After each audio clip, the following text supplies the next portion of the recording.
Hi, everyone. Hello. Welcome to a podcast will save this relationship. I'm Sarah, she, her. I'm Josh bitch. Heeman. On today's podcast, we talked about Avatar: The Last Airbender again, but this time we were fully informed. Yeah, and I'm no longer spoiled. I was spoiled on one thing. On one thing last week, but it's okay. It's now okay. he's I'm not spoiled. He's on it fully anymore. spoiled. Yeah, He's watched the whole thing. because I watched the whole thing. Yes.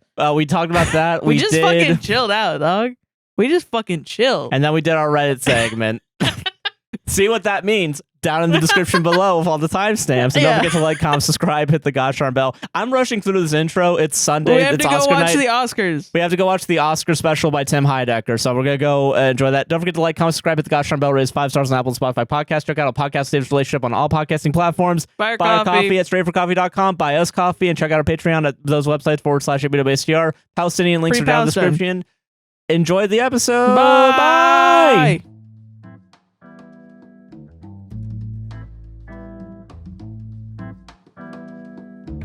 Maybe this intro will stay in, as in what I'm saying right now, and we don't have to cut it all out. Yeah.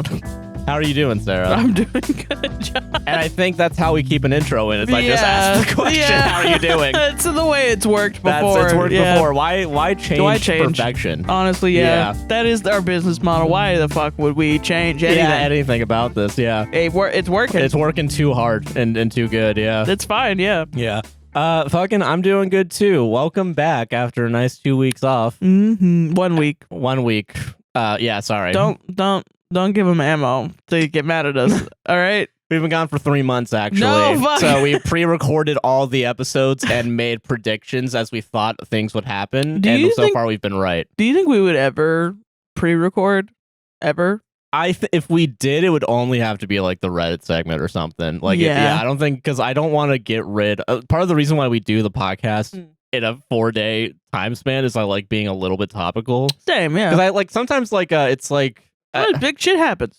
Big shit has happened while we're recording. For sure. Yeah. And then, it's like, oh, I want to talk about this, during the thing. I mean, today's the Oscars. We're recording right before it because we're doing we're watching the On Cinema Otter special. Otter special, yeah. The Oscar specials tonight, and I paid good fucking money to watch it. You paid like $10. $8. But like, so yeah, I'm excited to watch that, but like fucking, maybe not this time. I think when Chris Rock got slapped, I think we were recording. Yeah, I played it at the time. Yeah, Jesus, I remember that. Yeah, God, we've been doing the show for more than like a year.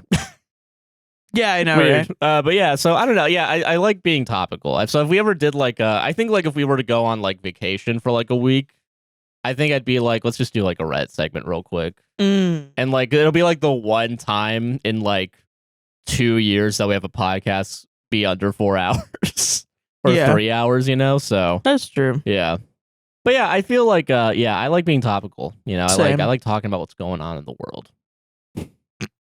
What's going on in the world, Josh? Let's go. Well, okay, I'm gonna jump right into it because I want to get this over and fucking done with. Oh, I was challenging your knowledge of world happenings. World happenings. When I woke up this morning, I had breakfast. That's what happened in the world. I wrote notes. Okay, so you're stealing from the guy that does the like, I went on a walk today.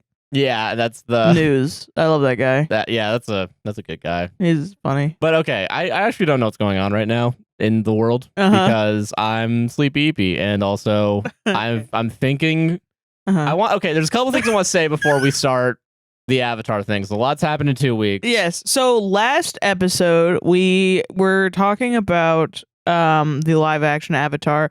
Josh had never seen fully the original Avatar. I think I saw like 4 or 5 episodes because I remember like I think it was like literally like 3. Yeah, because I remember like the King Boomy stuff and shit. But but so then we were talking about it and I realized I'd forgotten a lot of what happened in Avatar. Yeah. Because I was watching the live action. I was really like, fucking like, did any of this happen? Like, it kind of tickled my brain a little bit. Like, maybe it did. Yeah. I don't remember. And then I felt bad that I didn't remember. So I was like, I'm going to watch this whole fucking thing. Yeah. Now. And then we to make did. sure.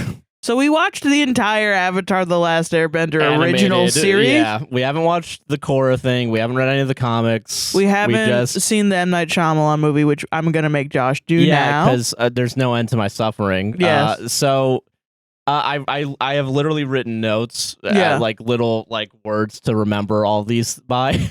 Well, before we get into the live action, Josh, what did you think of the original series? I enjoyed it a lot. I'm very upset that I didn't watch it at the time. Yeah. I feel like it's a really good show. It's a very it fucked me up emotionally rewatching it. Yeah, and I understand why, because it's a very God, it's just really good. It is fucking amazing. And it's like I think it's very for like a show that I would have been watching like because it was on Nickelodeon in like 2007, 8. Like if I would have been like 7 or 8 or something. Like I think it would have been a good show to watch as like not for like moral guidance necessarily, but like I think there's like good lessons to learn. Yeah, from it. I mean, absolutely. I think it's a good story about like fascism. I think it's a good story about like being one with nature. I think is a good theme within the show. Yeah.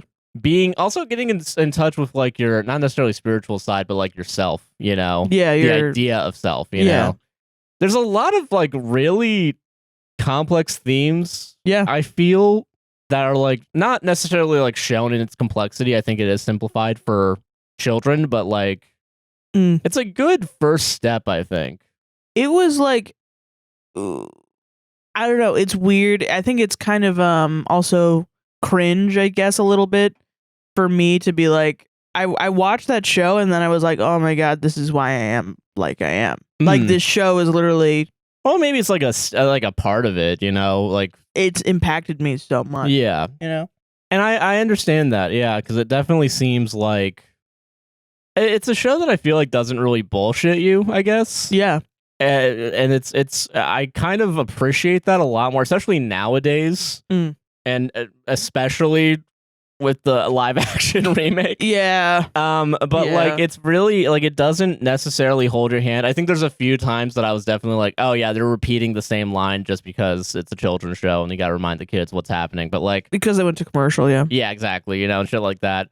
But like other than that, like it really is like. It's I think the reason why it works too is like it's really fun. It's a fun show with very good comedic elements that then takes a dark turn. And no one has been able to repeat the comedic elements. Like even in the live show, they do a little bit. Well, they try. Yeah, they at least try. Because I will say the M. Night Shyamalan one, I don't think they try at all. Yeah, it doesn't. I don't. Why? I don't remember it, but I don't think so. Yeah. Hollywood. I know the answers to all these questions. These are rhetorical questions. Yeah, we all know why. Why do we, as a society, keep TMCR a Joker moment? Yeah, this is my Joker moment. Why do we just keep accepting gritty live action, serious, monochromatic, like fucking Zack Snyder-esque like. Release the Snyder cut of the Avatar: The Last Airbender of colorful, fun things from the 2000s.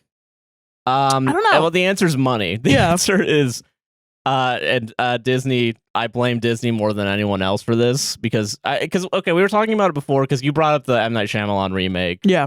Which happened right after, like the idea of like doing a live action remake is not new. I will say in the past 8 to 9 years. Yeah. I think Disney has made its own market for remaking Disney classics, and I think that's why I kind of like. Oh, that's why you blame Disney? Yeah, because this happened way before that. No, I know that, but like I'm thinking about like they did like fucking Beauty and the Beast, they did the Lion King, they did like all these other fucking like And in the reality, it's like because you don't have to rewrite a whole new fucking script, and you just have to like I had no interest in those, and I didn't really have an interest in the live action. And rewatching the live action Avatar, or watching it for the first time, and that being my first exposure to the Avatar series, huge disappointment. Like and that's the thing is like it's always the question when there's a live action remake happening where it's like do I just have nostalgia glasses on, and was it really that good? And should I really be this upset at a live action not really nailing it? Or that's what I'm here for. yeah, yeah, Yeah. That's always the question, because then I'm like, well, if I go back and I watch it and it's like not that good, like yeah, then it's like whatever, okay, fuck it. Then at least a bunch of new people are coming into the show. It did hold up. It did a lot. Animated show held up very well. And even the shit that they took out, like, they were like, oh, the misogyny is too much in the live action. So they were like, oh, we'll take out the misogyny, Sokka's misogyny. And I'm like, watching the kid show, it's not that bad. It was pretty obviously like... This is a bad thing, actually. He's just like, girls can't fight. And then 2 seconds later, the girls are like, I'm fighting. And we're going to beat your ass, actually, fucking prick. What the fuck? Yeah, and it's like, it's so interesting to do that, and then also to downplay Katara. Yeah, and that's like actual like sexism. Because if you just watched the live action and you just watched the M. Night Shyamalan movie, I'd be like, damn, fucking. You'd be like, Katara's a whiny lady. Katara's a weak ass bitch, dude. Why do they?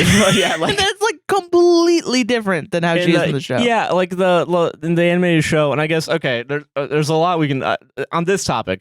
Specifically, like in the animated show, she already knows how to waterbend, which is great. Yeah, she doesn't need a man to unlock her skills. But like fucking girls will get it done. Yeah, exactly. Yeah. But unironically, no, because like genuinely, fucking like I'm so fucking pissed at the like at the fucking live action where it's like. Almost a damsel in distress that they make Katara like fucking unable to have a ball of water, and then in the first fucking like scene of the animated show, it's like, oh, I found a fish. I'm fishing with my thing currently, and also my emotion, like me having this emotional outburst of Sokka, like stomping, controlling the ice. Is what will. Yeah, free Aang, which is kind of what happens in the live action as well, but it's like also it's mostly like. So it implies that like because she's emotional is why Aang gets. Do you know what I mean? Do you know like do you remember like where it's like she does. Someone mentioned she does hit the thing a little bit in the live action. Okay, that's fair. And she does hit it in the animated show as well. Yeah, but before then, there's like a different avalanche that she causes by yelling. Yeah, exactly. Yeah. It's really. Okay, not to spoil anything, but the live action show, there's gonna be spoilers for everything.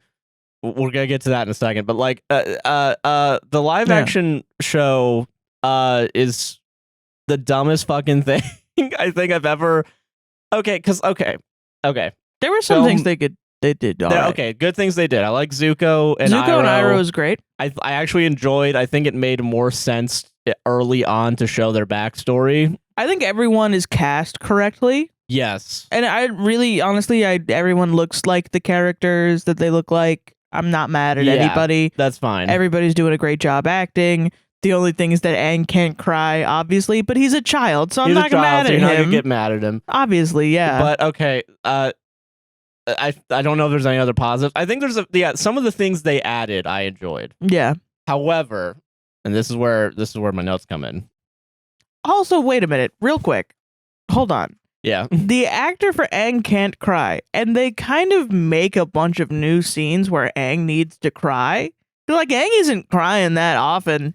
Yeah, he really, especially early on in the show, he mostly has like the emotional outburst of like anger that more than anything else. Because he's not emotionally adept enough. Yeah, this is the problem. Is that in the show, in the animated show, it's fucking like it's a whimsical, fun time, and it's like they're going on an adventure, and like even though there's like a serious threat, they're still like they enjoy themselves. They're being kids, yeah, and they're being kids, and they're like laughing, yeah, and having smiling, a good time, and not looking like everyone's about to die.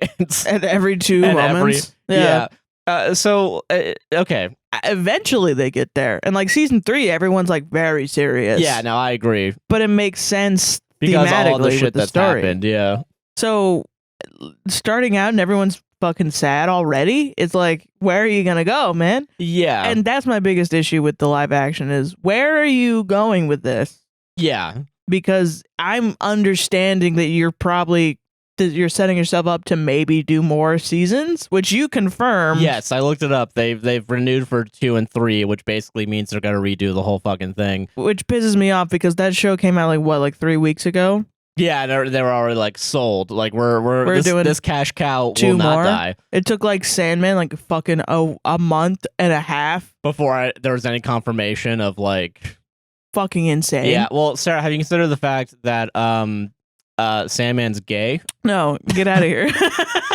It's not applicable in this house. But like genuinely though, the only like gay representation is in Omashu, and it's was more than the original show. Which is more, and I listen, good. I'm not saying that's a bad thing. Nickelodeon had a big. I mean, all channels at the time had a big problem with for sure, like representation. Just look at fucking Steven Universe, man. And I will say too, like I was looking up Korra, and I had something spoiled for me for that show, but like Korra also had apparently at the end like a good LGBT representation, because I think there's two. I haven't seen it. I'm actually kind of excited. Yeah, because there's two characters that like they're females and they're the love interest for each other. Yeah. But also like it's really fucked because that show was created by the original people that made Avatar, so it actually is like connected. Yeah.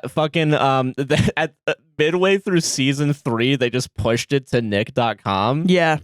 Which is like Disney just like deciding to get rid of Owl House because you know you were getting a little too gay, you know, and like which isn't Disney's formal explanation for Owl House. Disney formally was like, but we want to focus on the kids shows. They were like, oh no, it's too scary for children, and I get it. Like it got a little scary at the end sometimes. Yeah, but like fuck off, man. You know that it's about gay people. Let's be real here. Bob Iger for sure is like, and this whole like Disney positioning itself to be LGBTQ friendly or whatever. No, yeah, it's we all know. Yeah, listen to the Floridians. We fucking know, man. We know. Yeah, don't worry, it's all a sham. What like I could write a PhD doctoral thesis on how Disney manipulates the gay culture of Orlando, like how they just started doing that. Because there's such a huge gay culture in Orlando, and the amount of people I knew that were going to Disney all of a sudden because of the like pro LGBTQ turn that Disney did. And completely, we're just like, you know, Disney was just completely ignoring its like anti-LGBTQ everything else. past. Yeah, exactly. No, I feel that. Yeah, like there was a moment where I was with my friend and we were looking at the Disney ears, and she was like, she picked up the rainbow ones because at the time there was just the rainbow ones, and she was like, "Man, I wish I had the bisexual flag." And I was like, "Is that gonna happen? I don't know. Maybe you can go on Etsy and have someone make them for you, but like Okay. Why give like an independent artist the money when you could go to Disney World? I don't know. Yeah, but okay. So here's what I want to talk about, because we talked about the positives. There's a few of them. I have a film background, and I know I want to get this out of the way. I know why they did every single decision that they made. Who are you beefing in this with? Show. I'm beefing with commenters. I don't know. I don't know. This is my appeal to authority right now. This is what this is, okay? You're like really mad, and I don't get it. So, okay, because I want to, because listen, I think people are saying like it doesn't have to be a shot-for-shot remake. Yes, we had someone that said that, and I agree. I do agree. No, however, we also never said that we wanted a shot-for-shot remake. I don't want that at all. Yeah. I want something fun and entertaining. That's it. Those are two criteria. Okay, I see where you're going with this. Yeah. So real quick. I have a list. I have a list of every episode here, and their respective which episodes they took from. Can I talk now, please? Okay, all right, okay. You can talk, yeah.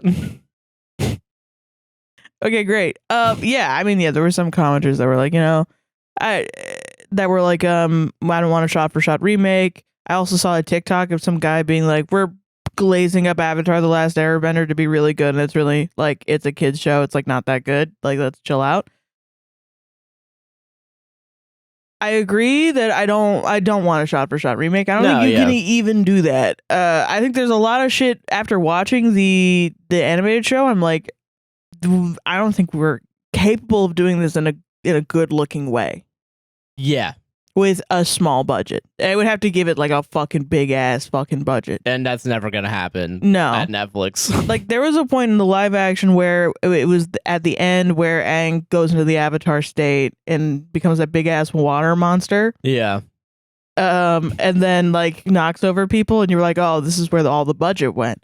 And I was like, actually, probably. Yeah. Yeah. For sure. Like that is If probably it's like, what yeah, happened. like, because like, okay, so I think that's why I want to bring this up now, because you can't do like in animation. Obviously, you can do a lot more because you're just drawing a bunch of shit, right? You can go to a lot of different places. You can do a lot of different things, like in just in animation in general. In live action, you can't do that because, especially with like all the CGI that you would have to do, you have to make a billion different assets. Yeah. You have to put actors in different green screens and shit like that. And then like imagine like season 3 of Avatar. You got to be really locked into Avatar to understand what we're talking about right now. I'm so sorry to people. There's also another comment that rings in my head sometimes. Yeah. When I was being all emo about Reddit and stuff, someone was like, "No, I like Reddit. Sorry, sue me. I don't want to I don't want to listen to you guys talk about some show I'm never going to watch." Because that was on the show where we talked about the bear. Yeah. And that rings in my head now every single time we talk about something. Well, whatever. Like, oh my God. Yeah. Fuck. I'm like, you're not forced to watch it. No, of course not. It's okay. You can move on. Yeah. So I'm not going to be mad at you. But yeah, so that, and I think, no one wants a shot for shot remake, dude. But this show, I do think you need to do the plot points in order.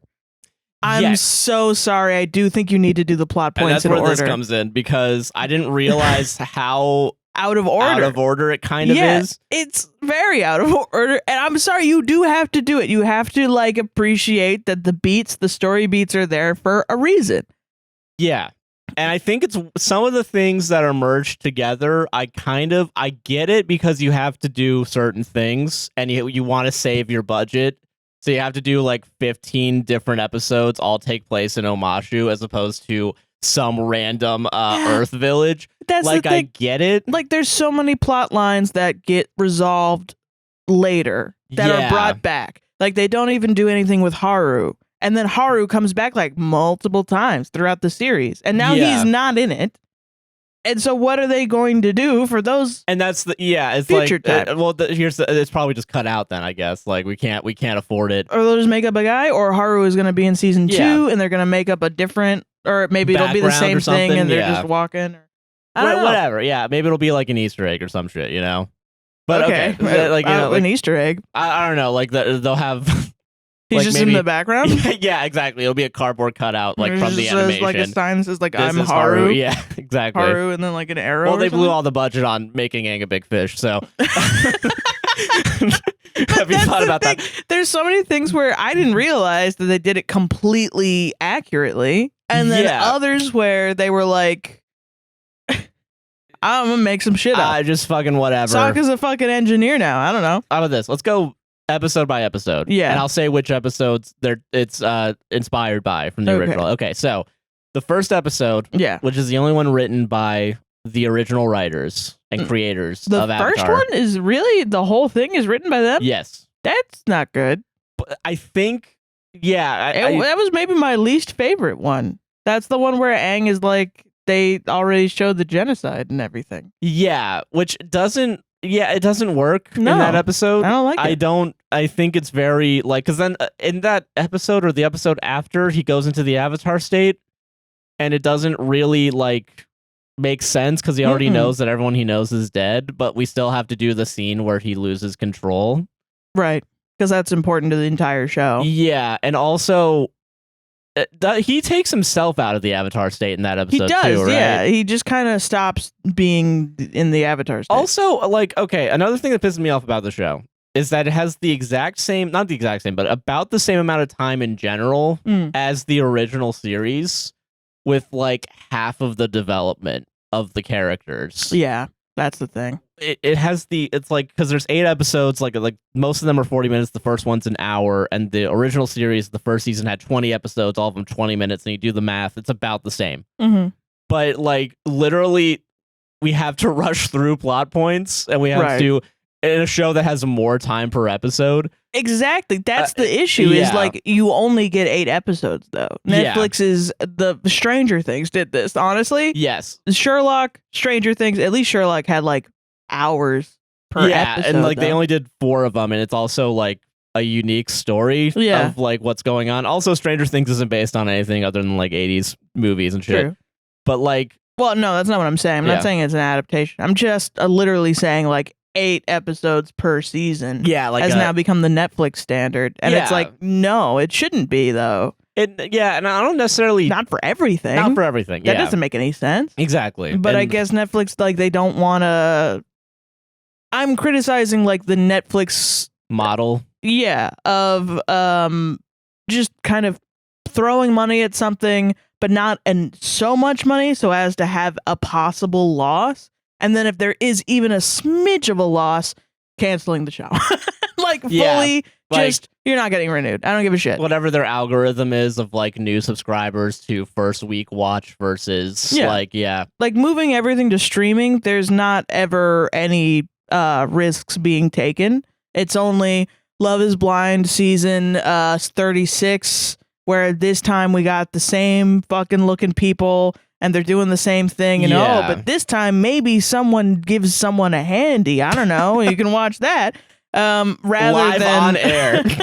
And then they're like, oh, but look at this big narrative story that we butchered because we need it to be 8 episodes because we can't. And we're going to release them all in one day. Yeah. And if you don't watch all of them in one day, we're canceling the show. And yeah. The sort of negative effects of binge watching. It's the like fast foodification almost, like an assembly line of content making, you know, where it's like you have your let's be honest here, the main dishes of Netflix right now currently is like Love is Blind. It's like, you know, these reality shows TV. Because they're cheap to produce, easy to market because you don't have to do the marketing because you edit in the marketable moments and you expect the audience to like share them on TikTok, talk about it on TikTok or social media, all that shit. And then you have like every once in a while like the a la carte like Stranger Things and like the because originally like Orange is the New Black, like shows that were getting Emmy over Emmy over Emmy. Yeah. And nowadays, like, not that they're not getting Emmys, not that there's like still no shows that are getting Emmys. Orange but, is the New Black though also had like 20 to 30 episodes a season, I thought. Yeah, like, well, it was like a regular drama. Yeah, and that was like in 2013. Yeah. Remember the good times, you know? But yeah, like sorry, that was the Bridgerton lady. Thing? Like, yeah, and like we're so far beyond that now that like it's now like it's the Silicon Valley, like, you know, how do we optimize and return value to shareholders content, you know? Yeah. So I think, with the first episode too, the things that they take out and change about the characters, which is pretty much the heart and soul of each character is kind of ripped out. Yeah.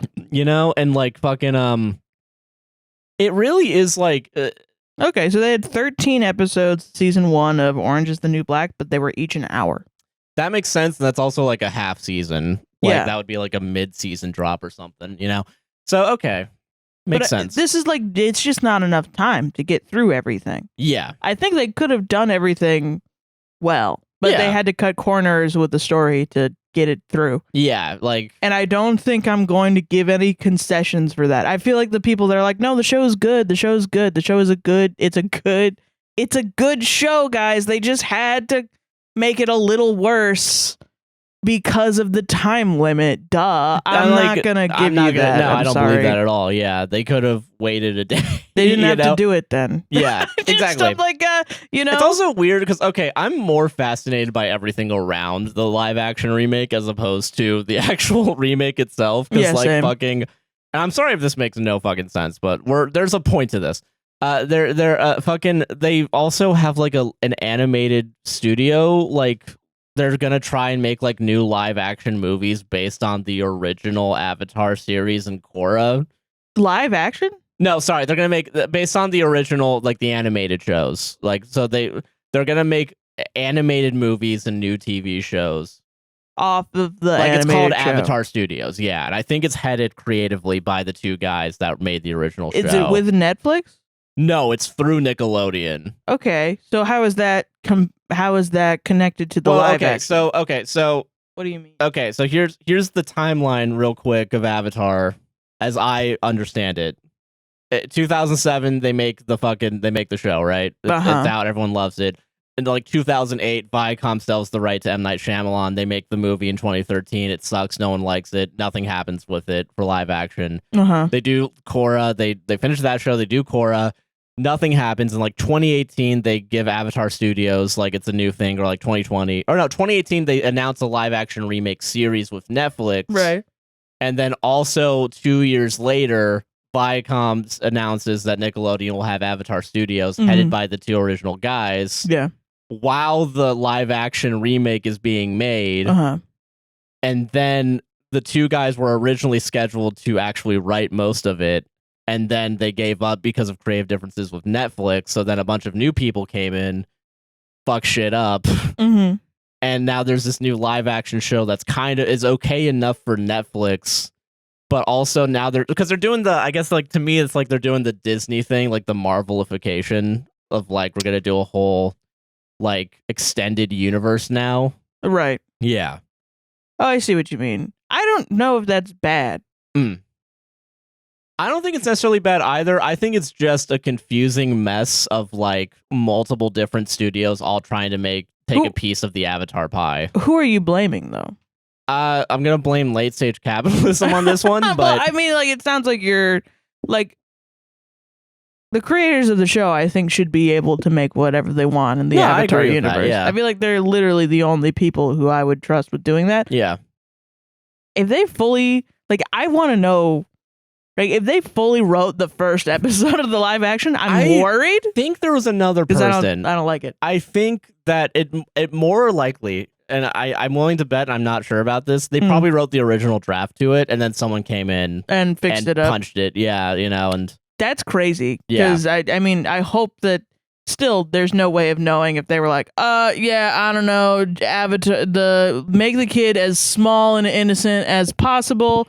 And make everyone around him tell him that he did the genocide for sure a lot. And let's wait 5-ish episodes to be like, it's not your fault. Let's do a Robin Williams scene where it's Miato telling you it's not your fault. Yeah, like, the Robin Williams scene of it's not your fault is impactful in Good Will Hunting. And I know this because I'm getting my degree currently in Matt Damon. And I'm well studied in Matthew Damon. Yeah.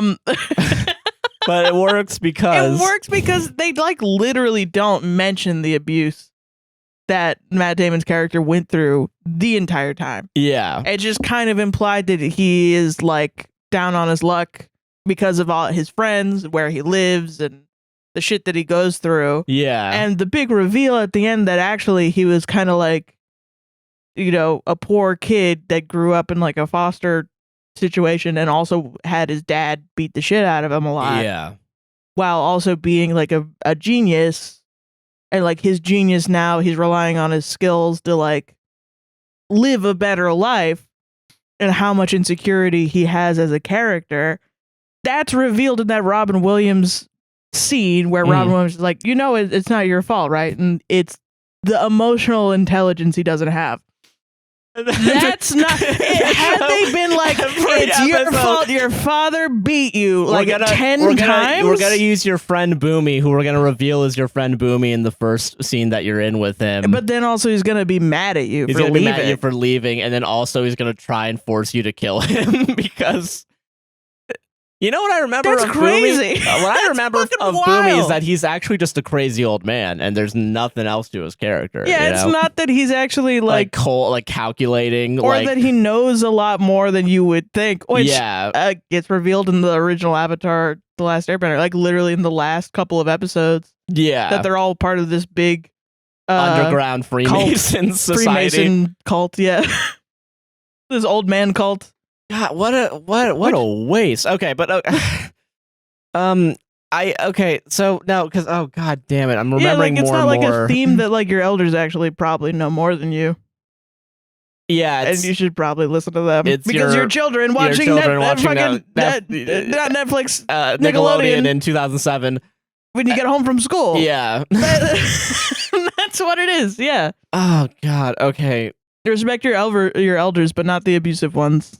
Yeah, freak. Exactly. Yeah, like That's it. That's it. That was it. That was the whole point of it. You don't need to have an old man screaming at a little child to do it.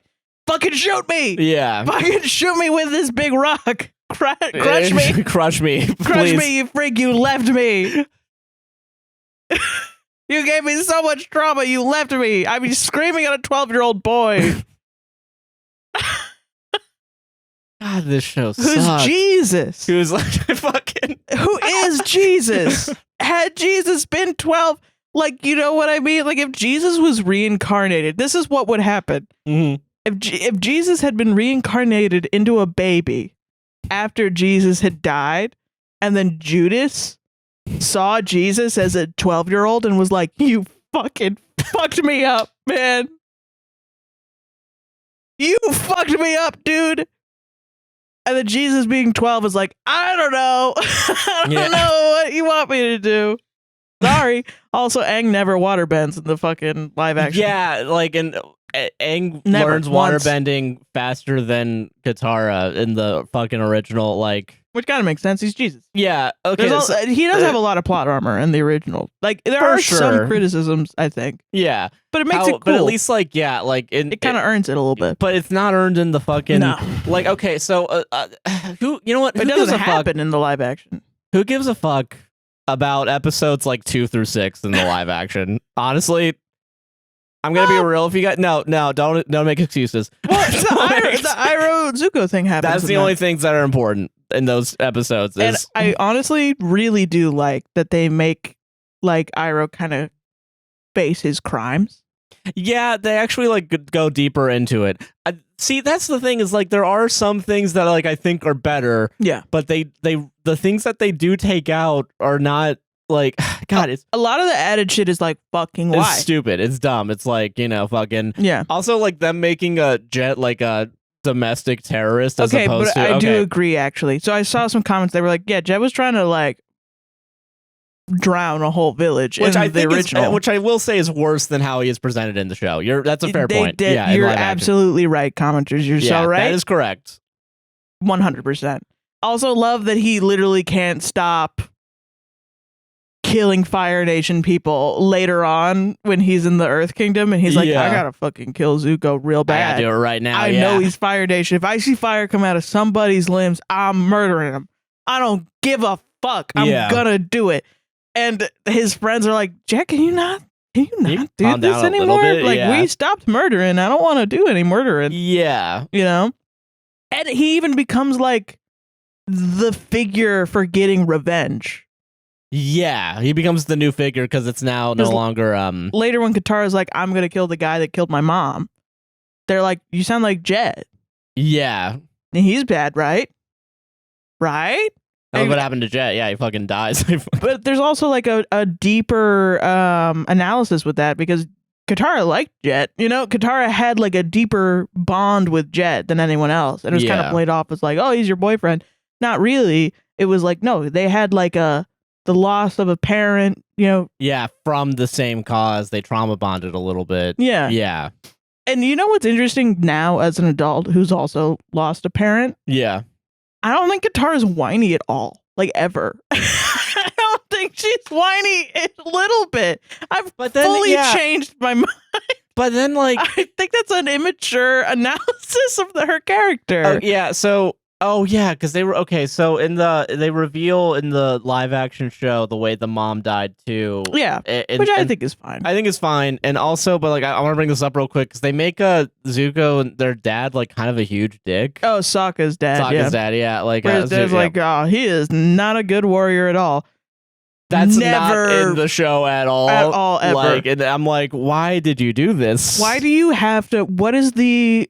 What it like now that you've seen fuck is getting off to like parental abuse in the live action. Like now that you've seen the original show, do you get why it's fucking weird to like make Sokka some like male loneliness epidemic. Like a savant for engineering as well. Like he needs like a genius hero thing, as if he's a character that doesn't have a redemption arc, because he for sure does, like a lot. It's resolved in the first season almost. Yeah. Like he becomes a better person. He has his having changed moment like 7 episodes in or some shit. And he has like maybe one moment where he's like, I can't bend. Yeah, and then he goes and learns how to be a fucking awesome swordsman. Because he's a very capable human being. That's the thing, is like it's never like he's never not capable even. And then we have maybe the first episode, but that's when he's like 12. That's when he's 12 years old. Yeah, of course he's not going to be good at fighting. Like, that's crazy. Him with the Mechanist and like being like you're an edge, which is also in the animated show, I want to say, but like he hangs out with the Mechanist and they like vibe, but the Mechanist isn't like, you're literally an engineer. You're literally engineer genius. Yeah. So you can have the reveal at the end where it's like, oh well, I designed it. Like when it's like the warship balloons. Oh, also, it's kind of weird. Well, isn't okay, it? Yeah. So I know we're glazing over a lot of shit. Like we're looking over a lot of shit right now. We're jumping around. Listen, this is our conversation dynamic. I'm so sorry we're neurodivergent. The Fire Nation live action is so bad because when we finished the live action for the first season, Josh was like, "Is General Zhao supposed to be this funny?" Yeah, like is he supposed to be a goofy like idiot? And I'm like, no, he's supposed to be. And then like I watch villain. it, and he's like the most evil motherfucker. Yeah, like it's so lost on me because like it's not like you're trying to make fun of the Fire Nation by making them look goofy. You know, it's not like you're Jojo Rabbit where you make Hitler like a fucking like goofy guy. You know. It's like that happened in Jojo Rabbit. Yeah, Jojo Rabbit. It's a Taika Waititi film, and it's basically it's about like it's an anti-fascist film about like a young German kid like who has an imaginary friend who's just Hitler, but like he's really goofy. But they also like bring up like real fascism. Oh yeah, for sure. But it's like meant to mock Nazis basically. I haven't watched the film, but I've seen like scenes from it. And it's like some scenes are like, whoa, holy shit. Jesus. Oh damn. We should watch that. But but like, and so in the show, I thought you meant Who Framed Roger Rabbit for a second there, because you said Jojo Rabbit. My brain went Rabbit. Who Framed Roger Rabbit? Sexy lady from Who Framed Roger Rabbit. Okay. But so like, and so in the live action, the difference is that it makes the Fire Nation look like just a bunch of goofy guys as opposed to Nazis. Yeah, or colonialists, or basically. Colonialists at least. Yeah, like I was watching this, so I was like, this literally could be the United States. Like and in the animated series, they're like, you know, they're doing the pledge to the Fire Nation. Yeah, and like their schools and like, and I was like, that's obviously like making fun of the Pledge of Allegiance. Yeah, which I don't know. I want to know if any other country does a pledge. Yeah, because I remember doing it every year at my education going up. Yeah, and I looked it up too to see if kids are still doing it. No, some are, but there are some like there are some teachers that have never worked in a school where they do the Pledge of Allegiance, which I think is baller. Yeah, because living in Florida and the education system here, I did it every day, and it's definitely one of those things where you look back on and you're like, that's fucking crazy. Yeah. So can I finish my point real quick? So like in the no, you can't. In with General Zhao specifically. Okay. With General Zhao specifically, in the animated show, he is smart, conniving, and like evil. Obviously. And that's what makes his evilness worse, is because he's smart and he's calculated. Yeah. And he actually kind of knows the consequence of stabbing the moon, you know? Yes. And in the live action, he's like, I don't know, I'm gonna fucking kill them both. I'm fucking crazy. And also, like, I don't know, I'm just a little wacky guy. I just heard this thing once about if you kill, like, the moon gives him water bending, so I'm just gonna see what happens. I'm just gonna fucking do it. I don't give a fuck. You might as well give him, like, a fucking blunt or something. Like, you know, like, he's, like, thinking like a toddler almost.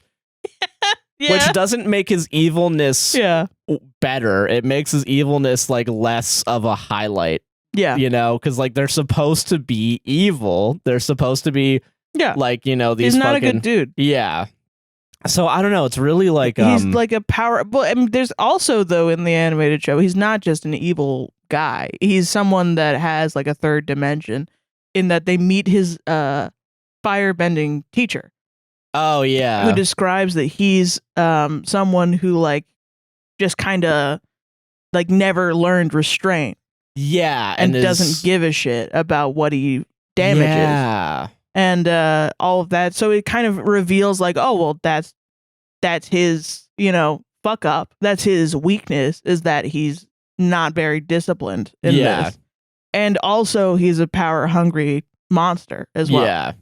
And in the live action, his weakness is dumb. he's dumb. He was a dummy. Yeah, it's like he's a silly guy. And it's like, what? Like, why would you do that? Yeah, that doesn't help the show. Because then it also makes it weird because you still have to do all the plot points as they were in the show to get to the point where he's stabbing a fucking fish.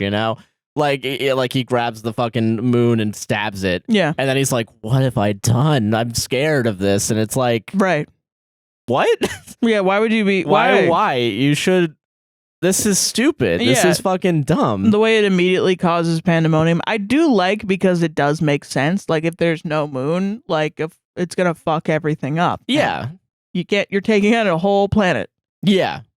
I agree. Yeah. That's wild. It makes sense to have this pandemonium. And I like they still kept, like, the monochromatic, like, in that scene specifically where red. It's, like, it's all red or, like, fucking the, like, it's all gray. But, like, it doesn't feel like it's as earned because the rest of the show is also, like, gray tones and, like, fucking... Yeah, it's not as bright. bright. It's not as impactful, which is a shame, but, like... So, okay, so... that was my tangent there. I forgot what we were originally talking about before General Zhao. But, like, fucking... Before General Zhao, we were talking about... I don't know. I think it might have been the waterbending because the fish. Katara's waterbending. Yeah, because they really like. I feel like Katara learns more about waterbending in this first season than Aang does. Yeah, but which is wild. Oh, I just realized the reason why the Grand goes to school is because they don't do anything with the pirates. Okay. Yeah, they never do any pirate stuff, which I'm fine with. That. Whatever. I get why you cut some things out. Yeah. I'm not mad if you cut things out. Yeah. I just feel like there are certain things you need that you didn't do. Yeah. Also, they pushed the secret tunnel thing into the first season. Yeah, they did. And that's a perfect example of how I feel about it is they don't give it the room that Secret Tunnel deserves. Because Secret Tunnel was originally just like a joke from the writers. And it became so beloved by the community that everyone fucking, I don't know, everyone loves Secret Tunnel. It was like a whole meme on TikTok also. Yeah. But it's a really beloved joke because people fucking thought it was really funny. And like I showed Josh the orchestra, like there was an orchestra that did like the soundtrack to an edit. Like a fan edit of Avatar: The Last Airbender to Secret Tunnel. Yeah. And it was like, so it fucking made me weep watching it because I was like, oh my god, friendship above all, man. That's why you weeped also during the live action, right? Where they're and then you're just like a guy singing it in the background for like 30 seconds. Like, of course it's gonna make people mad. I almost feel like you're doing this as rage. I almost feel like this is Rage Bait, the show. Like, that people love this so deeply in their heart. Yeah. And you spit on them with not giving it the shit that it deserves. Yeah. And this isn't something where it's like, oh, a fan wants a show to be exactly like the old show. Just watch the old show. I don't want it to be exactly like the old show. I want you to at least look like you respect it a little bit. So, okay, maybe real quick, I think I want to talk about... We've talked about it on the show before, but I guess this is the flip side of the coin when it's good, right? Mm-hmm. When you're going to do something different with the show, right? Yeah. The Scott Pilgrim animated series that came out last year is the opposite. Is like, we're going to change everything. Yeah. But it's actually going to make more sense, and we're going to fix mistakes that we made back in 2007 or whatever, Because, like, to narratively fix mistakes that you created with an older medium, because there are going to be mistakes, you know? It was created in a separate time. People believed in separate things. Things were more accepted when they shouldn't have been accepted. And Scott Pilgrim had a lot of those issues that they did a pretty good job resolving in the animated show, like a lot of them. And then this show had no issues. Yeah, it's understanding the show versus misunderstanding the show. Yeah, exactly. That's what it is. Yeah. And also they gave the original guy a fucking chance to actually do something with it, like the original writer of it. Yeah. Like, God, every time I hear the word like creative differences, I'm like, oh, so you got fucked is what I'm hearing. Yeah. You know? Yeah. It's just sad, man. I don't know. It's like, I guess like I don't like when you make a fun show and then 20 years later, as a cash grab, you're gonna remake it and you're not gonna make it fun. It's like it's like you have a favorite book. And you love the book because it goes through very deep, intricate themes. Yeah. And you love those themes. And you feel like the way it analyzes those themes is like the best way to analyze those themes. At least for you, it blew your mind when you read it. Yeah. And someone goes like, oh yeah, I'm going to read that book. And you're like, oh, fucking awesome. Tell me about it when you're done so we can have that conversation, you know? Yeah. And then they read it. And then they come back and they go, oh, I just finished the book. And you're like, oh, great. What did you think about theme? And they go, oh, I didn't know that happened. But no, I agree with that. Like fucking they just didn't, they don't understand it. And then you're like, but how can you not? Okay, I feel like it's obvious. And then they're like, well, I'm gonna make a live action remake of this and all the themes are gonna be gone. And you're like, well, that was the reason I liked the show. Yeah. It wasn't like I liked the look and the words from the character. I didn't like the aesthetic of the show. Yeah. I do like the aesthetic from the show, but that's not the reason I watched it. Yeah, it was the themes. It was the overarching, and like the, it's weird to take out all the themes of a show. That's the one thing you kind of need to keep if you're going to do most of the plot points, at least, you know? Like, I think you can change things around. You can move things around. I'm not too upset at like merging a bunch of episodes together, even though I'm not mad at that either. But it does feel weird. Yeah. When you merge them all around, you kind of clash and muddy up the water of the original themes and then not really expand on it, you know? I think it's weird now. It's like people that don't know how to summarize. Like, you don't know what the key themes are at this point. Yeah. You didn't put them in. But there were some good things. I do want to talk about like the Iroh Zuko thing. I think Zuko did a really good job. Zuko sold me the most on firebending. Yeah. Like his stances and stuff. Yeah, Zuko was, I think, the best child actor, or like not child actor necessarily, but like younger actor, yeah. And Iroh as well. Yeah. Was the best actor overall. Yeah. I will say I do kind of like that they did show the fire. I'm kind of conflicted about this. I think on the one hand, I think it's good that they're expanding on Azula and the Fire Lord. Yeah. On the other hand, I do think it loses a bit of its like menacingness because it's already revealed early on, you know? Of what? Like the Fire Lord, like, you know, he does seem menacing, but he seems more just like a guy now, you know what I mean? Yeah, and it's kind of like at the end of the original series, you're supposed to be like, oh, he was just a dude. Like, you know, like we hyped him up this whole time, but he was just a fucking freak that wanted to wear cosplay as a phoenix. Yeah. You know, that was it. That was all he wanted to do. He wanted to rule the world. That was it. That was it. That was his thing. Yeah. And here it's like firebenders are more supreme than other benders and like supremacy. Yeah, like that weird. feels like now it feels like you're taking away the subtlety and like hitting with me with a hammer almost. Yeah, of like, get this fucking through your head. They're Nazis, they're whatever. Which is also, I think, a little different than how the Fire Nation was presented. Yeah, colonialist empire making people. It was what it was supposed to be in the cartoon. And now it's like, no, they want to do a Holocaust. It's like they did end up wanting to do a genocide in the animated show. In the animated show, where they were like, we're gonna wipe out the Earthbenders, and we're gonna wipe out, you know, the Airbenders, and the Water Tribe is already pretty much wiped out. So they were planning and were in the process of doing that, but they weren't like the Fire Lord wasn't like, oh, fuck those people, they're ants. He was like, no, like they're strong-willed. They're strong-willed. That's why we got to go in. That's why we have to kill them. Yeah. Like, they're so good, I have to kill them. Yeah. It's fear, almost. Yes. Yeah. That was, and that's kind of the base. Like, that's important, right? I think, I don't know. I think so. It's not just like I'm I better will than say, you. I am thinking about this. Okay, this Jesus. is my cynical like film brain right now. It's like you go. If you thought that you were better than someone, I'm so sorry. If you thought you were better than because of your bending is better than everyone else's, why the fuck would you need a comet to boost your shit? Yeah.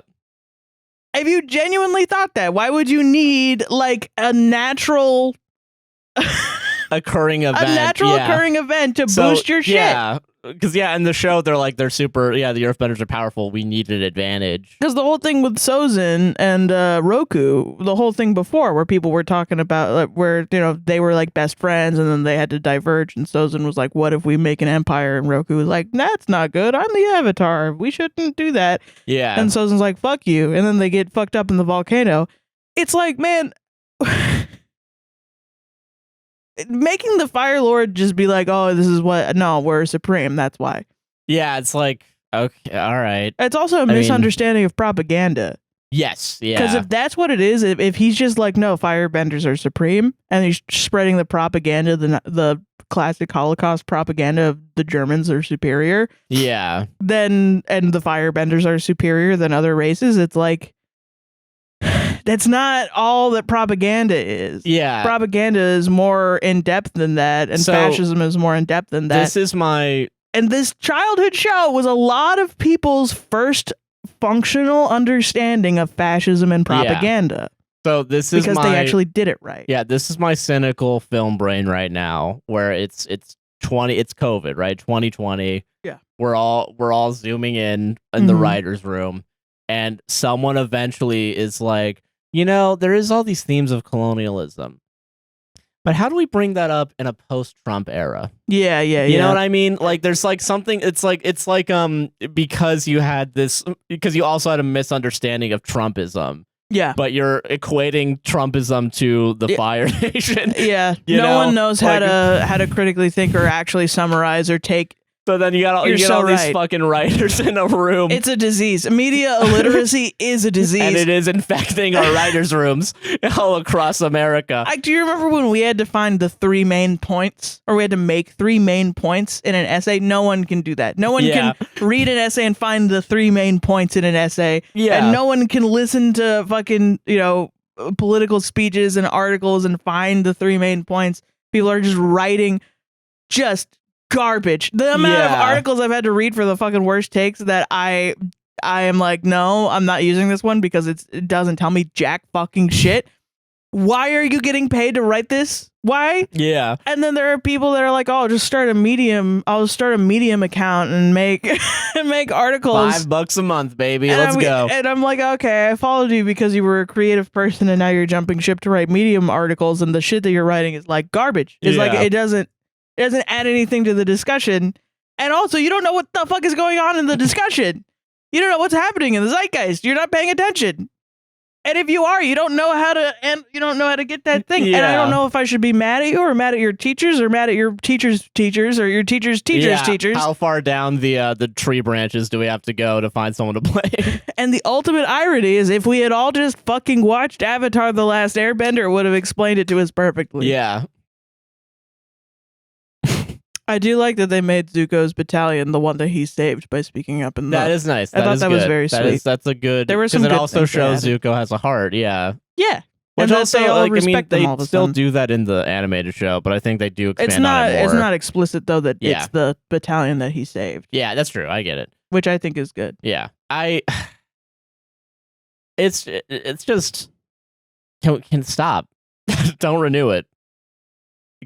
You're ahead of the game by having it be mixed. My stomach actually dropped when you said that it's getting 2 more seasons. I was like, they're gonna do the whole thing. Do you think they're gonna have the balls? Hear me out. Do you think they're gonna have the balls to do a 4th season for some reason? For what? Exactly. For what? Like the comics, maybe? Maybe. I gotta get the comics now because I don't know what happens in between the comics and Legend of Korra. Yeah, but I think but wouldn't it be great? Mm-hmm. As a way to not pay the original creators of the series, they just don't do the comics. They just make up their own thing. Okay, so I think we've gotten lost. What are you fucking talking about? So for the 4th season, they just make up their own thing as opposed to going to the comics for source material. to base off the 4th season. The 4th season that doesn't exist. That doesn't exist, but That like you made up? if they did make it, Okay. because Netflix wants So money. we're in fairy tale land here. Yeah, we're in fucking La La Land right Yeah, now. Play yeah. with me in this space, Sarah. I'm sorry, but it's like, why? I'm already in hell. Why would I imagine a deeper hell? Yeah, I want to go to the 9th ring right now. You're not. We're in the 9th ring. You want to go 10th to ring, the sorry. fucking 12th ring. Yeah. Because for why? What's up with that? You know? I like torture. I'm sorry. That's crazy. You need to get help. I really have no fucking clue what else to say about that. I'm just like, my mind is genuinely hurting right now. Like, For fucking, why? Like, I guess, like, you know what the worst part of the live action series is? It's fucking boring. It is boring. It's the most boring thing. Like, I know I think we've listed out every individual positive, but like, it really is the forced sentimentality between the characters, where like they don't have any bonding time, and then like at the end of an episode, they're forced to laugh because the script demands it. The jokes are not good. The jokes aren't good. Sokka's jokes don't happen. No. Ever. Yeah. The Katara loses every sense of self from the original thing. Yeah. And Aang doesn't fucking waterbend. Zero romance also between Aang and Katara. Which I'm not like against. I am. But I'm fully against that.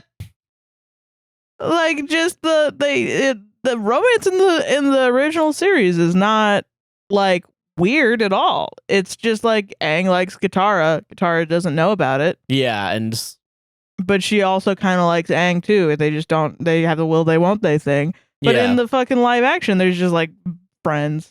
Yeah. Buddy. Because it's like they cast a fucking like an 8-year-old as Aang. Yeah, which I mean, he's not like, 8, yeah, but like, you know, like, yeah, you can't. It's weird. It's a little weird, yeah. But it does kind of remind me, like, I remember in the do you remember the Mr. Plinkett Force Awakens review? Mm-hmm. Where there's a part where he's talking about like there's no like sexual tension between any of the 3 main characters, and then they just have like a prolonged scene where it's like all the characters just hugging because that's the only affection they show to one another. Yeah. And it's just like, when you're feeling down inside, all you need is a hug. Like, you know, just like fucking it's like yeah, that's so real. But like, I feel like that's not like for mainstream television. I feel like that is kind of a trend where it's kind of like, I do think it's an issue with and the other thing that Avatar: The Last Airbender did that like not a lot of other shows do is it showed like a platonic affection. Yeah, like it's not a sexual thing at all. It's more of just like a romance. Like, yeah, that's it. I think that's another misunderstanding. I think we've talked about a lot recently, or like maybe off camera, but like there's a misunderstanding of like what Hollywood executives thinks is going on in the zeitgeist. Yeah, because like I hear stories like, and I'm gonna say stories or news articles about like Gen Z is like sex averse, and I'm kind of like, no, everyone's very hyper sex pilled. Yeah, like, that's what it is though. Yeah, like we're watching Archer right now, the original, like the first season of Archer. Yeah. The amount of I'm almost turned off by it. It's like, does every female character have to have titties that are bouncing constantly? And does Archer always have to like almost have his dick out? Like, fucking what? Like it's every crazy, 2 seconds he's fully naked and something is in front of his dick so you don't see his dick. Yeah. And it's like, I don't like, did we need this? Yeah. There is sometimes sexual like there's too much sexuality, or like you're overdoing like nudity, you know? Yeah. It's a nuanced thing. It's not Gen Z ain't fucking.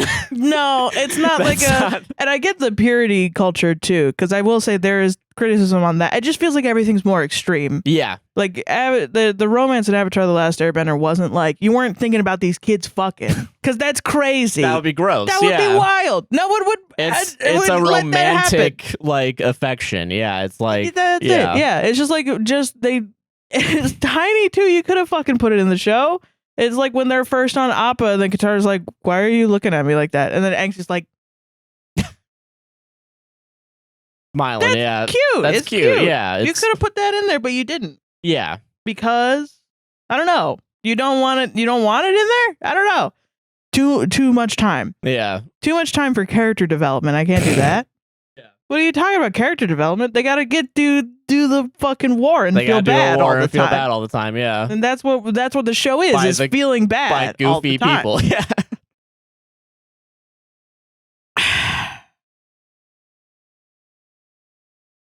Yeah, okay, let's go to the clipboard. Oh, okay, never mind. It's stupid. It's dumb. All this tells me is that all the episodes are mixed up in order. It doesn't matter. And also they spend 2 hours on the last 2 episodes of the first season.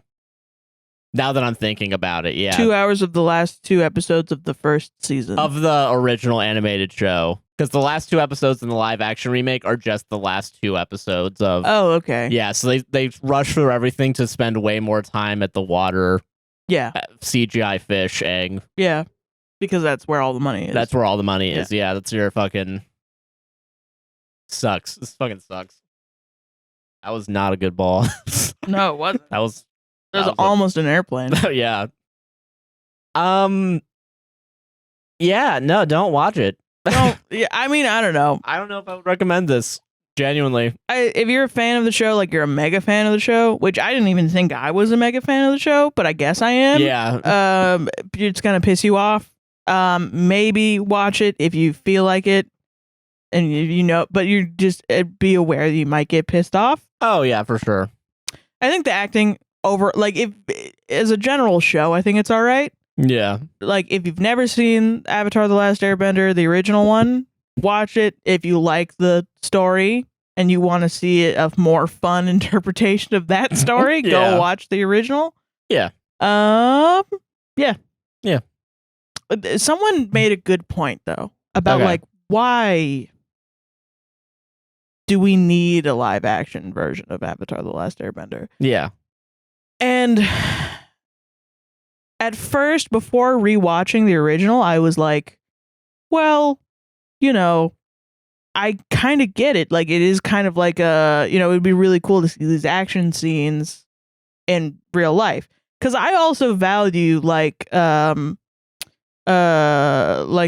old kung fu movies and stuff like that. Like, and I will say, fighting style type movies. Yeah, I do like them. I do like that's a fun. I don't think it's a genre that should be like shit on as much as it is. Like people think it's like cheap movie genre or something like that. B movie kind of stuff.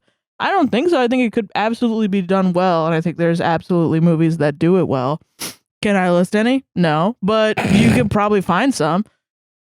And I think definitely it could be an interesting point, and I think the themes are very important and actually are very needed in this day and age. So I think it could be a cool like live action. I just don't know why live action has to be serious. Yeah. Why does it always equal serious? I don't know. You know, it's kind of weird, and like, I mean, it's not necessarily a bad thing, but like the death of like the comedy movie, like a comedy movie doesn't really just exist as a comedy movie anymore. There needs to be something else to it, like action comedy, romantic comedy. You know, there has to be like a modifier word in front of comedy now. And not even to say that like the original series is a comedy, but it is comedic. You know. Yeah. I don't know why. Yeah, I don't know. Also, in a strange way, like there's not that many.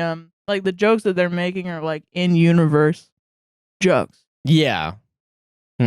You know, I feel that. Yeah. It's like jokes about like fish and meat and like walking around and putting up a camp and living on like not really relatable jokes. Yeah. And it's not like, oh, my mother-in-law, you know, it's not, they're not doing that because of course not. Because what can a kid connect with? Of course, they're not doing stand-up comedy like, you know, American Pie and then Sokka fucks the woke pie. mob would get real mad. No, yeah, they're not doing that shit. Like that, and that's a weird. You're so right. Like, why would we put in jokes the woke mob's gonna get upset at all my jokes?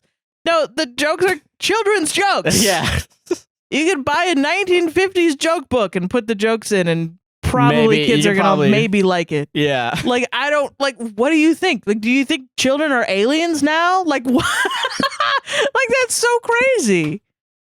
That's weird. God. I like that at the age of 18, everyone forgets the last 18 years of their life. What's the level of money that you have to accrue to stop being like to be like not tethered to Earth anymore by any sort of form of rationality? It's gotta be high 6 digits, right? It's gotta be. I hope it's high 6 digits. 500K. a year? You know, I 300K? I kind of fuck with both of those numbers actually. Like, what is it? Like, Yeah. what's the level? Because I feel like it's not high enough. You gotta come back down to earth, man. You're a fucking human being. Yeah. You still piss and shit and fart and eat and come and drool, like just like everybody else in the world. What are you doing? I wonder what it is. I wonder if there's like a point where it just gets harder, and I think some people are just like, I'm not gonna put in the work to be like relatable and understand what's going on. Yeah. Yeah. Like, I don't know. Why would I put my hand on the pulse of America when I can pay someone else to vaguely explain it to me? Exactly. And then like something gets lost. It's just like a telephone of human relatability. And then it doesn't matter whatever you say because the last sentence that the exec's gonna say is like, well, do they have money though? Right. Can I sell them something? Do you remember that ad that was playing in movie theaters? That it was like, oh, you know, we're great. We have the book deals. You know, the movie deal is gonna happen with the bear. It was about a bear, animated bear or something. I was like, oh yeah, great. The book is selling really well. They want to do a live, an animated movie with the bear. I do not remember this right now. And they were like, okay, not the TV show The Bear, but like a literal bear, an actual bear, like an animated, a generic animated bear. And then they got to the fucking the movie trailer, something is coming out, and then someone goes like, the bear doesn't have pants on. And then like the rest of the ad is like executives screaming at each other like, we need to put pants on that bear. It's like it was so good. No clue what and they were just is. like, and that's how I feel. Like anytime, it's just like these little tiny details of executives being like really upset, and them thinking that's what their job is to get upset over the details. Yeah, which it is. But what's the point? Yeah, Like, I don't know. We all need to go back to fucking English class in high school where your teacher's like, so what? Let me highlight this sentence on your fucking essay and be like, so what does this sentence fucking mean? What are you getting at? You know? Make with the meaning, children. Like, we need more people to fucking do that. Are the English teachers not doing that? I'm sure they are. Are the children not listening? I'm sure they aren't. Yeah. I don't know. Like, you're not listening hard enough. You got to do it. I'm so sorry. You got to figure it out. That's so important if you're going to be making anything. Hey, just make something that doesn't have a point to it. Or I guess you could, but like call yourself a surrealist, man. You know what I mean? You know, put a little bit of fucking... God. Admit that that's what you're doing. Because it's going to get watered down when someone in a suit gets a hold of it. And it's going to it's going to become mush. It's going to become mush if it's not that strong. And the worst part about Avatar: The Last Airbender is it is extremely strong and it's still mush. Yeah. Yeah. You still mushified it. They still mushed it down. I'm gonna steal all the nutrients and I'm gonna feed it out to you little baby birds. Yeah. Jesus. Soylent, and it's people. And it is people, yeah. It is people. God. I think we mixed our metaphors enough, Joshua. Okay. Hey Josh, how you doing? What's going on? I'm doing good. I had a whole 7 days to figure out what the fuck I was gonna do. More than 7 days, actually. Like 10, 11 days. And I planned out my segment, you know. You did, you wrote notes? Plans. But yeah, what's your segment now? What'd you bring to the class? Let's just fucking chill out, baby. Let's just chill out. Listen, there's so much pressure. Be like, what fan fiction is she gonna read? Oh, what is she gonna do? Oh, you know, I'm so popular. Everyone's worrying about what I'm gonna do, man. I don't know. Maybe we just chill out. We're zigging and zagging, you know? They were like, oh, what do you mean? What is she chill gonna do? Out? Like, just have silence for like no, 15 minutes? Oh, okay, just talk, yeah. Let's just fucking talk about like whatever we fucking want, bitch. It's our podcast, you know? Okay, Sarah, can I explain to you how you look from my perspective, knowing that this is a bit? No, it's not a bit. Let's chill out. What do you mean it's a bit? That you're smiling so wide that like you're fucking... I'm explaining this for the audio listeners because maybe they don't understand the I'm normal. The intricacies intricacies of your facial performance, you know. It is Oscar season. It is it's the Oscar season. I'm doing Oscar bait right now. Yeah. You told me before you did have a segment planned. Yeah, and this is a little bit inside baseball. Maybe I didn't pick out any specific posts and I'm gonna have to freehand it if we get there. And I'm trying to. This is the second fucking time in a row. Now I'm pissed. Now I'm fucking pissed. Because, like, listen, this Josh is the second. So anti-improv, but he's pro putting us in the fucking improv category on podcast. Well, I like fucking number being high up. Okay. Yeah, you do, but you don't like doing the thing that we do to put the number in. I don't want to be with those nerds. Improv fucking nerd. Let's do a little bit of improv. Let's improv a conversation. Have a little talky talk. How about we do that? All right, fine. What do you want to talk about? I don't know. The one. It's whatever. This is your fucking thing. Bringing a topic is not prepared. Is not improv.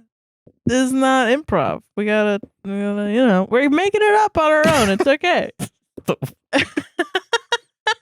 Josh fucking hates this, and I don't know why. Every other podcast I've ever done, other than this show, has not been as planned as this podcast. And that's crazy, because then we get here and we don't do what we plan. Case in fucking point, Sarah. Because you said anytime you have a conversation, it's not going to go the way you fucking plan in your head. I'm well aware, but like, I mean, like a little bit of like I was prepared to do whatever. I can't think of what the subreddit name is right now, but I know you said there was one. There was one. I don't remember what it is. You do remember what it is. Yeah, I do. You little shit. I don't know. Isn't this immediately more fun? I think so. We never do fucking bits. That's what people are taking it seriously. They're like, I can't believe you guys said this. And I'm like, it's because it was a joke. That was why. People they take us so damn seriously because we take ourselves way too seriously. Let's just chill the fuck out and have some fun on our podcast. All right, how do you want to have fun then? How do you want to have fun? What do you mean? I'm playing in your space. I just said yes and question mark. Is that not what yes and is? Yes and continue. I'm just saying, listen, and I said this earlier in the thing that got cut out. Only the cool people listen to this part of the podcast. Yes, I'm well aware, and I appreciate them listening to it. Yeah, which is why we get to chill out. Let's have some fun, man. I'm gonna walk off this fucking set. I'm gonna walk the fuck off this set. That is so anti-fun, man. Gotta watch the Oscar special tonight, and we gotta. It's gonna be a 30-minute. So listen. What is it that you're fucking against? Listen, what is it that you're fucking against? Do I need to put a fucking timer on? Is it like, oh, this bitch keeps yapping all the time? That's why we have to have like 30 minutes as a segment? Like, what do you mean? Like, what's the fucking problem with just talking for 30 minutes? Our job is talking. Okay, all right, let's just talk for 30 minutes then. Okay. That's it. What have you been up to? What have you been enjoying? Fucking chilling, dude. You know that's what I'm all about. I'm making a weapon out of my aluminum can for those of you at home. Fucking chilling all day long, dog. I'm gonna do your segment for you. I'm gonna try and remember the fucking subreddit that you wanted to read from. It's gonna take me 5 minutes, which we can cut, which is good. What about you? What have you been doing? I asked earlier that you still didn't fucking answer. I've just been chilling too, Sarah. So that's the wrong answer. Oh, apparently.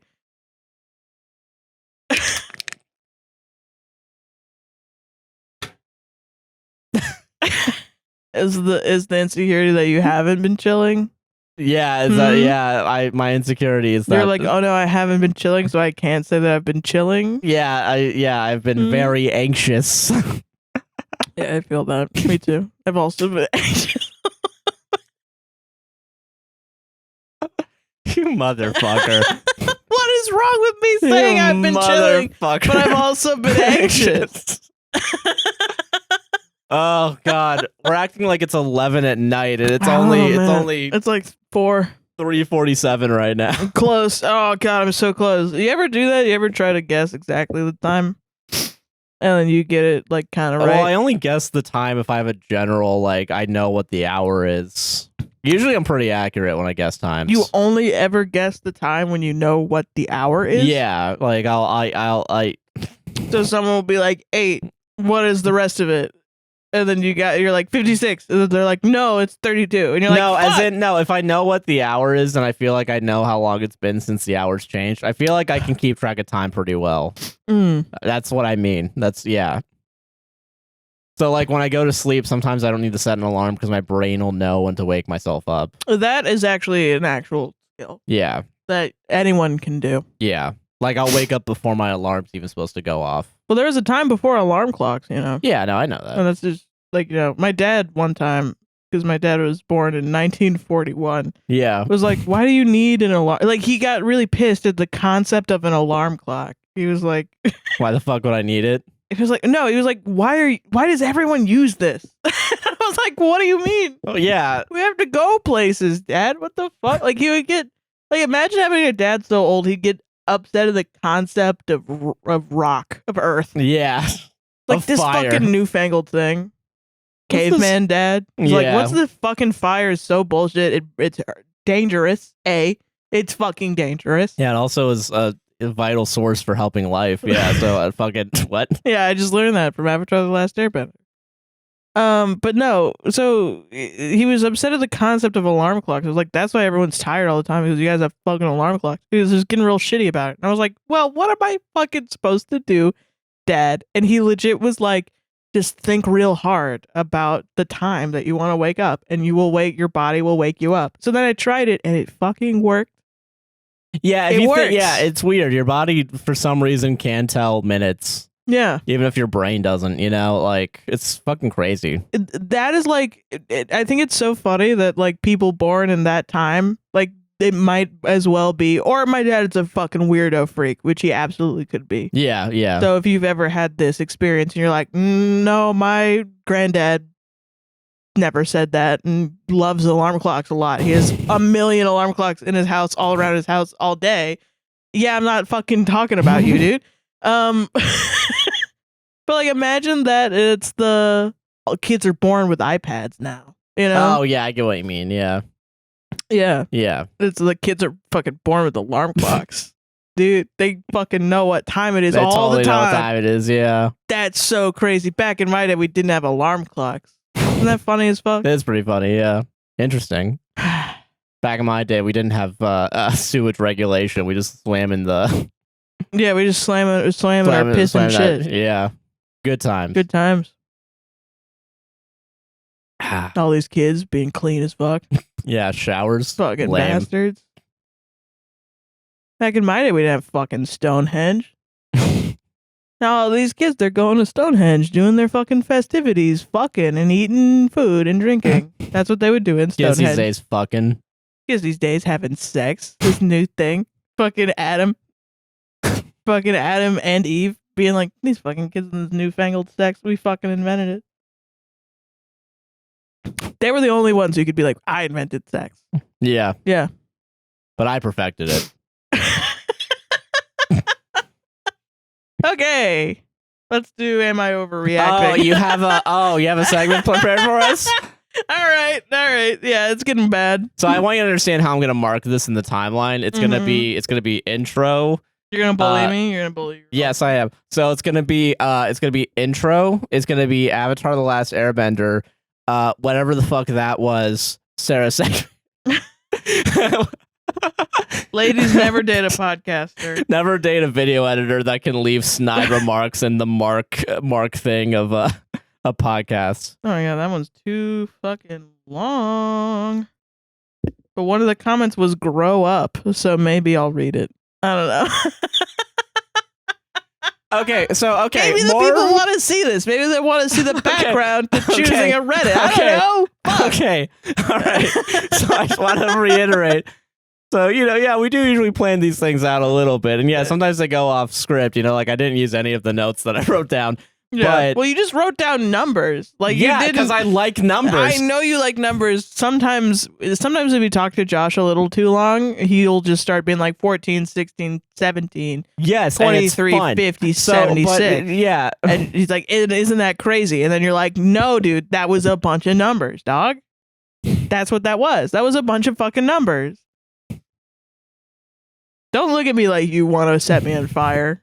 for talking about you saying numbers in conversation. But but that's like, a gross overreaction. Maybe I shouldn't have made a whole segment about numbers. You're right. Yes. But okay, because you told me when you were like, I want to do this, like you thought they would be like short and we do like, like maybe 30 minutes on it. Yeah. But now this is like you're just adding another Reddit story to the podcast, which I'm fine with. Don't get me wrong. Mm-hmm. Let's do 20 fucking Reddit stories next week. That's what the people that's what the people like and want, and I will do it. Mm-hmm. But because this is now week 2. I can't wait for someone Reddit to comment. Journey. This was hard to watch. Something like that. Yes. Yeah. But so this is now week 2 of Sarah tortures Josh with a new subreddit. Yeah. For content. Yeah. purposes. Yeah.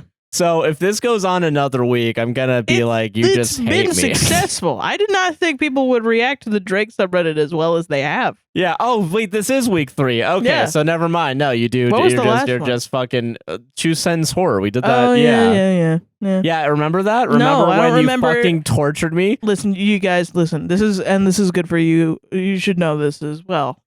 Pedro Pascal, hot ones. Like this is. I forget everything I say as soon as I say it. And it's not just into the microphone, it's as I'm walking around. I am left with the burden of remembering. And I am the giver. There it goes. I'm a burden. So that's great. I am the Good giver. to know. I am the giver, Sarah. Eventually, at some point, you're gonna start saying colors, and then you're gonna forget about them, and the world will take turn them gray. on, Yeah. And then someday you'll make me lie naked on your bed, and you'll touch my back, and give me all of it, or you'll choose one, so I don't get all of it. You know? Yeah, because it'd be too much. It'd be too much. Yeah.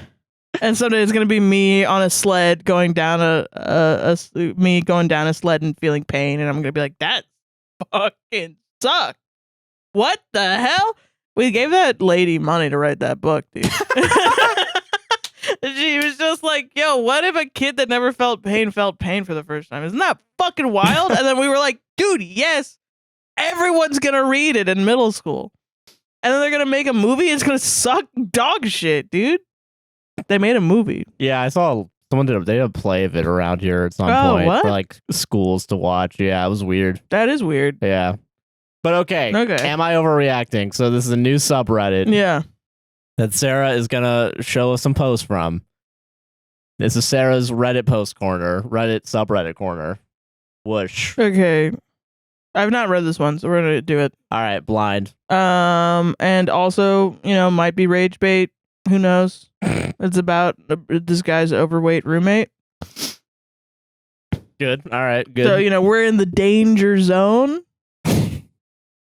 Okay, my overweight roommate is a leech. Is the overweight going to be an important detail in this? I don't know. We'll see, I guess. Usually you think probably not, but sometimes it's like he's always like sitting on me or something. I don't know.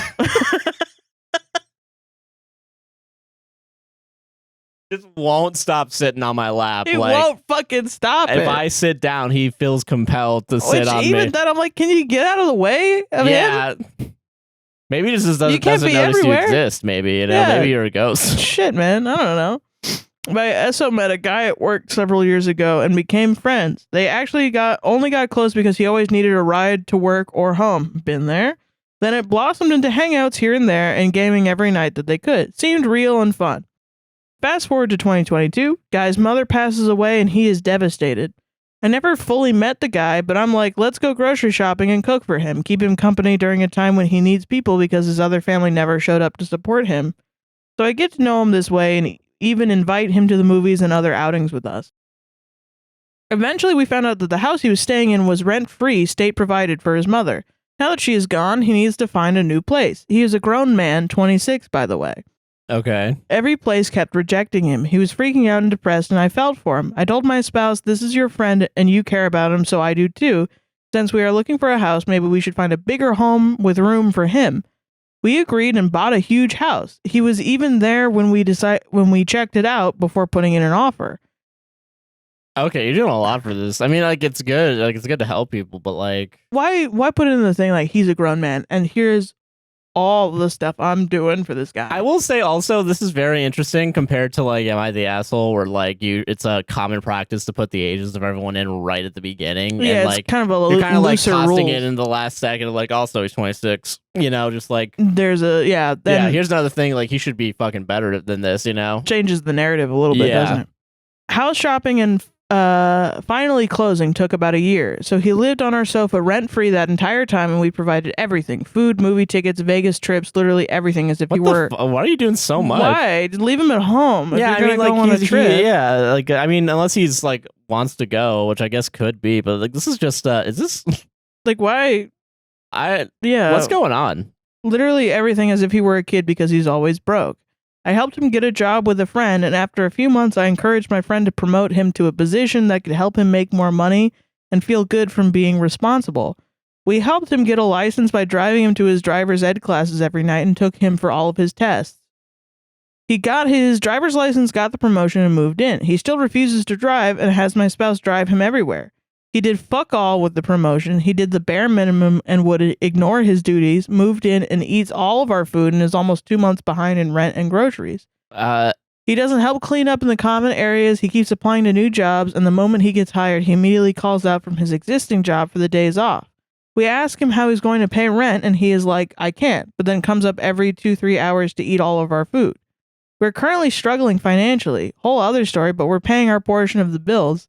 Because of him, we only eat once a day. I don't understand any of the decisions going on in this. Me is neither. This fake? Like, is this actually? This is really fake. Yeah, this is like all my red flags for like a story that makes no fucking sense. Why would anyone be doing any of these stuff? actions? Yeah. How can you not put your foot down at literally any moment? Just out of curiosity, how many subs are on? Like, how many people are subscribed to that? The subreddit. Not very many.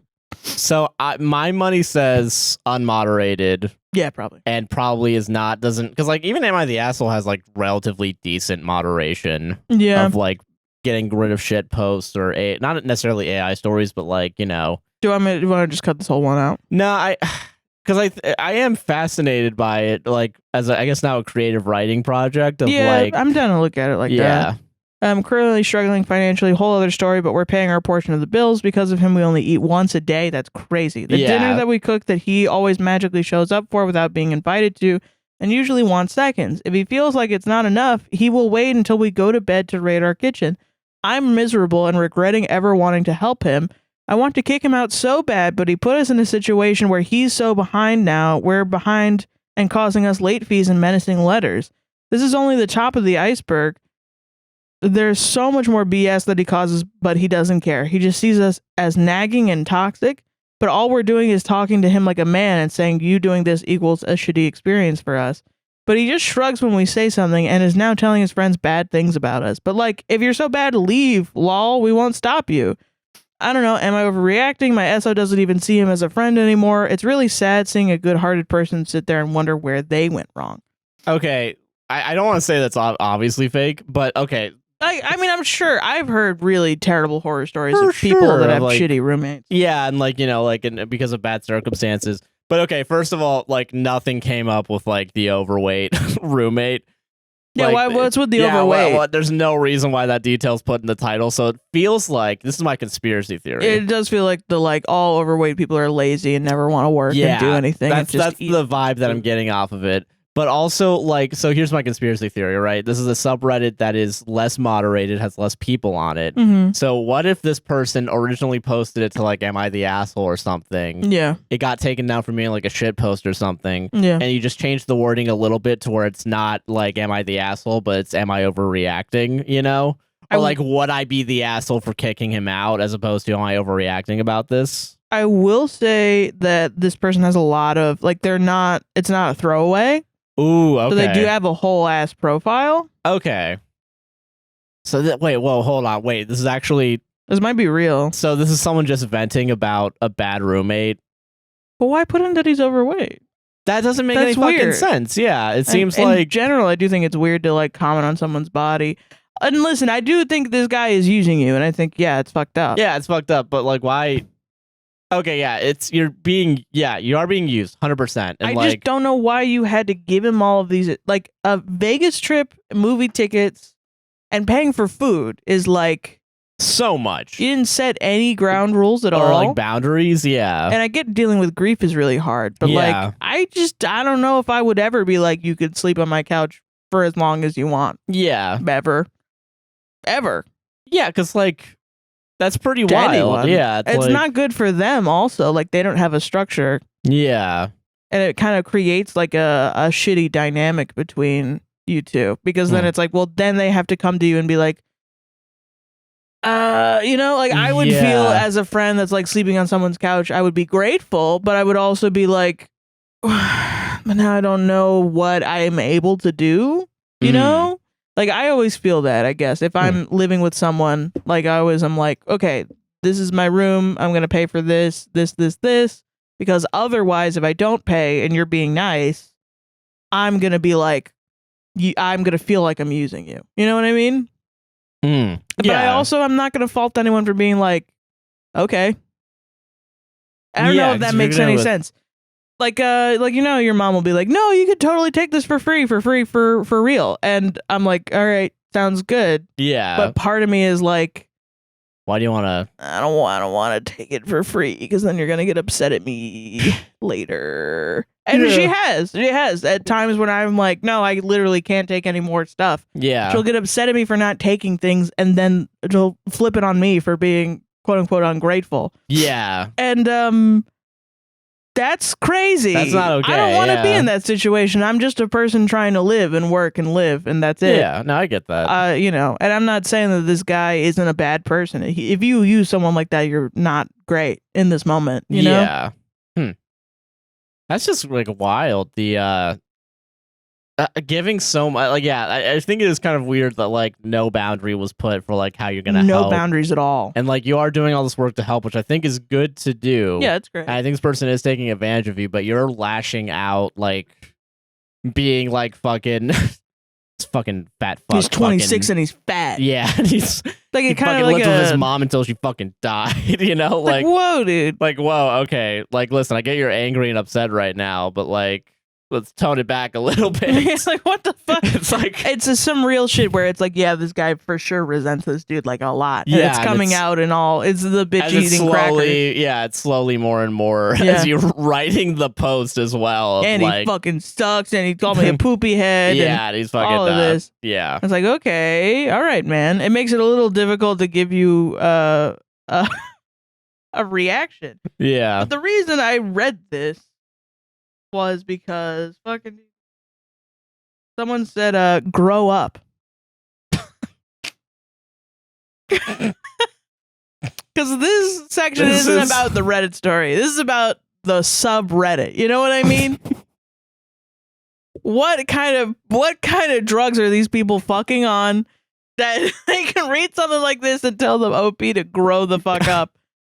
What are you talking about? What are you talking about? That's so weird. That's weird as shit. I am already broken. Are you? What the fuck? What? God damn it. Okay, so so then OP responded to the grow up comment. Okay. I was like, I don't feel like it's a lack of being grown. I was raised by an abusive single mother, so I'm just trying to work with what I got. I chose to be a nurturing person, not a passerby that won't glance at you when you need help. More than anything, you should direct that at my roommate. Happy Cake Day, by the way. It's the person that said grow up. They're spending their birthday on Reddit, their Reddit birthday, telling people to grow up. That's real. That's so real. How long has this guy been on? Yeah, what the? Since 2018. 6 years. That's what 6 years of Redditing will do to you. Just tell people, like people tell you to fully grow up. Antisocial, fully just no empathy anymore. None. Jesus. So we have what, 3 more years then? I've been on Reddit since I was 12. It came back around. Okay. You go through cycles. Oh, okay. I get you. I get you. Yeah. So I mean, I kind of get it. I think if you're with an abusive mom, you don't really understand putting up boundaries and stuff. Because it seems like a really what a violation of bound. Like, you really should. I would not be like, oh, we're gonna go to Vegas and I'm gonna pay for you. Yeah, and because also I don't want like, you to feel left as out. you slowly like try to get him like a new job, and like the guy just stops doing the job, and like still uses your spouse for driving around, you know, which is like I listen. I'm not against carpooling, but also like if there's a boundary, like your wife's or spouse is uncomfortable, you know, like bring it up, I guess, you know, talk it out, figure out what's going on, you know. It's also like I get the other than the grief, of course. I mean, figure out what's going on with the person whose mom's just died. Just that's not sorry. cool. But it is interesting with the like he doesn't even drive, and I'm like, well, does he have a car? Or are you saying that he needs to drive your car? Why would you be okay with him driving your car? That's a little weird because owning a car is expensive as fuck. It is. Just because you have your license doesn't mean you necessarily get a car immediately afterwards. Yeah. That's weird. Yeah, this is all. Why is everyone being fucking weird in this one? I mean, it just kind of seems like this is one of those situations where it's like, yes, he did fuck with you, like he is using you, absolutely, and you just got to disengage because he's not gonna learn at this point unless he has any sort of consequences. Actions. Yeah, I've had friends like that too, where I've had to be like, you're not allowed to do that. And you see if how they respond. Yeah, and some of those friends have been like, "Oh shit, I needed that, thank you." And other friends have been like, no, fuck you." And some of those were the same person. Just depending on the day, do that, depending like, on what multiple times with this one friend that I had, that he got like iced out of our friend group, and it felt like it wasn't really for a good reason. I don't know. It was like okay. I'm gonna tell this fucking story, and that'll be the end of this thing. Okay? Yeah. That'll be the fucking end of this. I was in a friend group where we were all playing D&D, and the DM's friend from childhood, he was like, "Oh, he's my friend. He wants to join." He showed up, and also we were at the DM's house at the DM's table. Oh shit! So it kind of was like the DM's allowed to bring over a friend if he wanted. It's like a hang, you know what I mean? Yeah. That's how I looked at it, but I think other people in the group were like, it needs to be a democratic decision to bring someone in. And so he was brought in, and he was kind of loud. And one of our friends then later, they had a great time, and then later DM'd everyone and was like, "I don't like him. He's out of the group." Oh wow. Yeah. Jesus. And a lot of people were like, everyone just kind of was like, okay. And I was like, why? What? Yeah, why y'all doing that? I don't get that. Because it seems weird, yeah. Now looking back, I think it was just literally like me not picking up on social cues. Like I just couldn't get why, you know, whatever. But this person was like, I don't like him. And so, but the way that they resolved this issue was just by blocking him on everything, like fully ghosting him. And like months went by, and I was like, I just kind of didn't sit right with me, like morally, I guess. And he reached out to me or whatever. I think I had to ask him a question or something about, you know, DMing.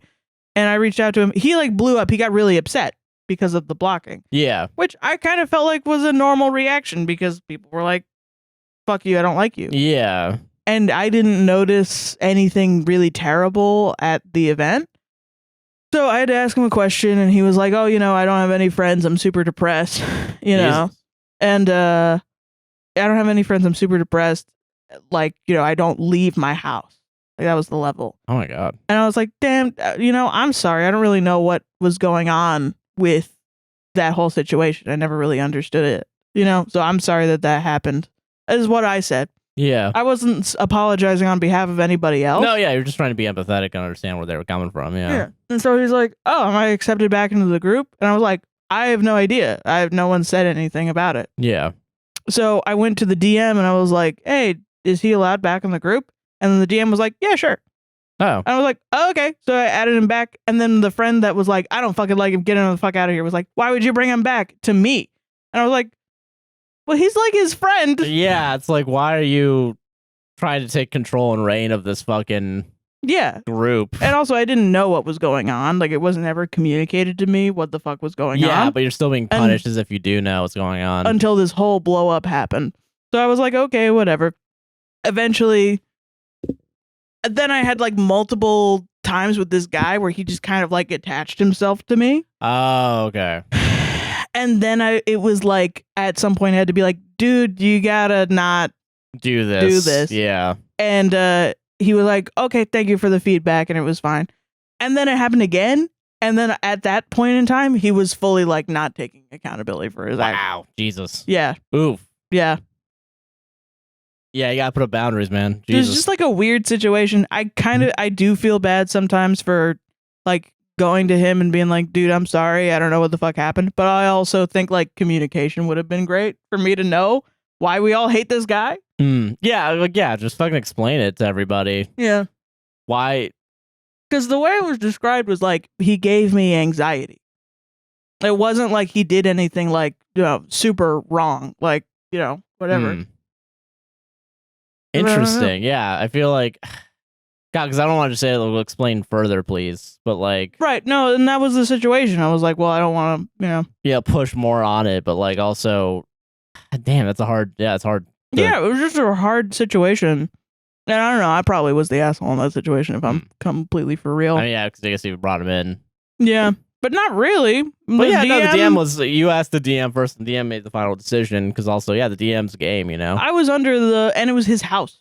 Yeah, so yeah, what? Yeah. Of course, I'm gonna ask the guy who owns the house, who lives in the house that we're all hanging out in. I don't know. I was also super young at the time. I didn't really know. Yeah, this would have been like what, like early 20s? 1920, yeah. Wow, damn. Yeah. Yeah, fucking. Sometimes you just get into weird situations like this, and you fuck up. Yeah, especially if you're like young, Yeah. Damn. That's wild. Yeah. I'm trying to think. I don't think I've ever had anything similar to that. I had no friends.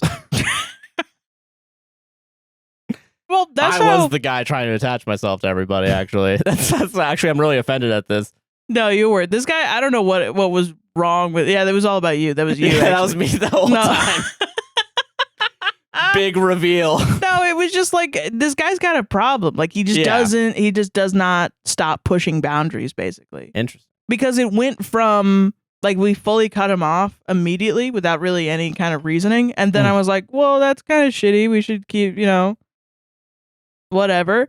And then he would just, like, give him an inch, he'd take a mile. Yeah. He like kind of forced himself back into the group. He was like, I want to be back in the group. You're like, okay. I mean, I laugh about it, I guess. Yeah, and would be really forceful, and then he would get in there, and then it's like fucking. I was like, how am I the piece of shit? Yeah, why am I that makes no fucking sense. Yeah.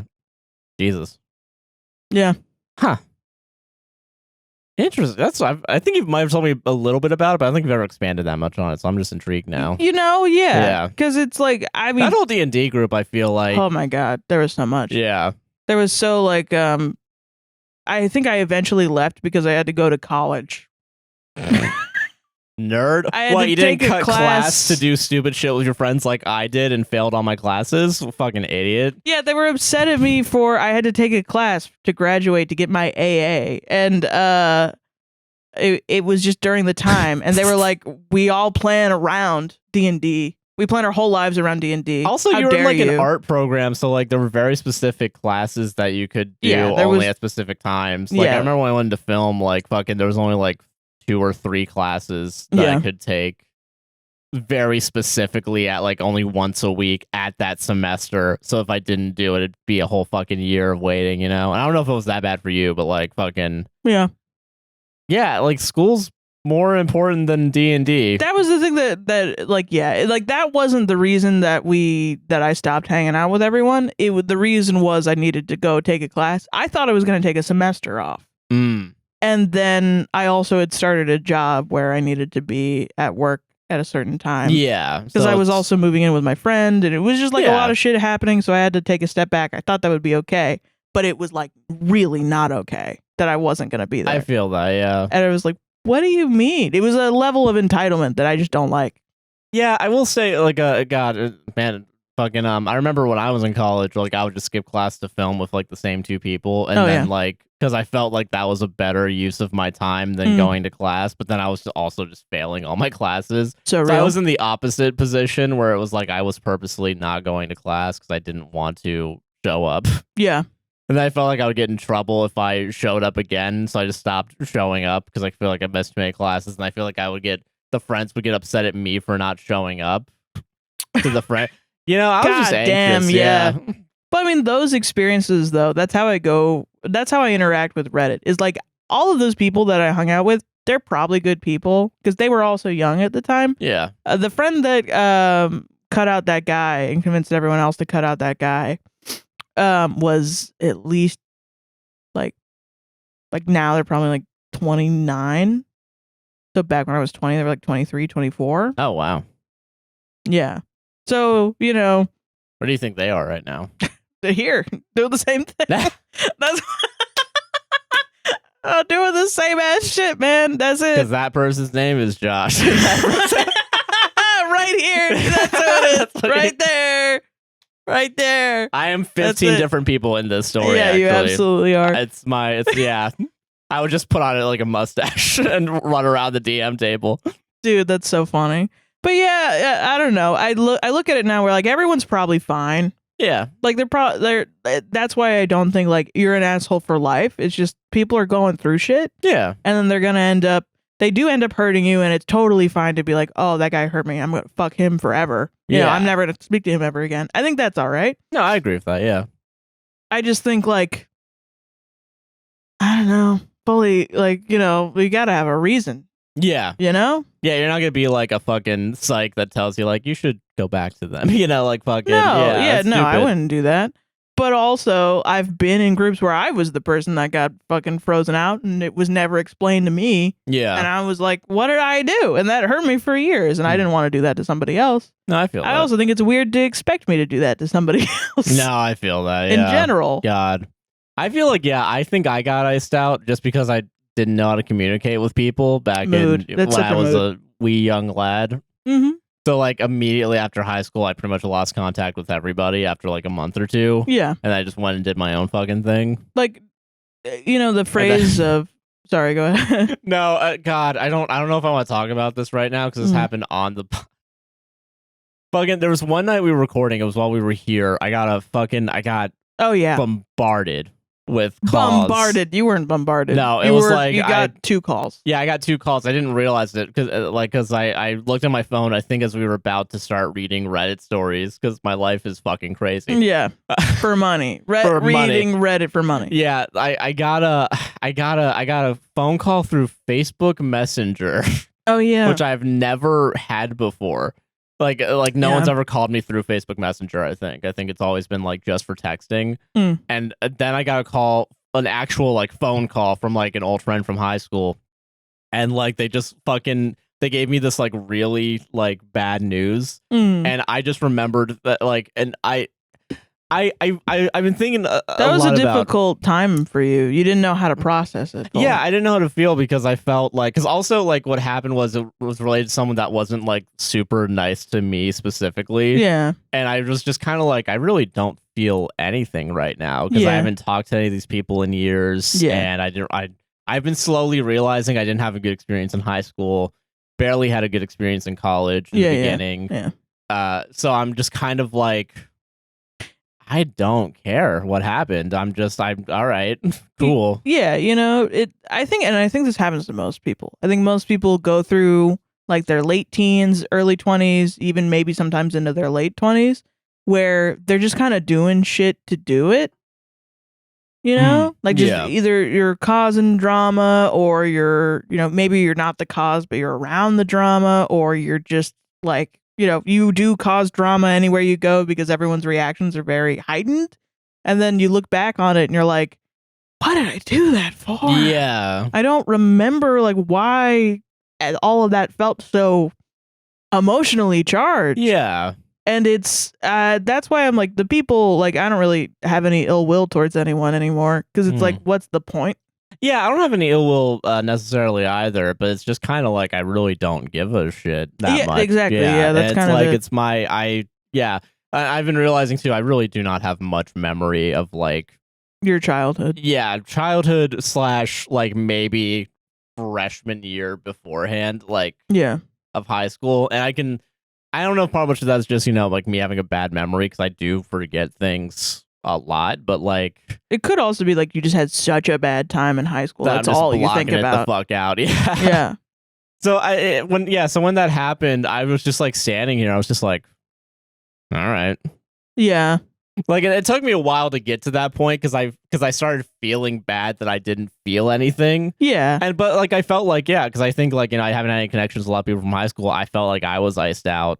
Right. Socially, you know, and like I was like, why the fuck would why would yeah, why would I, dude, why would I shed tears right now for this, you know? And that I'm would just be like the friend group I had in college for 6 months that they just gradually stopped talking to me because I started playing the viola at FSU. And it with me too, it feels like I technically knew everyone for 4 years, but I only felt like I started hanging out with people like they're in like 2 years, acquaintances, yeah, you know. So it's kind of like I don't know, man. Just fucking. Because I mean, I will contextualize the phone call. It was very like, can you believe that this happened? And I'm like, I mean, this is like a Facebook post normally in my life. Yeah, I don't know why everyone's trying to reconnect with every single person from high school. And I think it's the difference between like I had a larger high school. I had you a very small close knit high school, which I think is why. I think it was like they were just calling everybody and being like, I can't fucking believe it. This person passed away. And I'm just like. Okay. Well, not like it did fuck you up. Like you did care. No, I did, yeah.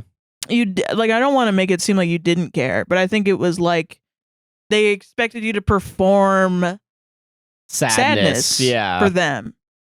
And I think you were also in a moment where you were like, I performed a lot for them because we'd had also the diagnosis in the middle of performing for you guys. Yeah. It was like I performed a lot during high school because you found out that you had ADHD post high school and you were like you were performing a lot and you were masking. Yeah. And it was just kind of like all of a sudden like mask a lot right now. And then you're like do it more so than you're doing right now. Like people don't express emotions the way that like people express emotions in different ways. It doesn't necessarily mean that you weren't grieving or that you weren't sad. You absolutely were. Yeah. It was just like what do you want me to do on this phone call? Yeah, it's like, okay, fucking I'll say fucking my condolences, you know, but like I don't know what else to do. I don't know what else to do. Yeah. I think that's valid also. Like, and that's the thing is like, I didn't understand my friend's reaction. I didn't understand that other person's. I didn't really understand. I've never really gone through life understanding people's reactions. Yeah. So I come at these situations with like, you can change. Absolutely. Because people change all the fucking time and I don't know why.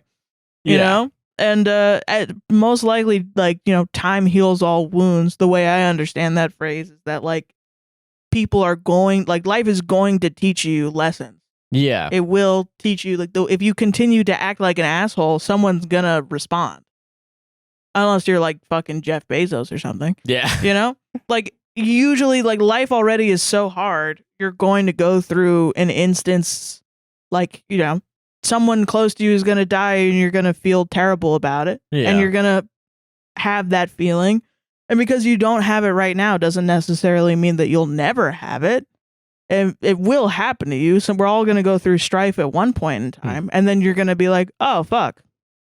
Okay, well, I'm a better person now. Yeah. So why continue to judge a past self or a past others? You know what I mean? Yeah. Because there's a danger in just being like, this person did this to me 10 years ago. And I'm still upset about it. That's valid. Your feelings, don't discount your feelings. Yeah. But like there is one time I met a guy who I was telling him about my grief with my dad. And he was like, there's a repeating cycle, a trap between the process of bargaining and anger. Mm. And you don't want to be stuck in that. And that has helped me a lot because it's like, that at some point you're going to have to move on past bargaining. You know what I mean? Yeah. And I think that's also the life isn't fair. That's a fucking really terrible thing for a lot of people. It's not fun. Yeah. But it is also something that's hard that is a part of life that happens to literally every human being. Yeah. Which is why I guess that's how I have the reactions that I have. And if you're like, that's fucking bullshit, I don't want to hear it. I'm not changing.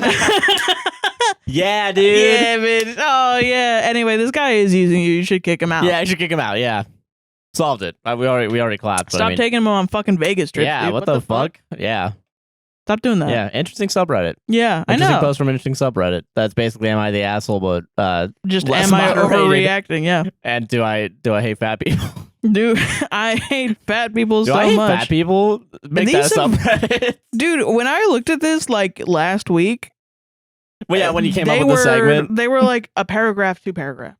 and now they're all just am I the asshole? They're Like, full ass novels now, dude. they were like, oh, the universe is like, oh, Sarah's gonna use this. Let's just fuck this. Look at that. Oh I'm my not reading god, all that, fuck man. that. Jesus We've Christ. planned out the part where we read it. Yeah. What's going on? What? How bad is it? For the listeners at home, Sarah is looking confused or befuddled. I'm not reading this. All right. I'm not fucking reading that on this podcast. God fucking no. Wow. Read the first comment too. What is going on? I don't know. All right, we're never coming back to this. I don't want to do this We're anymore. never coming back to this subreddit. What the hell? Ads, and make us money. Jesus. What the fuck? I did not expect that segment to What go the the way fuck? it did or end that way. That's kind of the beauty of that subreddit, though, is it's like regular ass am I the asshole stuff, and then like what What the are you- yeah. fuck is going on? I'm not saying dog? these words on a podcast Oh, that will be clipped shit. out of context. Jesus Christ. Ad time. Ad time. Welcome to the ad break. Hello. Hey, are you enjoying this podcast so far? It's a little all over the place, but I think it's all right. Well, if you like it, you better go like, comment, subscribe, hit the gosh darn bell. Rate us 5 stars on Apple and Spotify podcasts, and don't forget to hit the like and subscribe button if you're watching on YouTube. Hell yeah. If you want to support us financially, there's a couple ways to do it. You can go over straightovercoffee.com and you can buy APWSTR branded coffee. We have 2 different blends, Sarah's Chaos Blend and Josh's Morning Blend. Sarah's is a dark roast chocolate cream flavored bean, and mine is a It is. morning is a caramel flavored light to medium roast bean as well. Josh's Yours mine is Colombian, mine's Brazilian. That's Yours I is remember Brazilian. now. There you I haven't go. done the ads in a week. I don't If know you how to care. do this. Yeah. But it's all available. It is $18 for one bag. 16 bucks for one bag. $28. $28 for 2 bags. Because it's $4 You're less. so right. Yeah. Yes, $16 for one bag. $16 for one bag. Whoa. $28 as a combo. I haven't done that in a while. I don't know how to do this. Fuck. Listen, we're back. We're rusty. That's it. All right, once we do the red segment, we'll be ready to do things Yeah. for sure. Jesus. But okay, so we have a bunch of buy me coffees. Yeah. People from buymeacoffee.com/ABWSTR to buy us coffee. We appreciate it. Mhm. We have a bunch because we missed out on 2 weeks.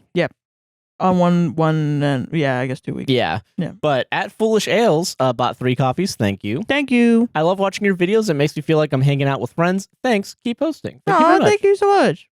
Reslin B. Watson bought 10 coffees. Thank you. I'm going to read all of this. They said, please, if you want, read all of this info on the podcast. Grateful either way. Absolutely. Yeah. I've always wanted to make a business using images from my art, but also what if people think I'm silly? But yet, with y'all publicly putting it out there, how could I resist? And guess what? I'm chuffed as hell that I've gotten to this point. Ta-da! There's a link that'll be down in the description. It is rwatsonarts.myshopify.com. I told myself a couple months ago that if I ever get a website running, then I'll send a coffee to tell APWSTR about it and to thank them for, yes, being a positive and inspirational influence on the world. Thank you very much. Thank you so much. Also, their art is so fucking cool. I love it so much. Yeah, we're going to be getting some, hopefully. Yeah, it's definitely my aesthetic for sure. Yeah, so please go check it out. Link will be down in the description. Yeah. We got Christina, her buying 3 coffees. Thank you. Mhm.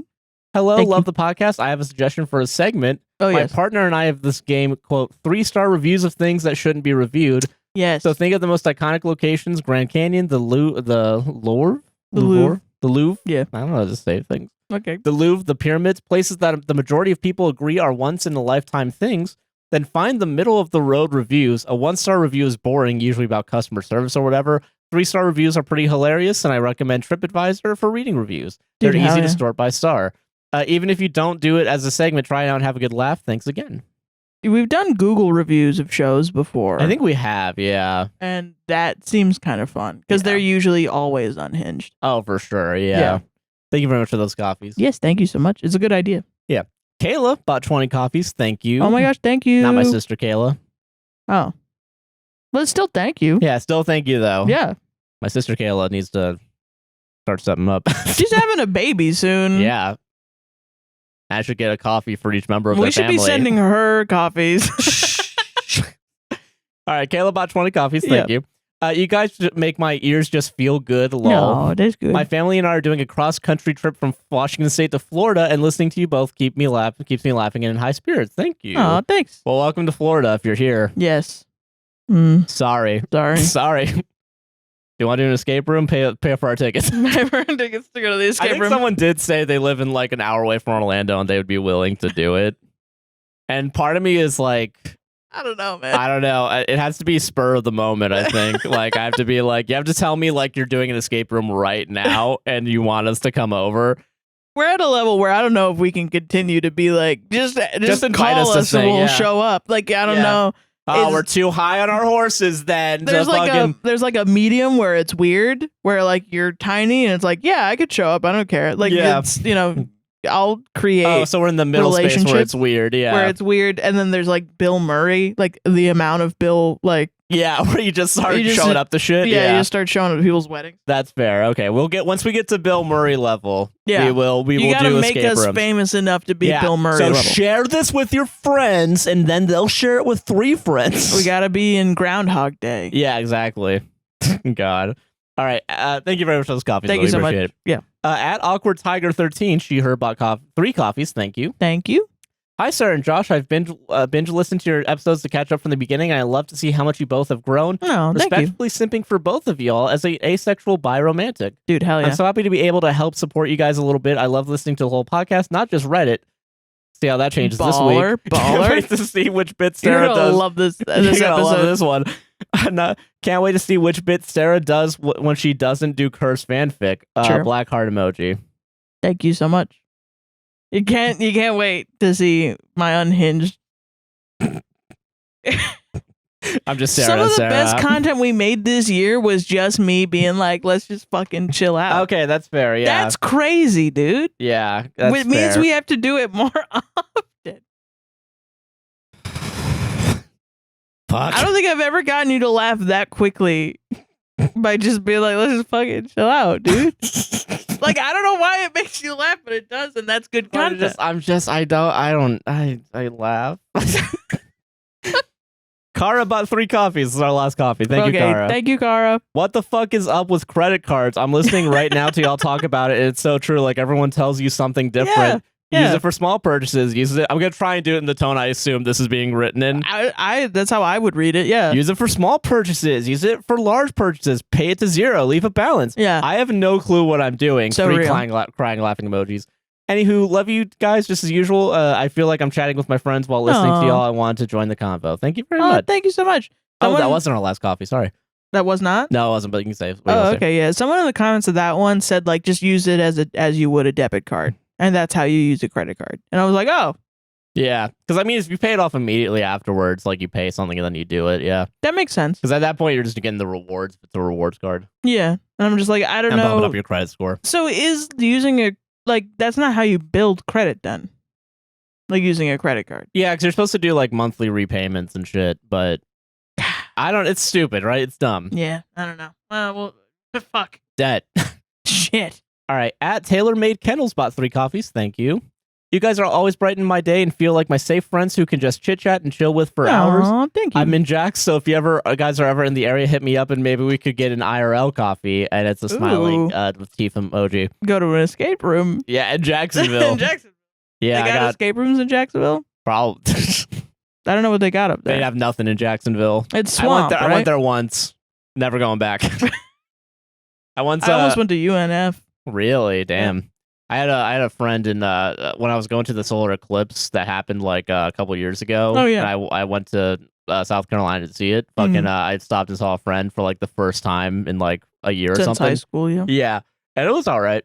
Yeah. But yeah, thank you very much for those Thank you coffees. so much. And thank you all for those coffees. If you want to support us on a weekly No, not weekly. Monthly or basis. yearly basis. Or yearly, yeah. Or maybe it's weekly if like you put your Patreon savings into a weekly account and then you just put your card on that account, you know? Yeah, I'm sure there's a way you could make it weekly, daily, or even by the minute. Yeah. For just pennies a day, you can go over to patreon.com/APWSTR. Yeah. And you can support the content that we make, these long podcasts. We have other exclusive content going out. We had to take a break this week just because it's been rough for us. But yeah, we're starting a bunch of new shows. So we're doing Matt Damon again. We're doing The Worst Takes, which is a political commentary, I guess, show where we read we both read an article and then we summarize it. And then we're going to debunk and talk about it. Talk about it and talk about politics in the United States. Yeah, we're going to work on Thus Spoke Zarathustra again. Yes. That is going to, it's on hiatus right now just because it's difficult for me to figure out. I'm working on like the assets and I'm also working on like the content that I've been doing. It's like super rough right now.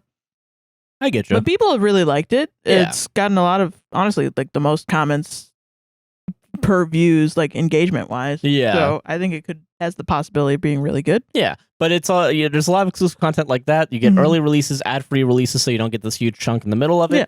And it's only $1, $3, $5, or $10 per month. You can also do it for a yearly and get a discount of 10% or something like that. 10 or 20%. Yeah, it's pretty decent. Yeah. And I think 7-day free trial for the $1 and $3. And also you get all the past episodes of everything that we've done. So all the Matt Damons, all the worst takes. They're all there. There's like Zarathustra's. plenty of hours of content there. If you get the gaming done, early, it's a lot of. It's honestly a lot of shit. Yeah, there's a lot in there. So please go check it out. All the links are down in the description. Enjoy the rest of the show. Is there anything else? That's it. All right. Look at the description. There's things there. There's stuff in there. Palestine, distributed computing. Yes. All that fun stuff. Yeah. Yeah. All right. See you all at the rest of the episode. Yep. Welcome to Reddit. Oh shit! It's the Reddit segment. Yeah. Yeah. There's the energy. Oh my god! The energy's back. You got Reddit stories for us? Yeah. Hell yeah. A lot. Well, first, Sarah, before we start the Reddit segment, I want to ask you. Let's just chill. Let's just fucking chill out this time. You know what I mean? Fuck Reddit. We're just fucking chilling, dude. All right, but okay. So I got like 7 stories to pick from, I think. That's too many. But I'm gonna lower them to 5. Okay, Jesus. good. Fucking give me That's a second. That's a lot of them. I genuinely don't remember any of my stories. Me neither. I only know one story because I picked it today. That's kind of good though, because then we're gonna be like surprised. Shocked. Yeah, by we should just stories. pick stories a week in advance and then just be like, "What the? Why did I pick this one?" Dude, for sure. We should do that. Actually, that's a good idea. Ready. Am I the asshole for buying cheaper steaks for my in-laws? Like, how cheap are we talking? I mean, it's still steak. I'm curious. So okay, let's see. I can't give you any identifying information. It's a quiz on who's the asshole or not. Can't give me the answer key. That's fair. Yeah, okay. Exactly. We had the in-laws over for dinner, and I made steak, everyone's favorite. I'm a medium rare gal, so is Hubs, so I got us some nice ribeyes, which I cooked in the sous vide and then seared. My in-laws like their meat well done. Beyond well done, honestly. Like, cooked to the point where it practically disintegrates into dust because you've obliterated every drop of moisture within a square mile. Ma'am? Straight up shoe leather. Oh my god, Jesus. Whoa. Just let people enjoy their fucking food, Jesus. That's crazy. No, I'm so sorry. I will say there's a point where you burn it, but like, if it's not burned, I think that's all right. But if it's fully like a brick, don't serve it to me. Okay, I get you fucked the meat up. I mean, that's my personal preference also, is I don't want, like... I guess it's a personal preference, but I also think it's objectively correct. It's a free country, Sarah. Nah, it shouldn't be that free. I don't... All right, okay, fuck it. All right. I'm performing the Reddit person. Oh, okay. The person that's like, that's a crime. Because we're on Reddit and we're going to be over emotional. I'm giving like fodder to the Apple reviews that are like, these people are so over the top with their reactions to Reddit. Okay, yeah. Like I've been thinking about that one that was like, don't listen to this podcast. The lady just berates her boyfriend the whole time and makes it so that he can't say his actual opinion. And I was like, who do you think Josh is? What do you think his actual opinion is? Like you want him to get on here and be like, women are inferior or something? Like, what could you say? He's a man with a podcast. He has to hate women. Be, like, which, don't get me wrong. Okay. Okay. But it's like tuning into this podcast and expecting you to be Andrew Tate or something is really funny, dude. I'll get a bald cap. Yeah. I'm not shaving this fucking off. Are you kidding me? I don't refuse to make it that way. It's not my place to tell someone how to enjoy their meal. Okay. They will answer for their crimes when they are standing at the gates of hell. Little much on that. Let's tone it back a little bit, guys. I love you. You're so right, though. But Did you get cheaper steaks for them because you don't want to cook it because you hate how you cook it for them, but you want the good steaks for you because you think it tastes better for you? But I didn't want to spend a bunch of money on 2 more ribeyes that were just going to get ruined. They wouldn't even want me to keep the fat cap on there, so they were going to end up as a couple of indistinct gray bricks. So I went ahead and just got 2 quote-unquote manager's specials of a much cheaper cut. We ate dinner to no complaints. They both loved the solid blocks of pure carbon that I served up. Okay. But then mother-in-law took it upon herself to snoop through my purse. What? For the grocery receipt. Fuck you. That's not okay. Because we're trying to like steal your like. Why are you snooping through the purse I don't anyway? know. That's crazy. That's wild. Gotta get my fucking money back from this. Honestly, kind of par for the course with her, and a whole other can of worms for another time. I feel like it's relevant, but okay. Yeah, it's very relevant right now. And I caught red-handed (parentheses gray-handed) end parentheses. They're offended that I served them a second-class meal. I'm over here like, come on. Husband thinks I should apologize since it's kind of a bad look, but my only regret is that I didn't cover my tracks better. Now you know for next time it's so real to get away with your crimes. I'm gonna be real chaotic. I'm gonna keep it real chaotic neutral with you right now. Not the asshole. Not the asshole at all. Not even like a little bit. Okay, neutral. You're not the asshole because also like they snooped through your fucking receipts and also they didn't have a problem with the steaks. I'm not even like upset. Like I get like you're allowed to have a personal opinion. Like if we're being real, you're allowed to have a personal opinion about the way someone eats their steak. Yeah, but you're still cooking it the way they liked it. They enjoyed it. It's a little shitty to be like, because I'm gonna burn these steaks, I'm gonna give you a lesser cut. I don't think so at all. But you are now absolved because there's a problem of pushing boundaries of like your fucking parents are going through your purse. Like, yeah. That's crazy. No, that's wild, not okay at all. Why is that happening? Yeah. Why you need a safe for your purse? Like that? If it, why do you need to know the price of what you're eating? That's weird. Yeah, it's like I've had cheap ass food that tastes fucking great, and I've had expensive ass food that sucks dog. Oh, for shit. sure. Yeah, it doesn't matter. Yeah, because it's all the same fucking molecules at some point. You know what I mean? You know, and people have different palates and stuff. Oh, for sure. Yeah, I'm not like, listen, I'm not gonna be a guy. I'm not gonna pretend and be like, you know, like there are reasons to get like a more expensive cut of something or a less expensive cut of something. You know, and like fucking. I guess I view like eating as like a skill tree, you know? Yeah. Like either you're not very skilled in it and you're like, I just want to eat cheese and meat and that's it. Fucking honestly, those same, dude. That's it? Yeah. Or you're like a guy that's like, I travel around the world and I eat all the different types of food. And I don't think either are bad. I'm definitely cheese and meat guy. When we get the we eat hamburger helper a lot. But when we get the what's it called? The croissant sandwiches, I do this thing that's for sure like some sort of neurodivergency where I eat the egg in the top of the croissant by itself. And then I just have the bacon and cheese with the bottom croissant. Sometimes I'll take the bottom croissant out and just eat that. Damn, you're going crazy. I just want bacon and cheese on top of each other because that's delicious. It's a neurodivergent thing on a neurodivergent thing because we eat the same thing every day for breakfast. Yeah. We buy the fucking great value breakfast sandwich. Yeah, because it's like $1 a thing and it's better than like going to fucking Dunkin' every goddamn day, but like fucking... But we also don't like... We're not into like making eggs. I used to be, and I haven't done it in a while just because I feel like I get sick afterwards. Like I feel like I get like weird stomach issues when I have like too many eggs. Well, you undercook your eggs also. That is probably what it is.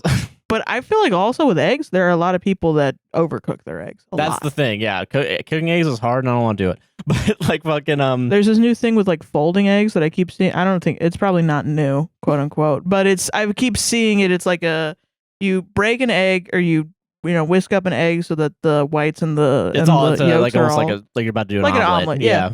And you pour it into a thing and it covers the whole thing. You wait for there to be a skin on the bottom. Oh. And then you push it and like fold it in on itself. Oh, I've seen that. Yeah. And people in the comments of those videos are always like, flip it over and cook it on top. Because you never flip it over. It cooks from the bottom to the top. Yeah. And it's fully like, where's the cheese? It's under the sauce. Yeah, like... You just don't understand this food. You don't understand how, because eggs are a difficult thing to cook. We're way off topic, but that's fine. Yeah. But like fucking, like... That's kind of similar. It's like you just don't get the cooking of the steak. Yeah. Like you don't understand what it is. Because also cooking's an art form too, as well as a scientific one. And a skill. Yeah. So God, every time we do these food things, I feel like I'm a broken fucking record, but food's so important to culture and life that like it's... And honestly, like, who fucking cares if it's a cheaper cut? You know what I mean? I know. Yeah, I would eat literally. I buy the cheapest. That's me though. I mean, I maybe someone like. I see it as like she made what she wanted to eat, and then which was a more expensive cut of steak that she cooked herself for herself for herself and her husband in the way that she knows that they both like it, and then she cooked you what you ended up liking. Yeah, and the way that you wanted it to be made. Yes. Because in reality, like, let's be like unless like it's like from two different parts of like the cow, I guess it's probably not super different, you know.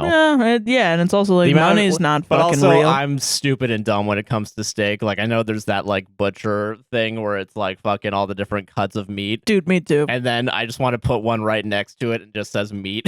It's all meat, baby. Yeah. So I don't know. I don't know. Yeah, and I'm definitely like I'm not super into steaks all the time for sure. Yeah. That I would know what the best cut of meat is. Oh yeah, me from neither. The best cow or something. Yeah. I have no idea. So I'm probably an idiot to somebody else. Yeah. You know? I mean, maybe, all right, for real, maybe it's a little assholey to judge this lady. But also, I'm going to judge you too. No, I get you. If you cook me a steak that's completely well done, I'm going to be mad at you. You know? God, I feel that. Solved it, though. Solved it. All right. Solve literally every problem in the world, dude. We literally do, and I don't know why we don't get our flowers for it. I know. Okay, real quick addendum onto the last story. Oh, okay. Someone compared it, and I guess this is how I see it too. Mm-hmm. Is like my husband really likes expensive bourbon. Oh yeah. But when I drink bourbon, I want to mix it with soda. Oh, so you want to get like so he's not gonna give me his expensive bourbon to mix it with soda. Yeah. I can understand that. Yeah. And that, I think, is how I agree with that. Because you are not tasting everything in the meat if you cook it to death. Yeah. I can understand that, yeah. And other people were like, I'm not going to get pissed at them for not buying the most expensive ingredients for me. Yeah. Which I think is valid. I agree with that. And you know what? I've rescinded thinking that she's an asshole for looking down on her mother. I think it's fine. Look down on your mother-in-law. She's going through your purse. Fight the fucking family. You have dude. Other problems. Yeah, exactly. Yeah. Solve it. All right. I picked this one today, and I think this one's okay. So I'm gonna do it. Okay. This is also my most recent one. This is the most recent because all these are a week old. Okay. And I'm gonna say this one might be fake. All right. This might be rage bait. Well, that's all right. We'll analyze it. Yeah. That's okay. Am I the asshole for telling my wife to be less emotional when cooking? Right. Okay. All right. Well, okay. All right. You got me. I'm already enraged. You got it. That's all you got to post. Should I continue? You're the asshole. Yeah. But just in case, let me read this entire post. Earlier today, my wife texted me that she found a recipe in a magazine she was reading last week and that she wanted to try making it.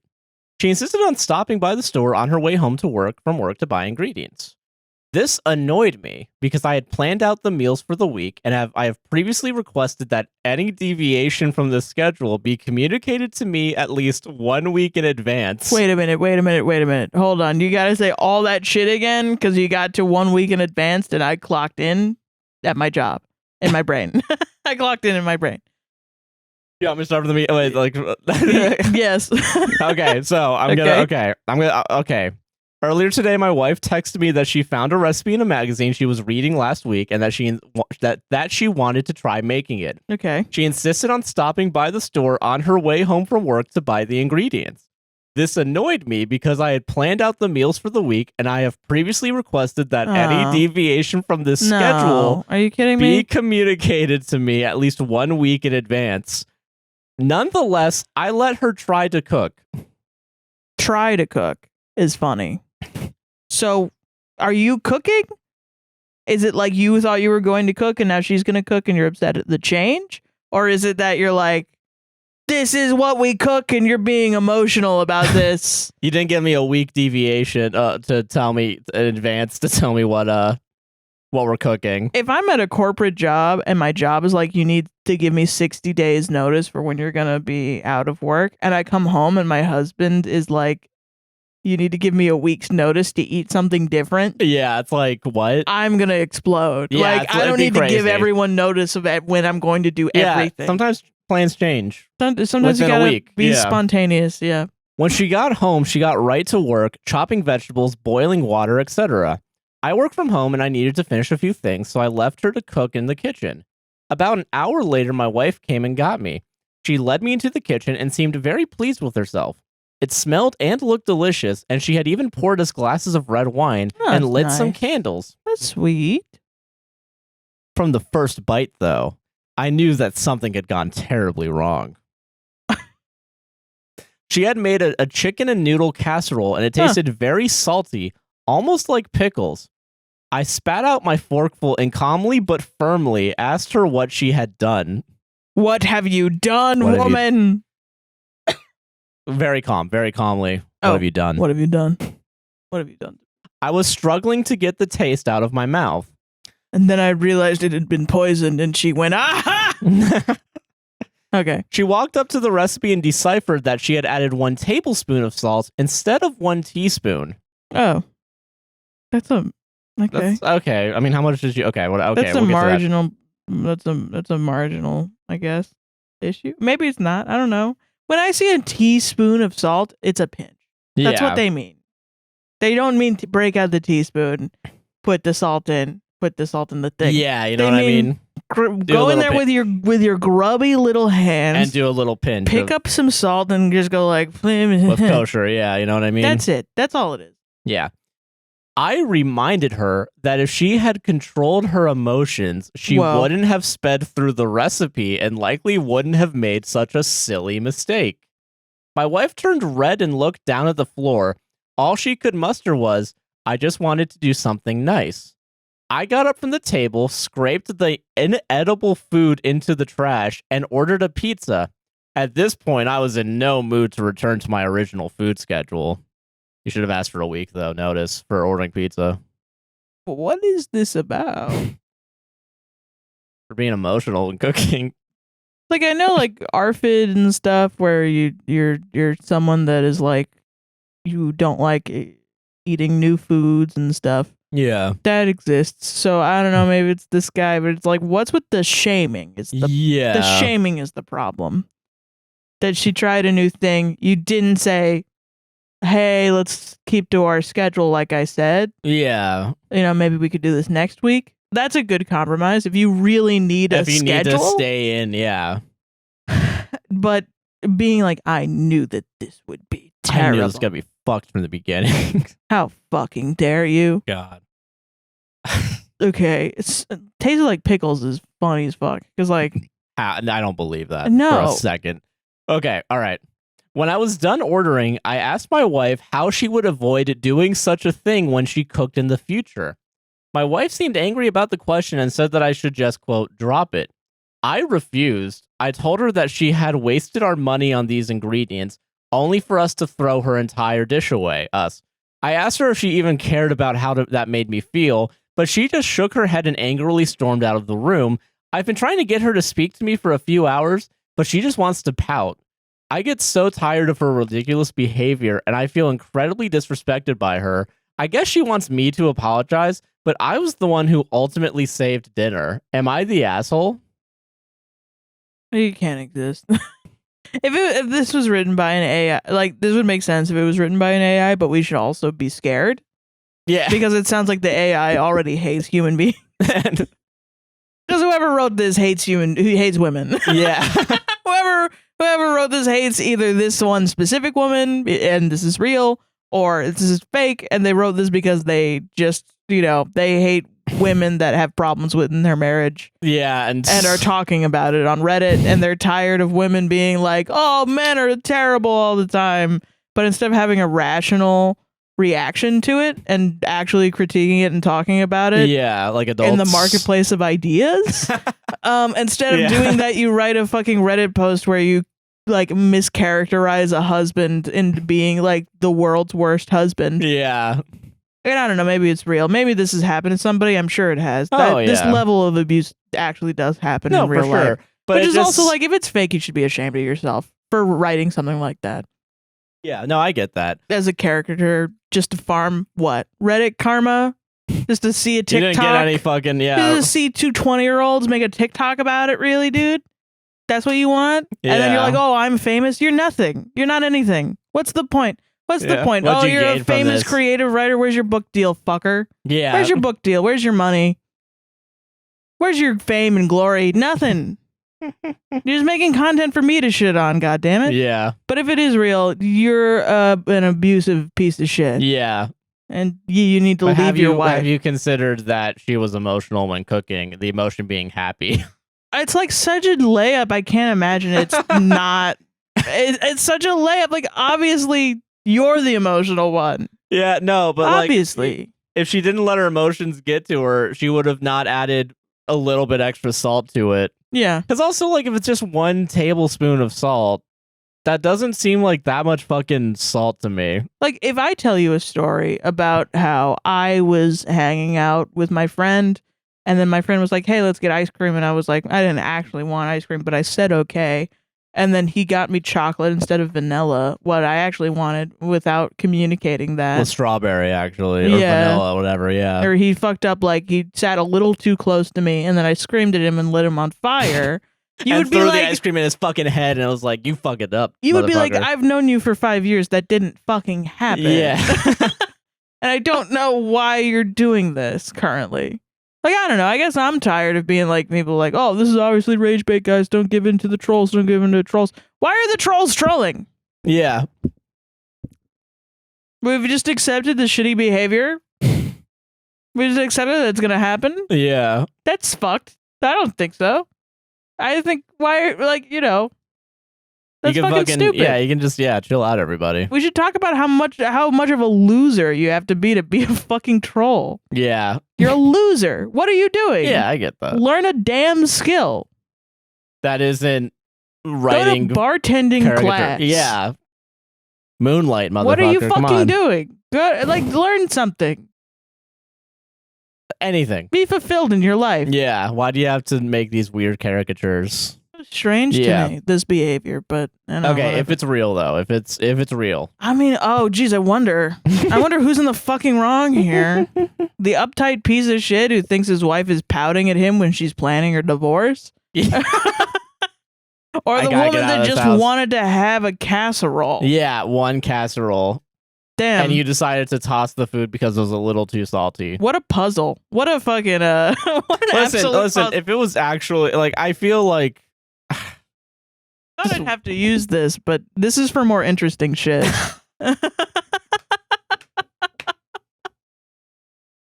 don't know. Like, make the characters a little three-dimensional if you're gonna write something. Yeah, fake. don't make them like complete like caricatures. I get it. Yeah. Yeah.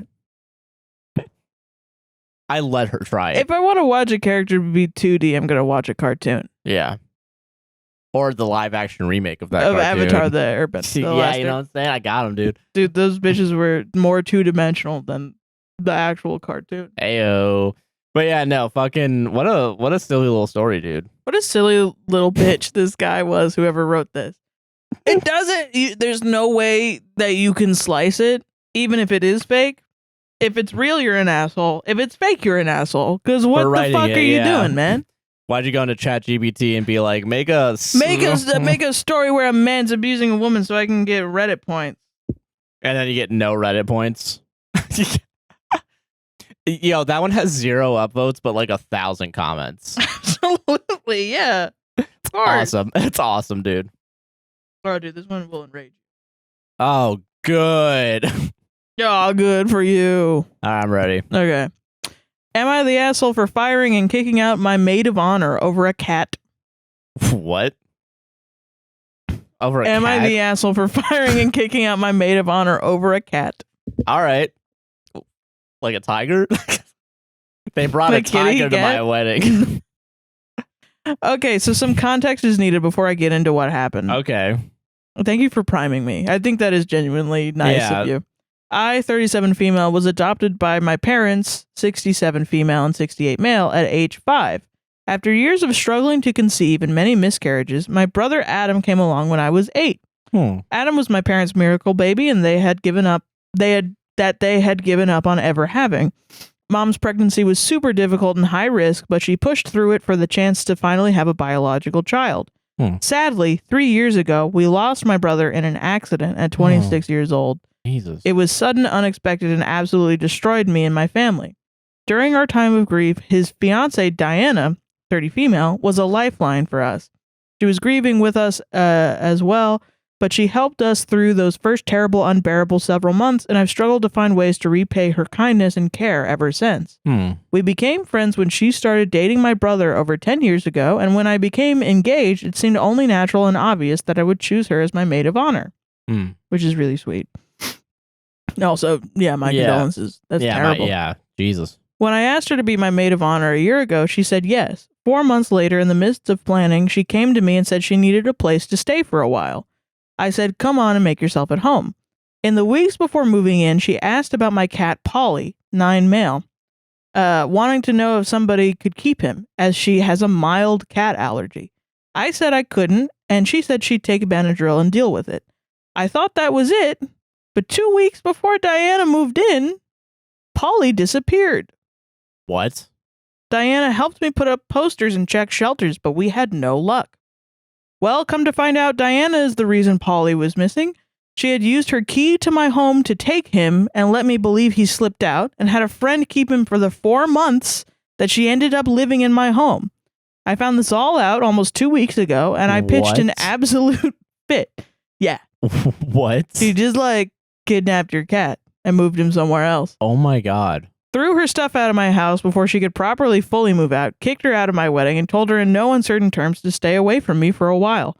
I blocked her after the 3rd apology text because I was sick of seeing her name on my phone, then blocked her across all social medias. She even showed up at my work the other day, and I stayed in the back. That's so wild. Okay. Wow, you're pushing too much on this. Yeah, I stayed in the back until she finally left. My parents, who adore her as an extension of my brother, want me to make up with her and let her stay in the wedding. No. But I don't see us coming close to even being civil before my wedding date. Adam helped me pick out Polly, and he's one of the few things I have left that connects me to my brother. Jesus, yeah. I don't know what I'm going to do about the open maid of honor spot or anything yet, but I'm wondering if maybe I did go overboard. I don't think I did, but I could use some outside perspective. Am I the asshole? No. Edit, thank you to everyone for your responses and support. Yes, I did get Polly back. Good. I'm going to try and read the comments and answer any lingering questions if I can. No, you're not the asshole. That's a severe breach of trust. Yeah, dude. you fucking used to. What if your cat gets sick? Yeah, and in those 4 months, dude, and the nerve, the absolute fucking gall to help her put up missing posters, knowing that's so full wild. well the gaslighting that you fucking gave the cat away to a friend. Yeah. Because you said that you would take Benadryl, and you're like, actually, you know what? Fuck that. I don't, because you don't want to take Benadryl sometimes. I only need to take Benadryl one time if I scoop the cat up and just toss him out the window. You Also, know? she had a friend, right? Yeah, Go live with the friend. Yeah, why the fuck? Why do you specifically need to live with your almost sister-in-law? Yeah. That's and kick her cat out. That's like really is just a severe lack of boundaries, like a lot. Yeah. Or in crossing of boundaries, like disregard. Yeah, especially if like your brother helped pick the cat. That's fucking wild as shit. Crazy dog. to me. That's so crazy. God, even before that, we don't even need to bring that up because it's still fucked either way. Yeah. Like no matter how you got that cat, like. Because that's also like almost animal abuse at that point. Yes, like, it is. Taking a pet away from their safe space and then being like, all right, bring it to another place, whatever. And then, she has no idea that where he's gone or what's happening with him. Because also, like fucking, if you don't know what conditions if you he's think living in. the cat snuck out, usually the cat will show up again, and return home. So you're wondering when is my cat gonna show up? Yeah, or if he's hurt or something, And usually they say like after a couple of days. Like once I was living in a house with a bunch of cats that were indoor outdoor cats. Yeah. And my cat's always been an indoor. And so she started going outside more, and I thought it was okay at the time. Now I don't really think it's okay to have an outdoor cat. That's my personal opinion. I know a lot of people disagree. I know a lot of people from the UK also get very upset at that sentiment. I was talking about me and how especially around here there's a lot of roads and and they're also terrible predators on the environment. Yeah. I understand that it's a controversial take. Yeah. But around here there's a lot of there's bears, there's fucking I don't think mountain lions, but there's predators. Yeah, I remember where I used to live in Kissimmee, there was howling at night sometimes. It was always a little. There's bears up near where you wouldn't think it, but there's bears in makes sense. There's a lot of forest around here, and it's a fucking marsh, north of and us. Swamp. So yeah, Jesus. But yeah, literally within the confines of Orlando, there are a lot of predators. Yeah, and cars and people that will fuck up your cat. So I don't think it's okay to have it around, at least around here. But she kept getting out, and I would come home and I would never see her. Yeah, and I was like, "Is she around?" And it became an issue where my roommate was like, "Oh, she's here. Here's a photo," and I was like, "Yeah, it's not cool. I don't know. Maybe we could figure out how to keep her inside. Maybe." Yeah, because I don't feel comfortable. Because also, if you're going to work and you're not even seeing your own cat. Yeah. Yeah. It's a terrible feeling because they're part of the family. You come home and you're like, "Oh, it's my cat. We're gonna hang out today." God, to go through awful. That heartbreak is also on top of the grieving you're already doing. So this was gonna be a lie? Yeah, they were just gonna keep for the rest. She was gonna be like, "Oh, he just showed back up." After 4 months? What was the exit plan here? Was it that was never gonna? Yeah. What's the point of that? Yeah, that's crazy as hell, dude. That's ridiculous. Wild. That's so fucked. That is relationship ending shit for me. Yeah, no, I would not be friends with that person. I don't even know how I would be civil because that's it doesn't matter what they've done for you. And now they are showing currently that they are boundary crossing. And they will do anything to not take Benadryl. Which is a flag. Yeah. They'll do anything to get whatever they want currently. That to me is a red flag. That's a big red flag. Yeah. Jesus Christ. I don't that's a open shut. Yeah. Jesus, yeah. If someone took one of our cats and put them somewhere else, I would be pissed. There are people in my life that have been there for years and years and years. They would not be in our lives anymore if that happened. That's bad. That's not right. Yeah. Mostly the reason why I leave situations is because of my cat. Yeah, that's fair. It's somehow something bad happens to my cat, and I'm cats, I'm protecting my cat. I'm sorry, it's my cat until I die. Yeah. But I get if you're not a cat person, you might think differently. But I think that's weird. Anyway, yeah, solved it. Solved it. Yeah. I think you're weird if you're not a cat person. I don't actually think you're weird. Speaking of cats. Oh god. Why are you trying to synergize this? Speaking of, cause it's good. That echoed back at me. That scared me. Sometimes you yell at the void and it yells back. You know what I'm saying? You yell so loud, you scare yourself. Am I the asshole? Mm-hmm. I made a minor mess like a cat would, so my fiance would know what he's getting into before we got one. Let me say that again. Hold on, take two. Am I the asshole? I made a minor mess like a cat would, so my fiance would know what he's getting into before we get one. You are a furry. So I bought a big costume. You don't know yet, and it's okay. Being a furry is okay. 24 female. So my fiance, 27 male, really wants a cat. And I understand. They're nice pets. Great. But I grew up with a cat and he doesn't, and he didn't. So he doesn't. He doesn't. But I grew up with a cat and he didn't. So I don't really think he understands how hard it can be to take care of one. He said that it'll be so easy because they'll just use the bathroom and the litter box and it doesn't need much attention. But I know it's not that simple. For background, he knows he would have to take care of it most of the time because he's unemployed and looking for work. Meanwhile, I'm constantly busy because I'm trying to get through nursing school. I'm just afraid I'll end up having to look after the cat a lot more than he will. That's how it was with the fish we used to have. My fiance forgot to feed it multiple times. That's not good. If you can't even feed a fish, that's not great. Friday night, before he went over to play poker with some friends, I found this to be the perfect opportunity to have some of my friends come over, as my fiance doesn't like my friends. Okay, well, that's weird. All right. Him and I had a little argument about the cat again before he left. He insisted it would be easy and he would clean up after it and everything, but I just can't believe him after the fish. And he tries to say that cleaning up things like vomit really isn't that bad when I know how gross it can be. It can be gross. It can be. I get that. So here's where I might be the asshole. My friends and I were drinking and watching movies, and I'll admit, we drank a little much. I was complaining a bit about my fiance, and so the argument was on my mind. Eventually, I started to feel really sick, and I jokingly suggested that I throw up on the floor and make my fiance clean it so he actually sees how gross it is. I was so on your side until this. I was really like, you know what? He can't even take care of a fish. He doesn't like your friends. He doesn't sound like a good guy. Why are you gonna marry him? Don't fuck the cat part. But there was a shift. But then you were like, I'm gonna throw up on the floor and make my fiance clean it. Is where I'm like, all right, okay. You're gonna leave it? You're gonna leave the throw up on the floor? My drunk friends actually encouraged me to do it, so I didn't go to the bathroom and ended up vomiting on the hardwood floor in our apartment. Nobody cleaned it up, anticipating that he would clean it up to understand the struggles of having a pet. That's just nasty. I know it sounds a little ridiculous, but it was drunk logic. A little is doing a lot of legwork.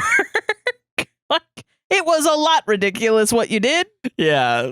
The next morning when my fiance came home, he was furious and screamed at me for doing such a nasty thing. Yes. I felt a little bad.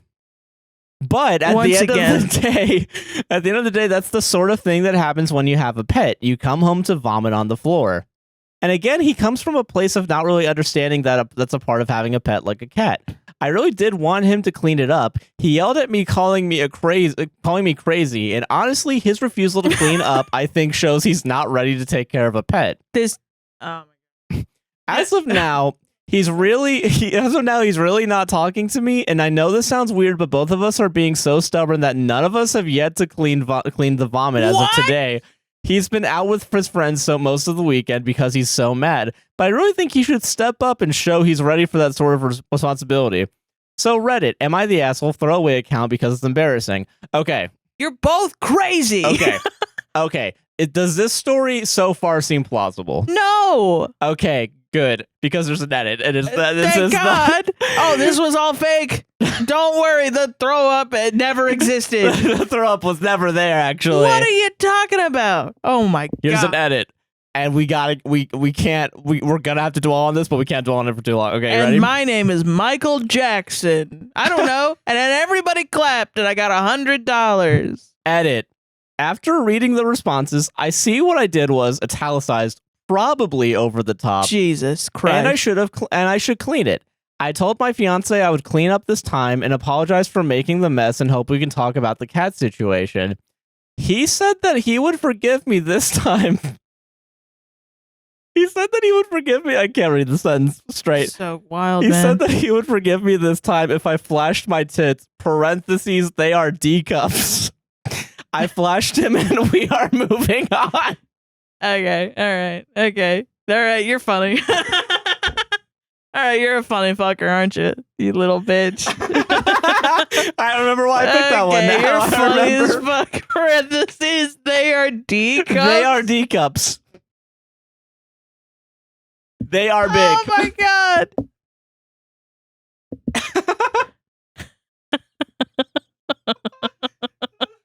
I love the internet so much. That's really funny, man. Oh god, I forgot about that. It's been fucking a week since I picked that story. Oh my god. Yeah. God, if I could, I would title this podcast parentheses I have D cups. And parentheses and they are D cups. And they are D cups. What? Like, okay, so It's what been a the while since fuck I've do you broken. expect me to say to that, man? Like, what analysis am I gonna bring into this? Nothing. What's the point?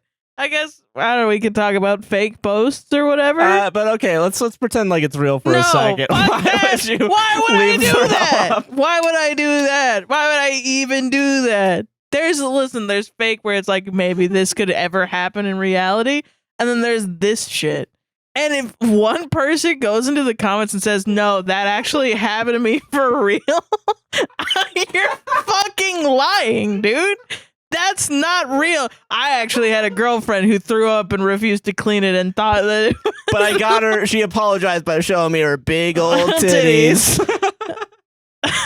You're not real. You're not real. That's not real. I'm so happy right now. It's not real. You know it's not.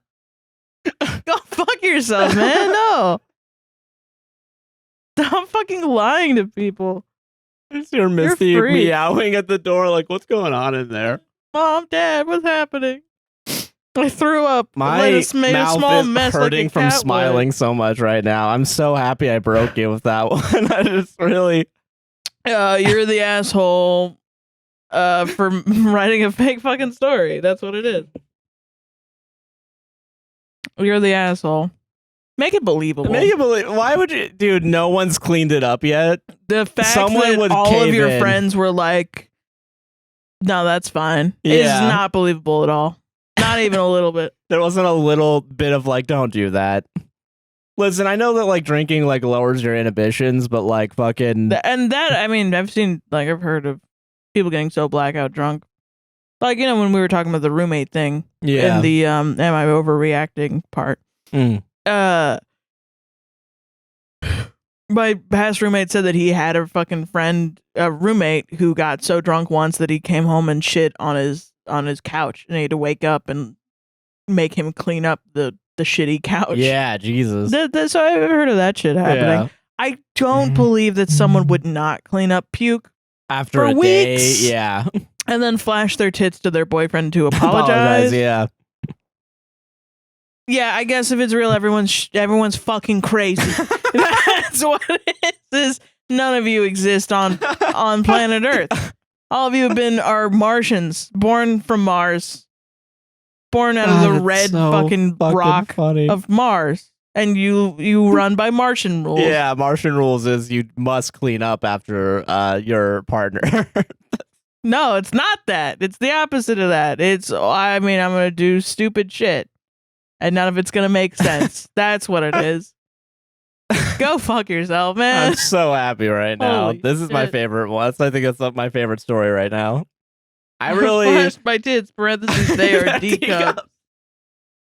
I hope it's real, but then they see the absurdity in the situation and they're just adding shit. They're just lying halfway through. Yeah, maybe it was real, and then like they just like I just want all of you to shut the fuck up. I just want you guys to shut the fuck up. I'm gonna make you guys focus Here it on is, this. internet history. Yeah. Yeah. Just there you go. What are we all fucking doing? What is our life? We're just all breathing each other's air, you know what I Yeah. mean? Jesus.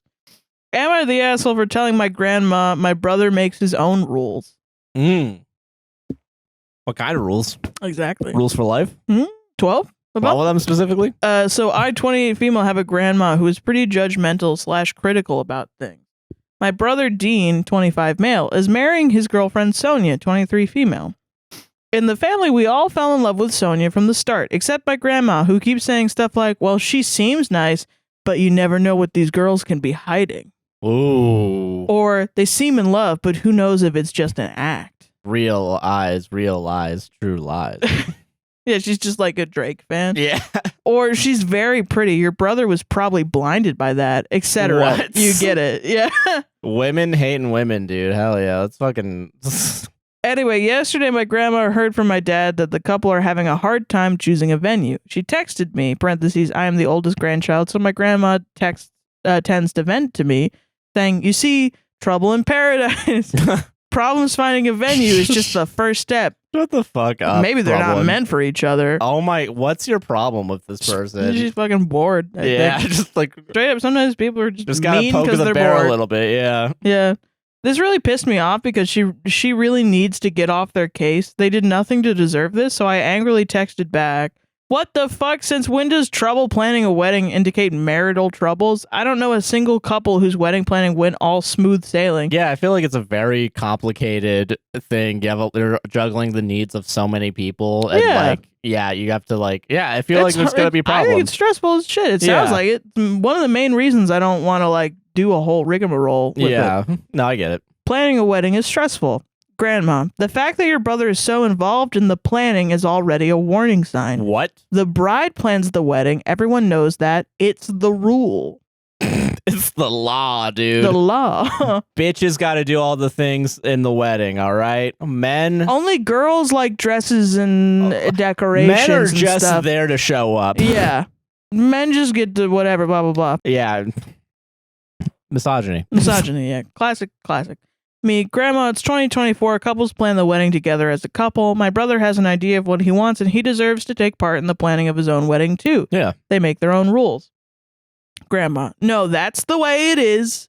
The bride plans of the wedding. The groom grants her wishes to make her happy and doesn't get involved. Their bad attitude will ruin their relationship. What bad attitude? They're just working together to plan a wedding. Yeah.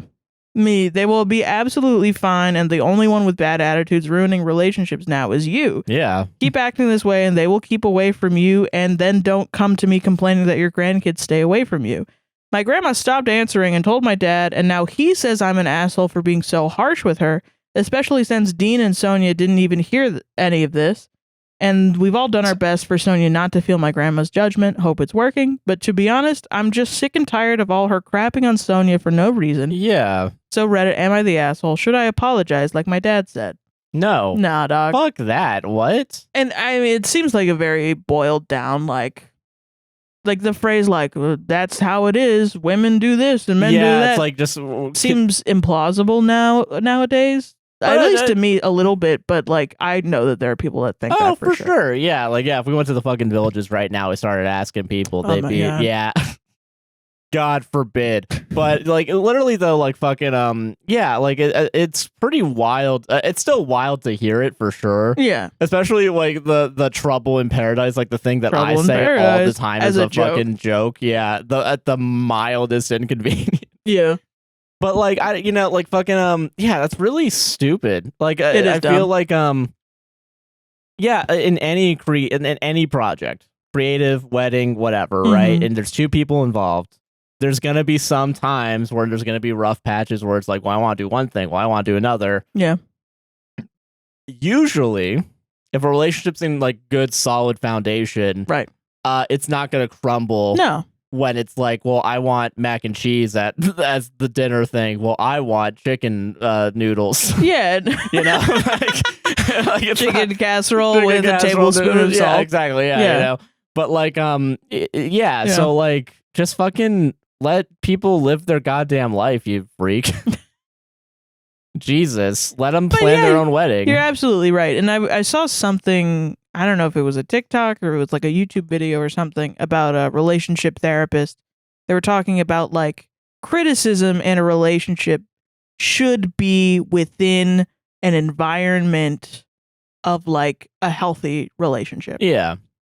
And they were talking about if you don't currently have the environment with your partner where you are uplifting them consistently, just in general. Yeah. And then you also are passively criticizing your partner by being like, when you do this, blah, blah, blah, do. So it's not like, the I statements that people tell people to do in couples therapy, where it's like, say just, I feel like this when this happens in our relationship, blah, blah, blah.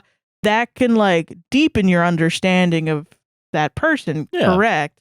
But still, when it comes down to it, where your partner does something that you don't necessarily like, and you tell them, hey, when you do this, it hurts me, blah, blah, blah. If you don't have the context around it of, oh, I love you and I love that this happens, blah, and you just kind of assume that that's what it is, but it's not been communicated to your partner, most times your partner's going to get defensive.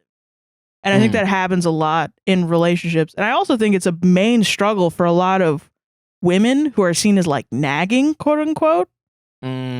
Yeah, I get what you mean. They don't feel like they're nagging. They feel like they're just bringing up and expressing how they feel. Yeah. But men see it as nagging because they feel underappreciated because they haven't been verbally appreciated. But then it can cause an issue of like, so I have to quote unquote baby my husband by telling him like, oh, I love you and all that stuff before giving him a criticism just for him to get defensive with me. Like, why can't he be an adult? Yeah. And just take that. But you have to like create a safe environment first to be able to do that. Yeah. And that's the unfortunate give and take in a relationship when you are a woman that is like, I do all the dishes, I do all the laundry, I do all of this. Yeah. I just don't like it when he leaves the dishes in the sink and not in the dishwasher. Why? If I tell him that, why is he going to get defensive? I do all of this other stuff. And then all of a sudden you both feel unappreciated. Yeah. Damn. Jesus, man. And like, it could have been something that just, he could have understood it had he felt appreciated before, and she could have understood it had she felt appreciated as well. And then you get to a rock and a hard place, and that's like the main reason that couples break up. Damn. I can understand that. I agree with that. Yeah. Damn. Just wild to still hear, like fucking... Yeah, the shit where it's like it's all on the woman to do all of the labor. No, fuck that. And that's like the first step, I think, in solving that issue is don't put all of the shit on one person. Yeah. Because obviously they're going to get resentful. Oh, yeah, for sure, yeah. It's always going to be like a give and take. It might not always be 50-50. It's going to sometimes be 99 to 1%. Yeah. But that's where the communication comes in for sure. To just assume that and to put it on her just because, I don't know, you're old and insecure and, and like, don't have anything to do. Well, I went through it, so you got to go through it, all right? This is traditionally how it works. I suffer, you fucking suffer. Yeah. I'm just saying this, and I hope I'm helping because I know that this is what's going to happen because this is the law and this is the rule that I think. The police will come to your house in the dead of night, bag you up if you don't do all the wedding planning and you're a woman. God damn. Yeah, I wonder how gay men do their weddings because there's no woman there. I know. How do they do it? How do they do it? Oh, lesbian weddings? Oh, there's always two people doing it? Oh, God. Non-binary people? Flip a coin. But see, but okay, you're joking, but people will be like, yeah, but who's the man? Yeah, it's like, well, shut the fuck up. Who's the man and the female in that relationship? How about neither? Maybe they just are the gender that they say they are. Yeah, maybe two women can be both feminine and two men can be both masculine. Or non-binary people can be who they are. Yeah, it's not that. Just yeah. Stupid. It is stupid. It's all stupid. And also, men, in this, I know we're talking in a binary way because that's how this was presented. Because the grandma is old school and misogynist. Yeah. But men deserve also to have their moments in the wedding. Yeah, exactly. Like, I had a friend who he was like, he had trouble with planning the wedding because he felt like he didn't want to step on his fiance's toes. And I was like, well, I mean, you also deserve this is your wedding too. Like, you only get one, hopefully. Theoretically, this is supposed to be the most important day of your relationship. I was like, whatever it is that you want, like as long as like you're with her and you guys are going to be great, you're going to have a good time. Yeah. And it was like, it boiled down to with that moment was like people in his life, like his parents were like, we want a big wedding. And his wife was like, no, I want a small wedding because I don't want to fucking pay for that shit because they're not paying for it. I feel that. And he was having this issue where he was like, no. And I was like, well, what do you want? Like, you know, do you want a big wedding with your parents or do you want a small wedding with your fiance? Because it's not your parents getting married to your fiance. It's you and your fiance getting married. Yeah. You have to figure out what you want. And he was like, I didn't think I could have anything. And I was like, no, yeah.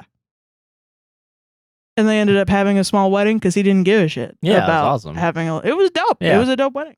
Except for the coffee creamer. Yeah, we poisoning did. me. We didn't drink the coffee creamer though. It came out in chunks. And I drank it all. No, you didn't. That was like yummy texture. But no, fucking that was the venue's fault. That was the venue's fault, yeah. But yeah, no, fucking I agree with that. Damn. Yeah.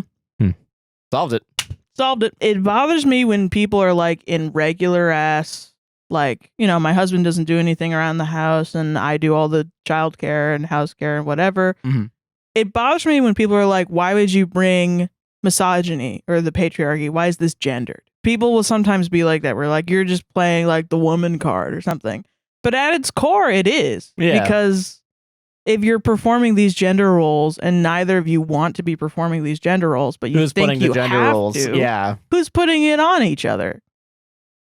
It's the patriarchy. Society. Yeah. And it's valid for women to have like trauma and you know, this mentality of like, well, the patriarchy is, you know, created by a man. It was created by men. So of course I'm gonna have resentment towards men because now I'm in this situation that fucking sucks. Yeah. And I'm with this person that I feel like they're a man and I'm having an issue where they think that I'm not appreciative of them when I'm doing the most work and getting no appreciation at all. Yeah. Of course they're allowed to be resentful of that. So I don't know. I think I'm not saying like women just gotta suck it up. That's not what I'm saying. Yeah, no, I understand. Don't ever. She just said that verbatim right now. Don't you dare misinterpret me that way. Right now. Go into the YouTube. There's a little scissor thing. Clip it. Is there really? I think so, yeah. That's fucking terrible. YouTube is just giving people new ways to bully me. That's so stupid. I hate that. Thumbs up. What Josh the approves. Fuck? Eden was like, oh yeah, you know the thing that ruins Twitch streamers' lives? Let's put that on our platform. Let's do that. Am I the asshole because I want to make my apartment an alcohol-free zone? I don't know. Probably not. I, 26 female, will be moving into my new apartment in a few weeks. I'm not a huge drinker and only drink the occasional fruity cocktail when I go out for dinner with my BFF, or will have a shot of soju if I'm feeling adventurous. I think soju, S-O-J-U. That is that's an alcohol. Wait, I don't know what the fuck it is, but I've heard of it. So. Yeah. I don't drink at home and would rather stick to coffee and boba tea. My dad is a functioning alcoholic who won't admit it and will get drunk if alcohol is around. I've decided to make my new place alcohol-free. I know nobody besides my family who drink and don't think people need alcohol to have a good time. Well, the news has not gone over well on the family group chat. My dad and uncle both think I'm being silly and should allow people to bring drinks along if they visit, but I don't want to have people drinking at my house. The rest of the family are shocked that this excludes wine as they wanted to bring some to the housewarming party that I want to throw. Right. All my friends don't drink, so they don't care. I sent a list of non-alcoholic drinks like grape juice or fizzy drinks, but they claim it's not traditional. One thing is that my family will leave drinks with the host as a way to say thank you, and as I hate wine and beer, it would just go off. Yeah. I personally feel that they can drink everywhere else, and one place that they will probably visit once in a blue moon doesn't need to have alcohol.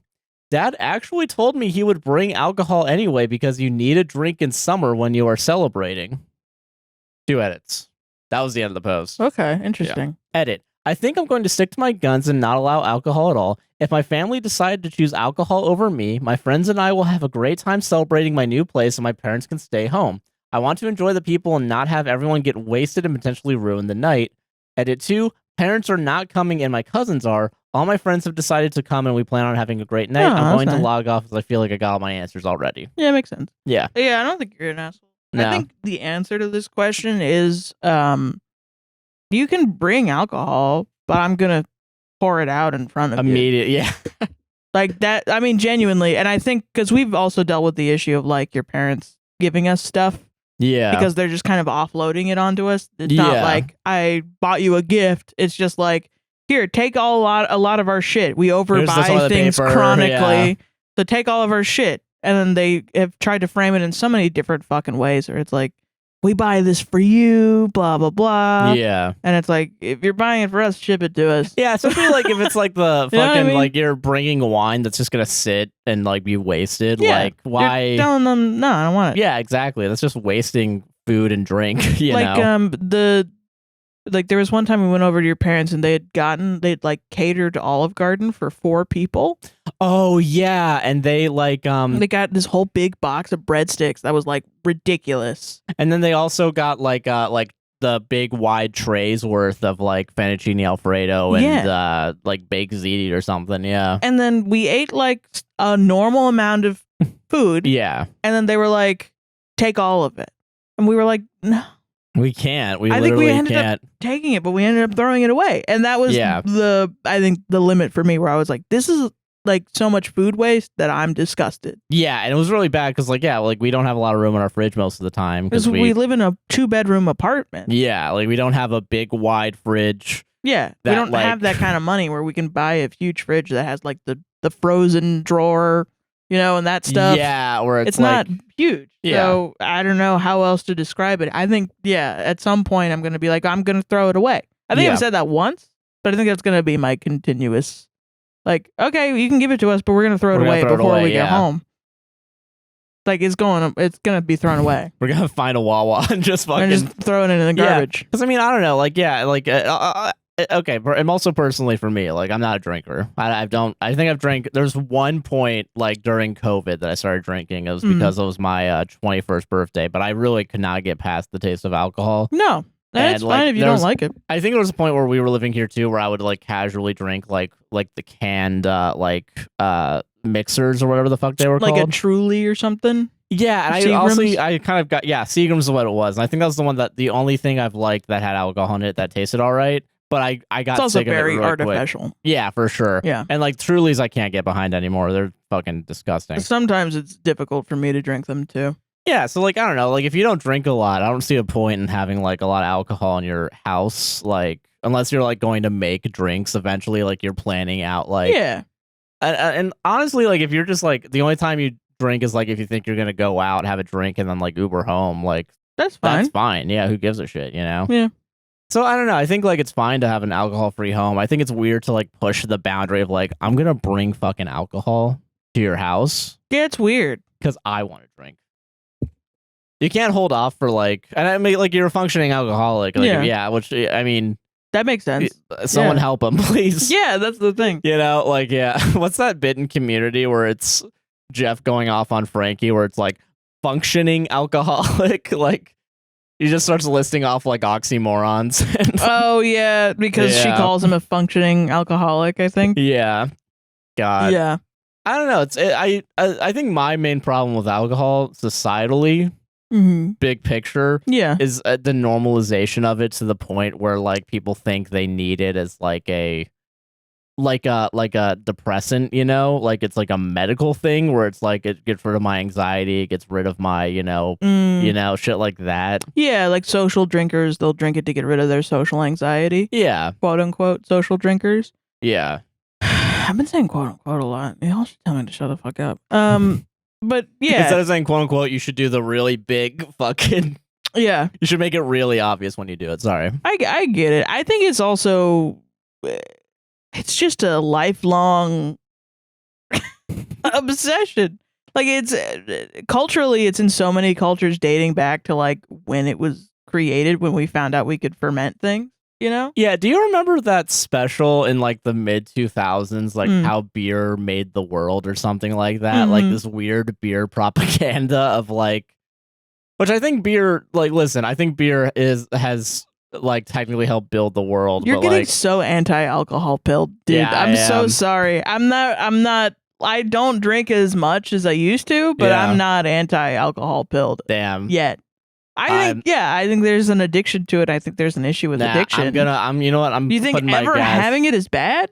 Well, I mean, like not ever having it, but I just like talking about it is terrible. No, not even like talking about it. Having a documentary on the history of making alcohol is bad? Is propaganda? Or like using it as like a what's it called? Like I'm trying to think of how it was because I vaguely remember it, but it was like glazing up fucking beer so much that like it basically the whole I'd point have to of watch it, I guess. I think one of the main points was that beer led to society, like the creation of civilization. That's pretty crazy. Which I don't know how necessarily true that is, but I've never looked into it beyond that. I will say like parties and like festivals and stuff is the main like reasoning for a lot of people, like an excuse for people to come together. You know what I mean? Yeah, I get that. And closeness with individuals, you know, could be seen as like, okay, this is when we're going to make, you know, when we go from like nomads to living in villages. Yeah. What's the reasoning that you would want to sit down and put your roots down next to some guy that you know? Is it because you're drinking buddies and you guys are friends?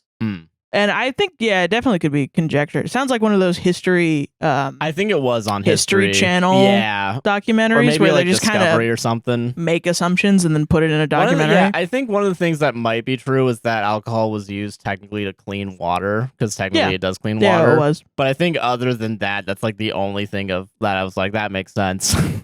Looking back on it. Yeah. I don't know why. I think my parents watched it, and I was also like, when I was like 7 or 8, I was also watching it. If your parents were there, they were probably also like, look at that. Hey, come on. Don't you want to try it a little bit? A little, maybe. So that maybe, maybe that tainted my view of it. Probably. In hindsight. I think it's absolutely. I like that less people are drinking alcohol. Yeah. Or just drinking it in moderation. I think that's a perfectly healthy way of going about it. Especially like, if your dad is a fucking addiction, that's a great, like, it's great to be like, no alcohol in here. Fucking putting up a boundary. Yeah. I will say, like, saying like, oh, somebody just help this functioning alcoholic. There's that first step of you can't solve a problem unless you acknowledge that you have a problem. Like you can't, it's not on people around somebody to help that person. You know? Yeah. It's just they have a problem and they want to acknowledge it. Yeah. And it's a fucking shame. And I do kind of get like the levels of marketing. Yeah, like that alcohol, it can be like, like there's that whole thing with gambling too. Yeah, where it's like we do the glitz and glamour of like fucking. Yeah. How ethical is it to put for Neopets to put gambling on their website? How ethical is that? You know? Like fucking you watch like the thing, like the lottery where it's like, oh, you can be in your car and you just made $5,000. And then like, what are you going to do with your lottery winning? And I got like a fucking solitaire game that is supposed to do that. And I just use it because I like the way the cards look on the solitaire. I just like the solitaire. Oh, you think you're good at solitaire, huh? What if you put money on it? I do win a lot, not gonna lie. But yeah, but let's be honest here. The second you put money on it, the second's gonna be like, all right, I know this card segment for sure will not have an ending. So actually, you won't be able to fucking this card segment. Well, isn't there like impossible solitaire decks? Like there's decks that you just cannot win. It depends on what the rules are. Okay. Because like if it's that you just lose points, the way that the solitaire game works is that it's points based. So if you go through you don't necessarily have to win because it's ranked. You're like put into a group of like 5 people. Oh, okay. And then you all play. And if you decide that it's not winnable, you can cancel early and it'll take the rest of your timing, add it to your current points. Oh, shit. Interesting. So that then if you were like the person that recognized that the deck is impossible first, you are probably going to be first. Makes sense. Then if somebody figures it out and then they go straight to the top because they win they make like 9,000 more points than you. Yeah. Jesus. That's crazy. Yeah. So it's not like unwinnable. It's not terrible, but it's also pretty much you're not going to make a lot of money on that unless you spend a lot of money on it, which is like, of course. Yeah. So what are we doing here? Yeah. God. Yeah. Interesting. But anyway, I think the main point of that was alcohol is bad for you. is not good for you. It is poison. Yeah. And no one should drink it. It's just, you know, And it's bad for you. people like drinking a little bit of poison, a little fruity bev, to be next to their friends. I don't think that's too bad. Super bad. It's bad when you know, die from it and you can't stop drinking it. Yeah, that's fair. Yeah. Yes. Damn. I agree with that. I don't know. I don't want to shame everyone for drinking alcohol. It's going to be 90% of our audience. I'm so sorry. I'm so sorry. I don't want to shame every single person for drinking alcohol. I can't do it. I do will. that. That's my half of the bargain, right? Am I the asshole for refusing to attend my mom's Renaissance Fair themed birthday party? Okay. All right, let's go. I'm in. My mom recently turned 50 and my family has been experiencing some tension. I'm currently planning a wedding and my mom has been nothing but cold and standoffish with my bride-to-be. I have addressed her behavior multiple times and the answer is always, well, she isn't my fiance. Well, I'm shy. Okay. Well, you picked her, not me. Not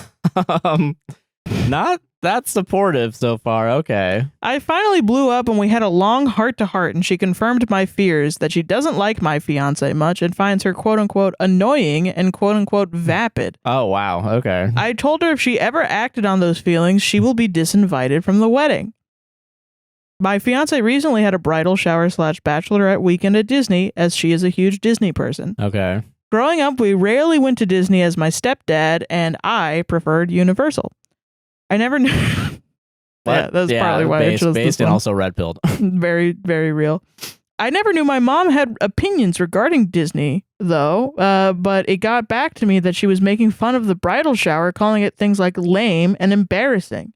When I confronted her, she expressed her concerns, quoting, she felt it was self-indulgent that she was having so many pre-wedding events, and she was salty about being given a matching shirt to wear.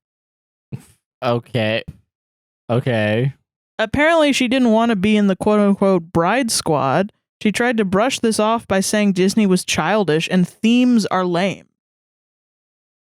Like, just themes in general? Like a themed party, I guess, is lame. Like themed parks? Like what? Like, that's stupid. That's dumb. I thought it was theme parks at first, but reading this again, I think she means like literally themed all party. themes. Whatever. Who cares? I ended up skipping my mom's birthday trip to Italy due to other commitments. To be fair, she was cool with this. I planned on taking her to dinner sometime since 50 is a big deal, but I received an invitation to a surprise party on the day of her actual birthday and decided to attend. When I got there, it was full Ren Fair themed. Costumes, games, food, performers. It was like her own personal fair. Now, I don't think people would suspect this because she gives off too cool vibes, but my mom loves Renaissance fairs. It started as a joke with her and a friend that it is an excuse to quote-unquote dress slutty, but that was years ago and now they are her thing. To be honest, it was an amazing party, probably one of the sickest parties I've seen, but I immediately felt pissed. How the hell is a Ren Fair less cringy, childish, or embarrassing than Disney? And why isn't it excessive that my mom had a trip abroad plus this party? I just could not stop thinking, what a fucking hypocrite. Yeah. My mom walked in and got surprised, then she went to change and I couldn't take it anymore. I told my aunt I was leaving and that if my mom wanted me there, she could call and personally apologize to my fiance. My aunt called me a prick, but I left with my fiance and guess who never called? Now my family is saying I'm an ass for missing both of her celebrations when 50 is a huge deal. Also, apparently they are mad because they feel my fiance used the party to get Insta likes. But like what? What? She didn't know we would be leaving early. That's okay. No one here is making sense other than like OP and the fiance, I guess. What do you think Reddit said? Did Reddit say asshole? Yeah. Because his fiance likes Disney. Listen, and we've committed this crime before. This crime on the internet of judging people and not letting them like things. However, listen. I think it's time to atone for our sins. We're reformed. We're reformed, okay? Listen. First of all, let's start base. We're Disney experts, okay? We're Orlando. Right. Everything is run by the mouse here in this city. They're looking at the windows. Everyone knows. But no, fucking okay. Listen. First of all, yeah, fuck Disney, obviously. But I'm not gonna judge someone for liking it anymore. I don't fucking care. I don't give a shit. Fine. I got things to do. There's more important shit to worry about. Yeah. So okay, Yeah. The whatever Disney hate, fine. If you take that out of your fucking simpleton brains, you are able it's to. apples and fucking oranges is what it. I do think they're on the same level. Yes, I do think they are. No, Reddit 100%. is for some reason like a Ren Fair is way cooler than Disney. No, I wouldn't say necessarily that's true. Because you know what is cooler than Disney? Going to fucking Italy, like for your birthday. Yeah, that's that fucking is, dope. Yeah, that's baller. That's let's be real here. That is better.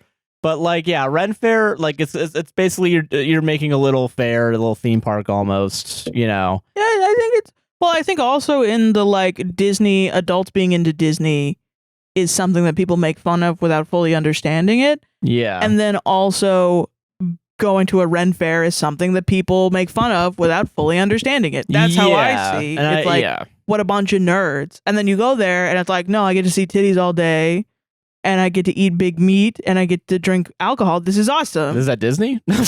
Yeah, you get to go to Disney and do that. Yeah. No, and then you go to Disney as an adult and you haven't been there all your life and you actually enjoy it and you have a fucking spiritual time. Yeah, you know. And you heal your inner child and it's awesome. Yeah. For people like that.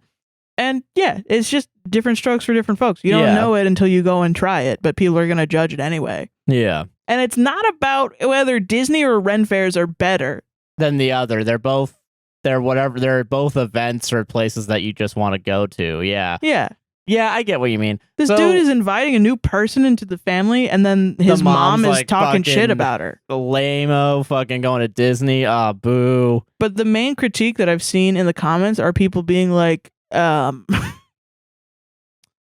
well, you're being disrespectful to your mom, so how can you expect her to be respectful to your fiance? What the fuck up? What? That's not how anything works, I think. Yeah, it's not. Because also if you're being disrespectful to the mom, why isn't the mom being mad at you then? Why is the mom putting it against your fiance? Yeah, in the first place. Unless you're assuming that your fiance is just an extension of yourself.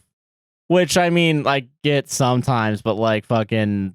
that can be broken, as we saw in that other story where you steal a fucking cat, you know? But like, it's... Right. So that's... It's literally, like, let's be honest here. You had to... And like, 50 is an important number. I think that is, I think so too. I think you can... I'm not going to ever shame someone. I've been seeing a lot of things where it's like, if you have a fucking birthday month or a birthday week. Me too. And part of me, I get it, but part of me is also like, well, if they just want to have fun for 1 month. I think it's when you're bringing people in. Yeah, if you're like roping people in to be like, you guys all have to buy me dinner every week. It's like, that's stupid. That's but like, crazy. If it's one party you have and then like the rest of the month you try to find other stuff to do for yourself, I don't fucking do it. Totally do it fine. on a month you don't even do it every birthday. Just have fun in life. I'm not going to judge you. You know? Yeah. But like, yeah, so like... I don't know what it is, man, about like... people really are judgy about shit, man. Yeah, and like... I think, like, listen, the way this guy has put the question up. Yeah. If there's nothing that his fiance is actually doing to the mother. Yeah. Why is the mother talking shit? And the other thing that Reddit is saying is, well, the mom didn't talk shit to the fiance. It's like still talking shit. 90% of talking shit is behind the scenes. Yeah, let's be real here. And I think most of it is okay if you don't like someone and you just kind of make fun of them to yourself. But if you're just gonna keep doing or it, to you and your partner. But she's like telling people, and it's getting back to her son. Yeah, it's like, come on. That's an issue. That's gossiping. Very bad. Yeah, it's fucked up. Yeah. Jesus. Have some balls. Fucking do it on a podcast. You know what I mean? Yeah, but like, no, it's ridiculous, man. I also feel like if you're gonna start talking shit, I'm gonna talk shit about you. Again, I'm gonna talk shit about you. Yeah, that's what. Sorry, man. If you like, can't that's take what's it, up, you know, like I do think that they make a good point where he's a little bit of an asshole to leave the party and then to demand an apology without like an explanation. That's a little bad, but also like I'm not gonna blame him for leaving the party because yeah, it's hypocritical. It is very hypocritical, in my opinion. Yeah, I do think it is. Yeah, but it's not her fault that she was thrown a party. Yeah, I agree with she that. didn't plan the party, so you shouldn't like count that against her. That she had multiple things going on with her party. So how much money do you have like a whole rent fair to yourself? That actually seems like... That's the thing is like, this is the sickest party ever. It's like, well, it's because they put a lot of money into it. That's like, what it is. Yeah. Damn. It's just, where do you put your money? Is it in fucking the theme? Or is it in going on a trip? Or is it both? Or whatever? That's what makes a party sick or not. But like, this is just like, yeah, of course it's gonna get back. If someone is like actively talking shit about someone and then is being cold to them, you can't just expect that person to be cool with it. Yeah, I get what you mean. And also, you can't expect a husband to a wife to just like be cool with his family disrespecting Just being her. shitty. Yeah, it's fucked up. No, get out of here. Because they're not actively saying it to each other. It's fucked up. I don't know. Like if I'm trying to put myself in both shoes. I don't know. I think as a mother, I don't know why I would ever talk shit about my son's fiance. Yeah, that feels shitty. I don't know. Because To I just their wouldn't. face, yeah, like even like I would be like, oh god, I don't want to do this Disney thing. But then I would go and I would have a good time. Like, yeah, you know, when we were talking shit about Disney adults and shit like that, we meant more like tourists. yeah. And but also like I've done the Disney shirt thing. I've been in fucking parties where we're all there's got the Disney shirt and we got the ears. And I will say also, living in Orlando, like most of the shit that you mostly buy is are. you're gonna eventually own Disney paraphernalia at That's some point. so much more common than people think. Yeah, It's like, you know, and you're mostly buying it from like Etsy. yeah, you know, like They're helping some person out I'm there fine making with like shit. doing like fucking underground buying art, you know, like yeah, it's fine. Just because Yeah. it's Disney themed doesn't make it any less art. yeah. Jesus. So I don't know. Yeah. You might think it's cringe, but I also am like, I'm not gonna. Like, I think the type of person to walk into Disney and see a whole group of women hanging out and having having fun and cringing because they're all wearing the same shirt. that's what I grow up. Yeah. I grow up a little bit. Like they're just having fun. They're not hurting you by Yeah. wearing a shirt. Exactly. You're a freak. Yeah. God. Jesus. Crazy. Yeah, no, Yeah. only slight asshole for demanding an apology, but other than that, not the asshole. Yeah, you need to communicate. It should Just have been at a communicate separate more. time. Yeah. But that's it. Solved it. Solved it. Universal is better.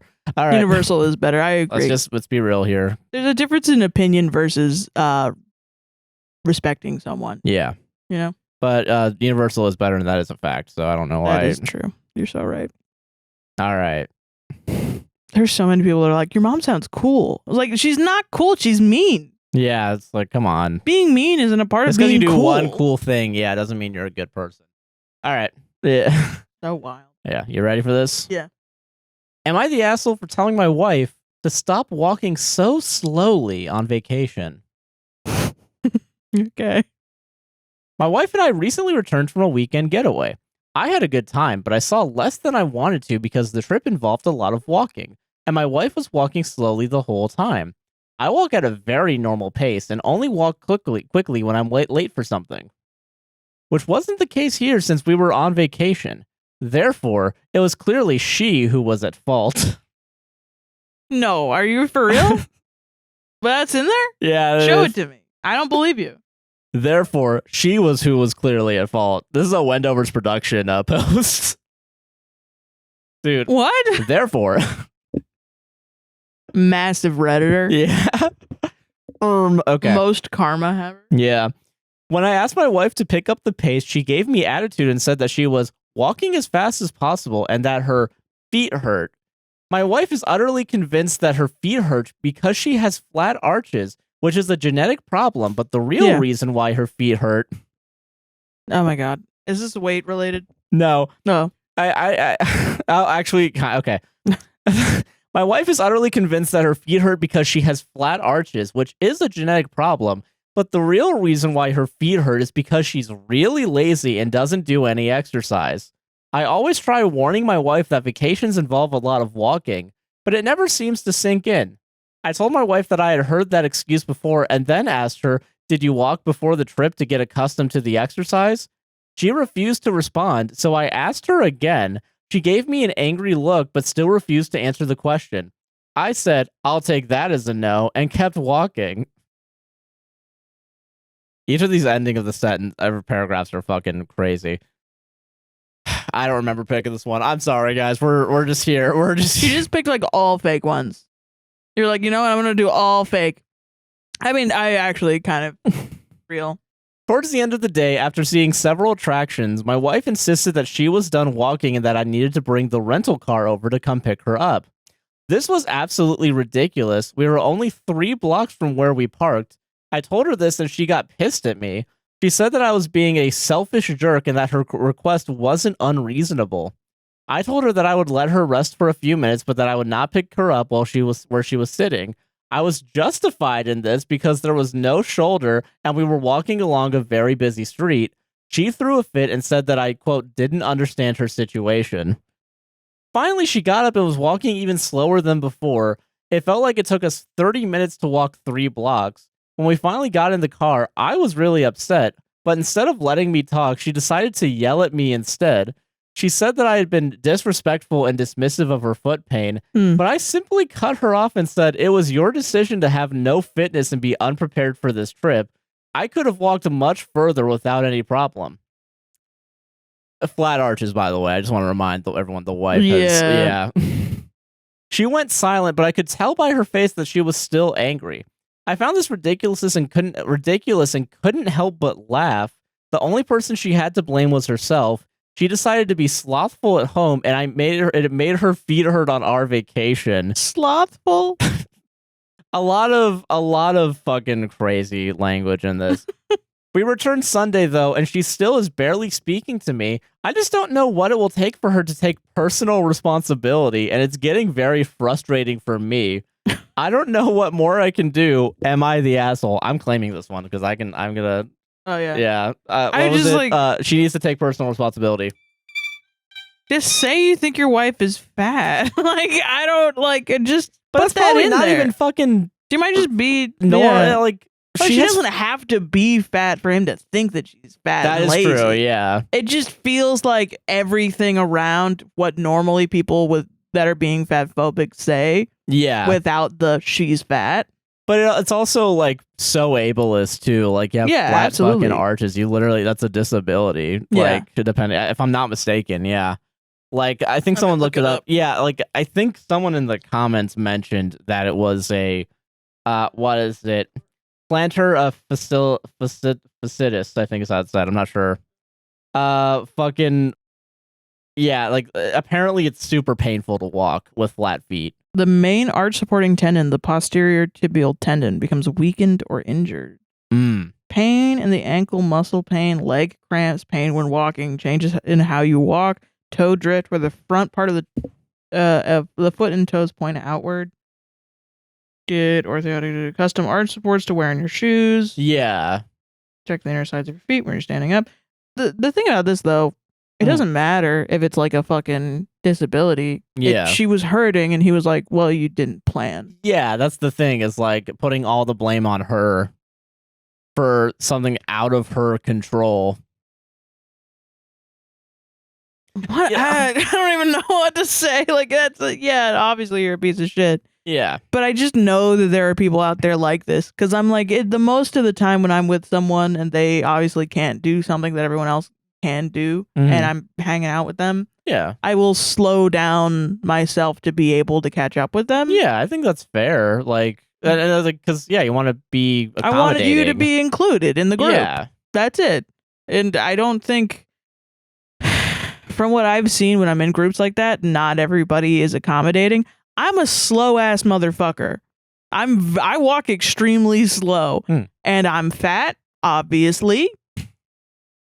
But I'm just like it. I know that if I were skinny, I would be slow. Still, I'm just slow. I don't know how to describe it. I think it's fine to walk slowly too. Like you don't have to be in a rush for everything. People have different speeds. Even also, my fast is very slow. Let's also be real quick here. What vacation are you planning that requires you to speed walk to every single attraction? Yeah, dude. Like that's a little crazy. Of like I could have done so much more if I just was able to run everywhere. Yeah, you're just like a hyperplant. Like you just are not compatible vacationers. You know what I mean? Yeah, like you're doing vacation as like a work, as a job almost, dude. Yeah, and if you tell me that I have to work, Sarah, we gotta get to the beach right now. Sarah, we're going on a beach vacation where we're gonna walk the boardwalk 3 times every day. So you need to get to the gym to get faster. Yeah, we gotta. I would be like, I'm not going on that vacation. That sounds like garbage. It sounds like work. I go on vacation to relax. I'm not going to go on vacation to So our vacation involves training for the Olympics. I think There it's is an valid. Ironman marathon coming. I think it's valid to go on vacation and want to walk around and see a for lot sure. of I think, I attractions. think something that Do it by your damn self. Yeah, I will say I keep watching videos about like city planning specifically, and one of the things people like about a lot of the areas around here is that you walk. Like if you're at Disney, you're walking. Oh yeah. Like instead of driving everywhere, there's also like Disney has like public transportation. Yeah. Only within Disney. Yeah. But like the it's just like such a even though that's like a good thing about vacationing, I would never expect someone to be like super cool with like walking 5 miles a day. Yeah. Even, like, because it's a lot to fucking walk, Oh my god, yeah. even like 1 mile sometimes can be a lot. Also, like fucking the 3 blocks, like it doesn't matter if it's 3 blocks, 30 blocks, or 1 block. Just fucking pick her up. Yeah, just if she's in do it. fucking pain. That's a real Chad move. If you're so fucking like fast walking, it would take you a minute to walk all 3 blocks. Just fucking do it, pussy. Like, yeah, literally though. If it's so easy for you, just fucking do it. Just man. do it and go pick her up. Yeah. Why can't you be accommodating? Exactly. Why are you Jordan Petersoning your own fucking wife? Like, yeah, I think in general, bringing any of that, like, oh, we have to be efficient. You're not being personal efficient. Responsibility. You've got a personal responsibility. You're gonna personal responsibility yourself out of having a wife. Yeah, that's what's going to happen. Is like, yeah. In general, oh, it's raining. I don't want to get my hair wet. Pick your damn girlfriend up. Yeah. Walk to the car and pick your damn girlfriend up. Exactly, yeah. It's nice Just to do. Be courteous, yeah. It's Where's sweet. your empathy? It's kind. Where's the romantic side of you that's like, oh, okay, I gotta do. It's fine, If you don't want to do it, you don't want to do it, and say to her, I don't want to do it, and then it will become an issue. Yeah, and then accept that it's an issue. It's your issue, actually, not hers. Go ahead, man. Yeah. That's crazy, man. I don't know. These are tests, Situations like this. This is you need to pass this test. Yeah. That life is thrown at you. Of, you're on vacation and your partner has fucking an injury or is in pain.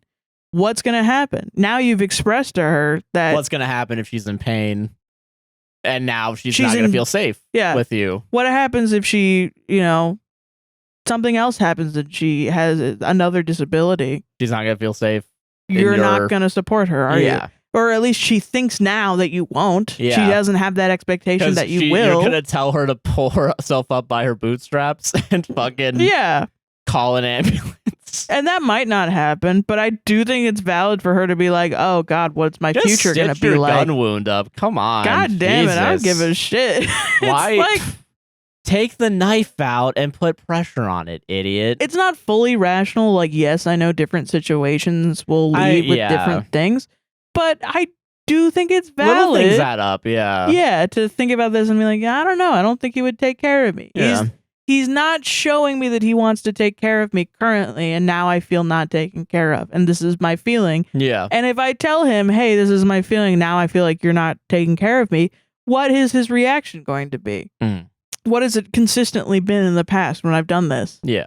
Is it dismissive and blaming me for not taking quote unquote personal responsibility? Yes. Yeah, dog. God. Yeah. Yeah. Solved it. Solved it. I will say now currently I don't think 3 blocks is that long. No, but also if you're in extreme pain, it is. If you have a fucking disability, it is. Yeah. Like Jesus. Solved it though. We did. I think. All right. One last story. Oh yeah, me. Yeah. It's me. Yeah, it's your turn. Oops. It's 24 minutes to the Oscar special. So 12 minutes of story. Okay. Am I the asshole for hiring someone else instead of my unemployed mother-in-law? Oh, okay. My husband and I have 2 children, 3 female and 1 male. Until last month, I had a nanny who spent 6 hours a day with my kids while I worked from home. But she decided to stop for personal reasons, and it was unexpected. My mother-in-law and I don't have a close relationship because she's the typical mama bear, and it took a long time for her to respect our boundaries. We are currently on good terms. Okay. The first week without a babysitter was a mess, and my husband told his mother that we were suffering until we find a babysitter, and she said that she could help since she was dismissed from the service. At the moment, we really needed help, and we accepted. It was hell. She doesn't understand the concept that me being at home working is not the same as being off work, And even though we had several conversations, she would often ask for help or come and talk about random things or simply wouldn't close the door, and my children came in to talk, among several other interruptions. After a lot of complaining and talking, things got a little better, but it was still a huge amount of stress. At the beginning of this week, she said that she could continue to care, but that she would need to receive a salary as the bills needed to be paid, and she gave her quote-unquote price. The amount was a little below average, but nothing special, and I just felt overwhelmed. I talked to my husband and said I didn't want it because despite it being cheaper, it's very stressful and she does not know how to respect limits. So I would prefer a professional who knows how to respect and isn't part of the family. He complained, saying this would be a way to help his mother before she retires in 3 years, and we could help the family and not someone strange. I said that I was the one who stayed at home with her and was interrupted all the time, and he didn't work at home to find out how much his mother disrupts my work routine by not respecting limits. Yeah, work's fucking important too. Like, you gotta do your goddamn job. Yeah, exactly. He still doesn't agree with me, saying that we should give his mother a chance and that she has already shown herself capable of changing with a lot of difficulty and time, and that he didn't want her to go through difficulties if we can help. In the end, he relented, but we agreed to pay for the 2 weeks she worked, and we're looking to help out a little with her bills, but he's upset with me for this joint decision as his mother is criticizing me for not helping her and preferring a stranger. The new babysitter will come Monday. All lucky she's a former babysitter of mine who was available. Am I the asshole? No. All right. Business talk real quick. Yeah, real business talk. What? Okay, so listen, if you have issues with your family, never fucking hire them. I don't think so, man. Don't do it. Don't stop. We don't have experience with that. We don't either. I've never worked with my family. I think I've worked with my brother-in-law, and that was good. That was also like very quick. Like, he told me exactly what to do. I did it, and then bam, done. You know, right? It only This took is like an hour. A continuous thing. Issue, yeah, where continuously boundaries are being pushed, shit like that. You know. So okay, like, if you're having issues, like, you mean like between us, like us working together? No. Like, well, I mean, I will say, like, sorry, go ahead. I don't want to interrupt. So okay, in this story, I'll talk about us in a second. Yeah, don't worry, because I got complaints. No, I'm joking. But no, okay, so like in this story, right? You work from home, and then you fucking your mother-in-law cannot understand the concept of you working at home. Yeah, and is bothering you.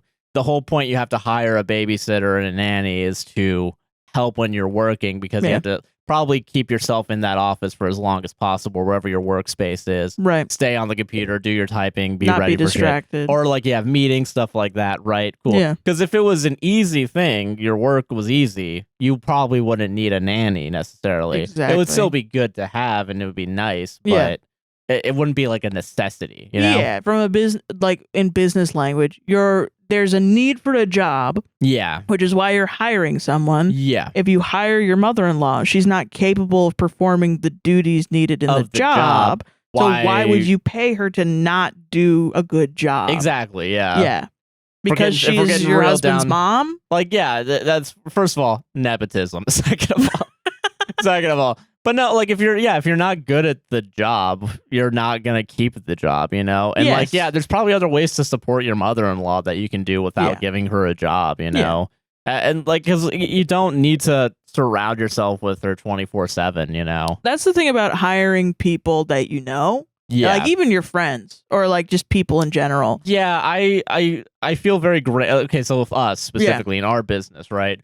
We've been thinking of like, all right, we might be getting more money soon. We need to grow so that way we can stop doing all this fucking work. You know, just end the podcast and, you know, make AI bots. But it would be easier to do the podcast, and it would also be like, it would make it so that we don't have to take breaks all the time, you know? Yeah, because we get burnt out doing all this work all the time. So we've been thinking about, you know, eventually hiring people. Yeah. Like, you know, like maybe an editor or like someone to do social media, shit like that.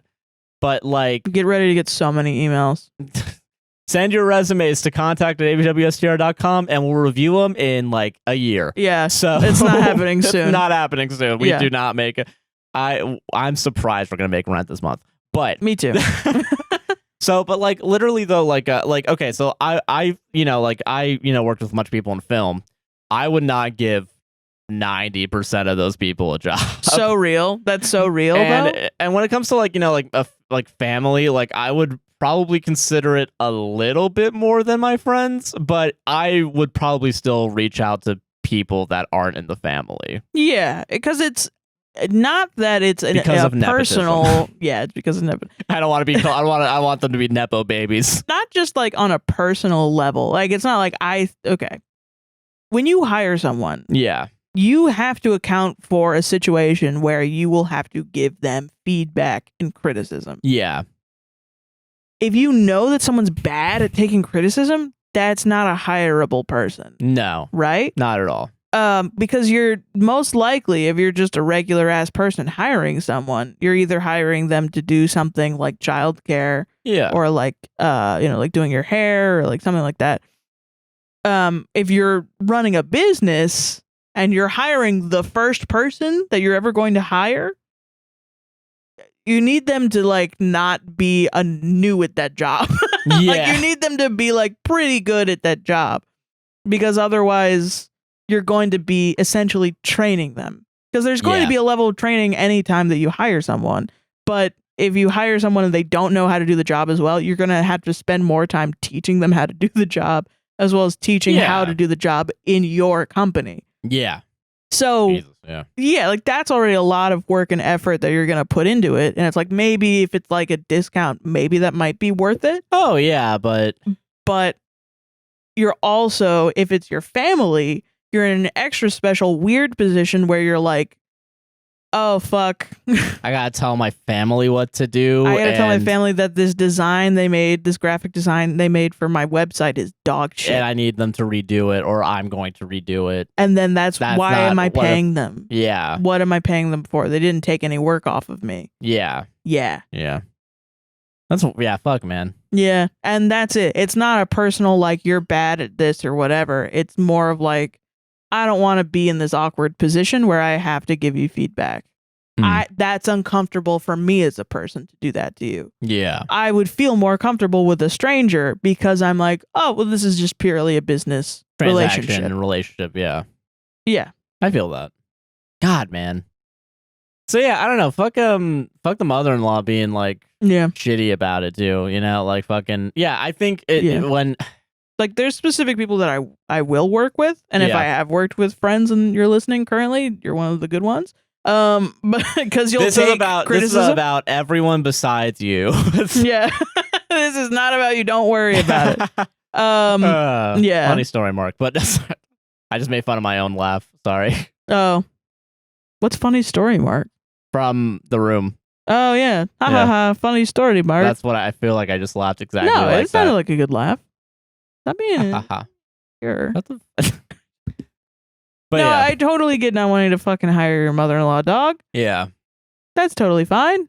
Totally good. She's gonna push boundaries. You don't want to just give her money. Yeah. If she's upset after you're like, silence her. Yeah, fucking like, hey, do you just need money? I'll just give you money. You don't have to do the job. But she's still upset. There's some other issue. Yeah, exactly. Like she's being wild for that. Just take the money. I won't take handouts.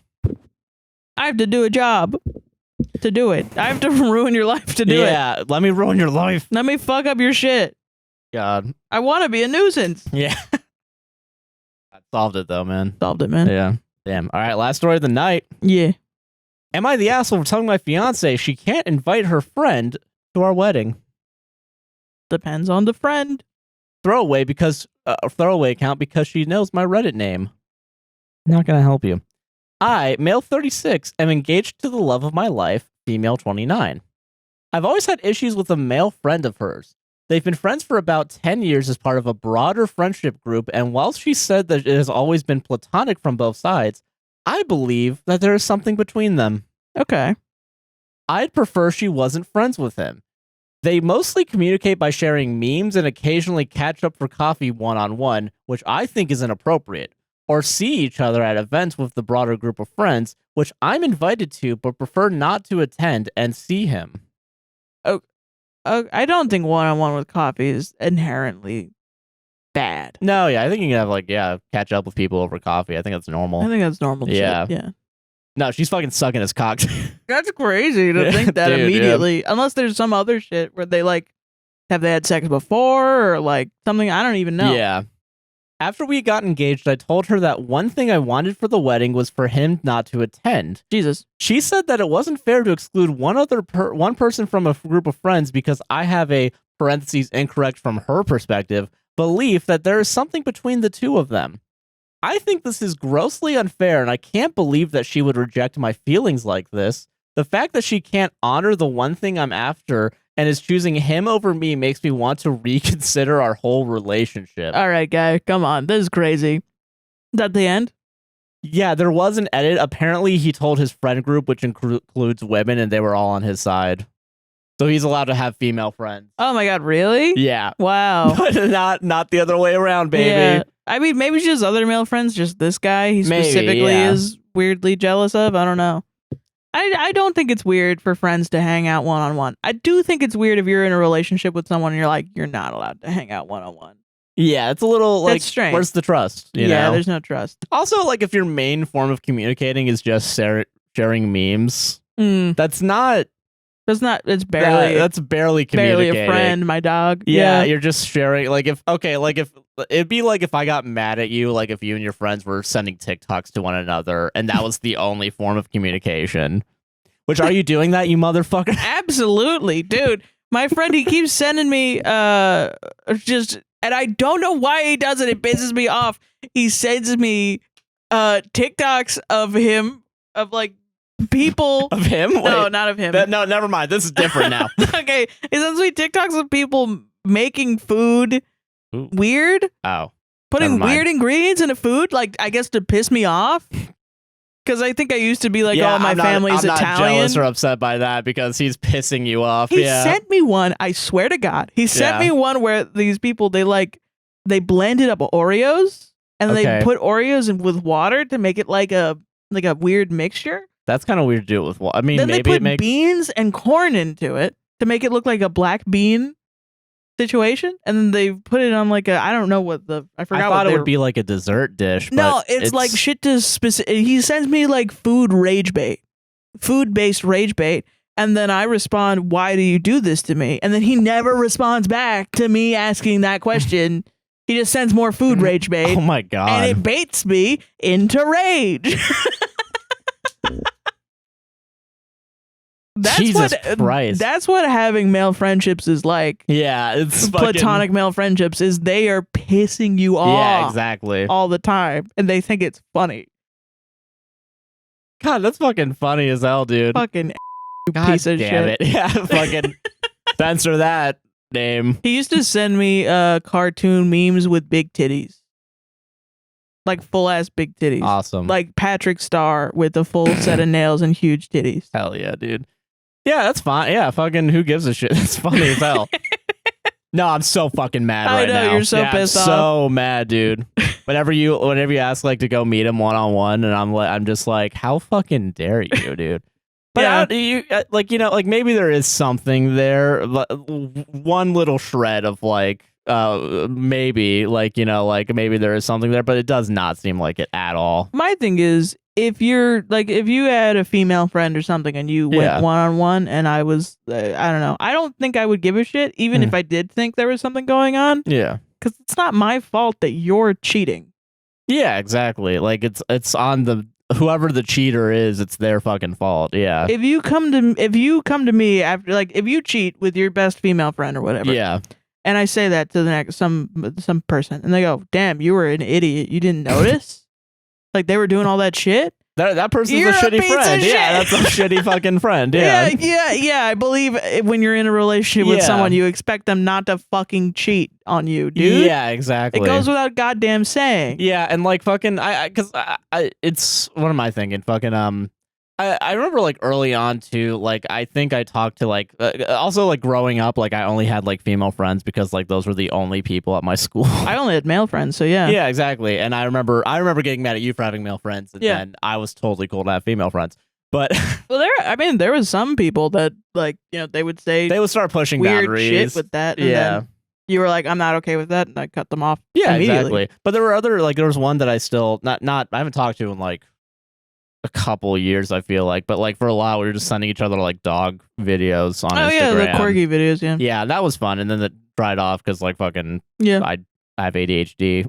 Yeah, and now I have no friends. And I will say, I think early on in the relationship, I was more insecure and jealous. But I do think it was the beginning of a relationship, like literally the first couple of months. Where it's like unstable and like I don't what's know. Gonna happen. It was my, this is both of our first relationships too. Like real long term, yeah. Yeah. So I think that was also an insecurity on my end, but also I think I'm trying to think of what else.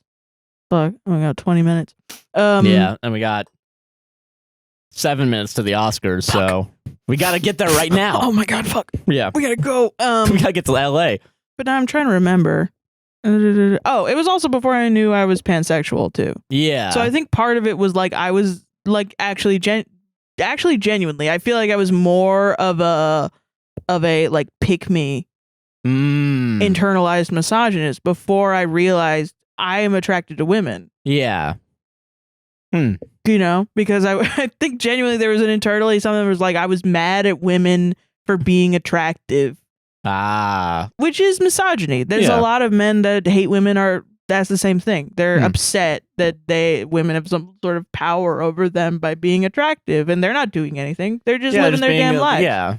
So I think for me, I had that a little bit, and once I realized it, I was like, I don't give a fuck. I don't give a fuck. I feel that. Yeah. I fully understand it. Yeah. You gotta ascend. Yeah. Beyond. I just fucking ascended into queerness. And you're like, you know what? Fuck it. Women are hot. Women are hot. I'm fine with that. And then I high-fived you and then got on my skateboard.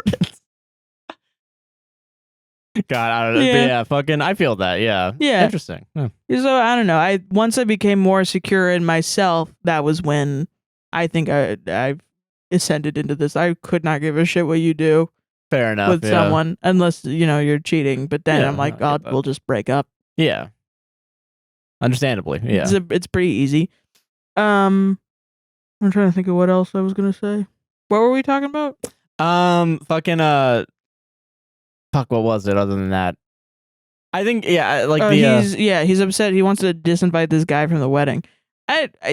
What he said that he's upset about doesn't really seem like something to be upset about. Yeah, I know. It seems like normal friendship. Unless there's other shit going on. What you would have put in the post to make yourself look better. I feel like.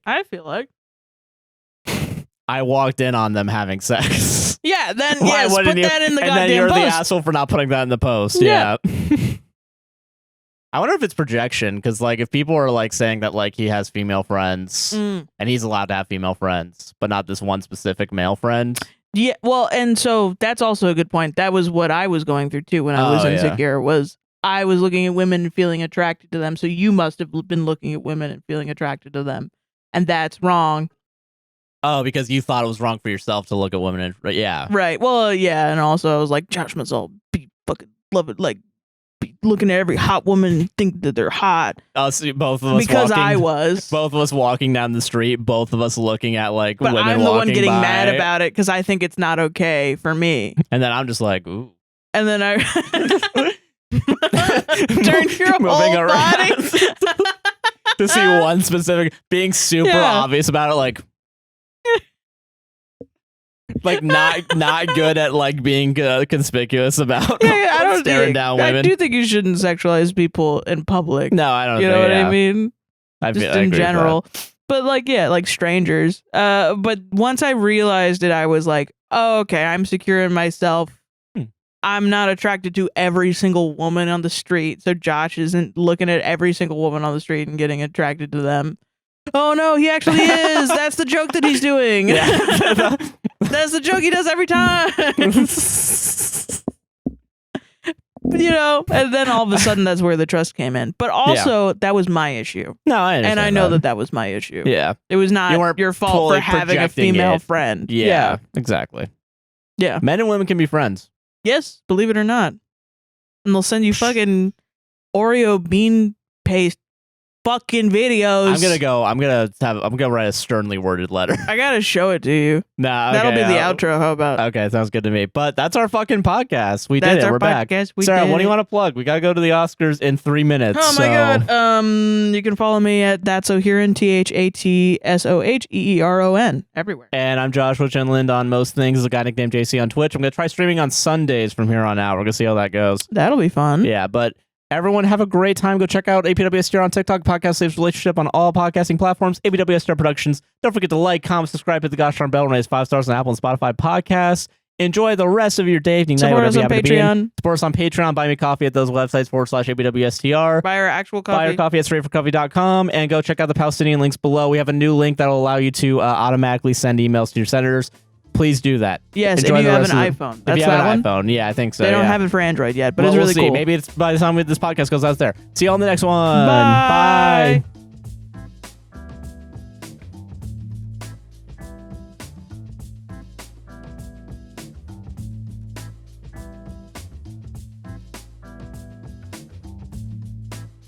This is the gross. I mean, that didn't look bad up until this point now. Corn? This looks bad.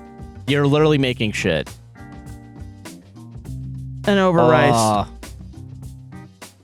Yeah, fuck you. Yeah. Yeah, exactly. Yeah, I'm glad no. he sent me the one where it's stitched by It the has the person that's like reaction, looking at him yeah. like, what the fuck? And then I said, why do you do this to me? And it's sent, not and even he's read not yet. even read it. Wow. That's crazy. Gotta fucking, yeah, no longer friends. Least sexual Friendship situation ended. could have ever happened. Yeah. Sending me disgusting What, the food shit to rice? make me upset.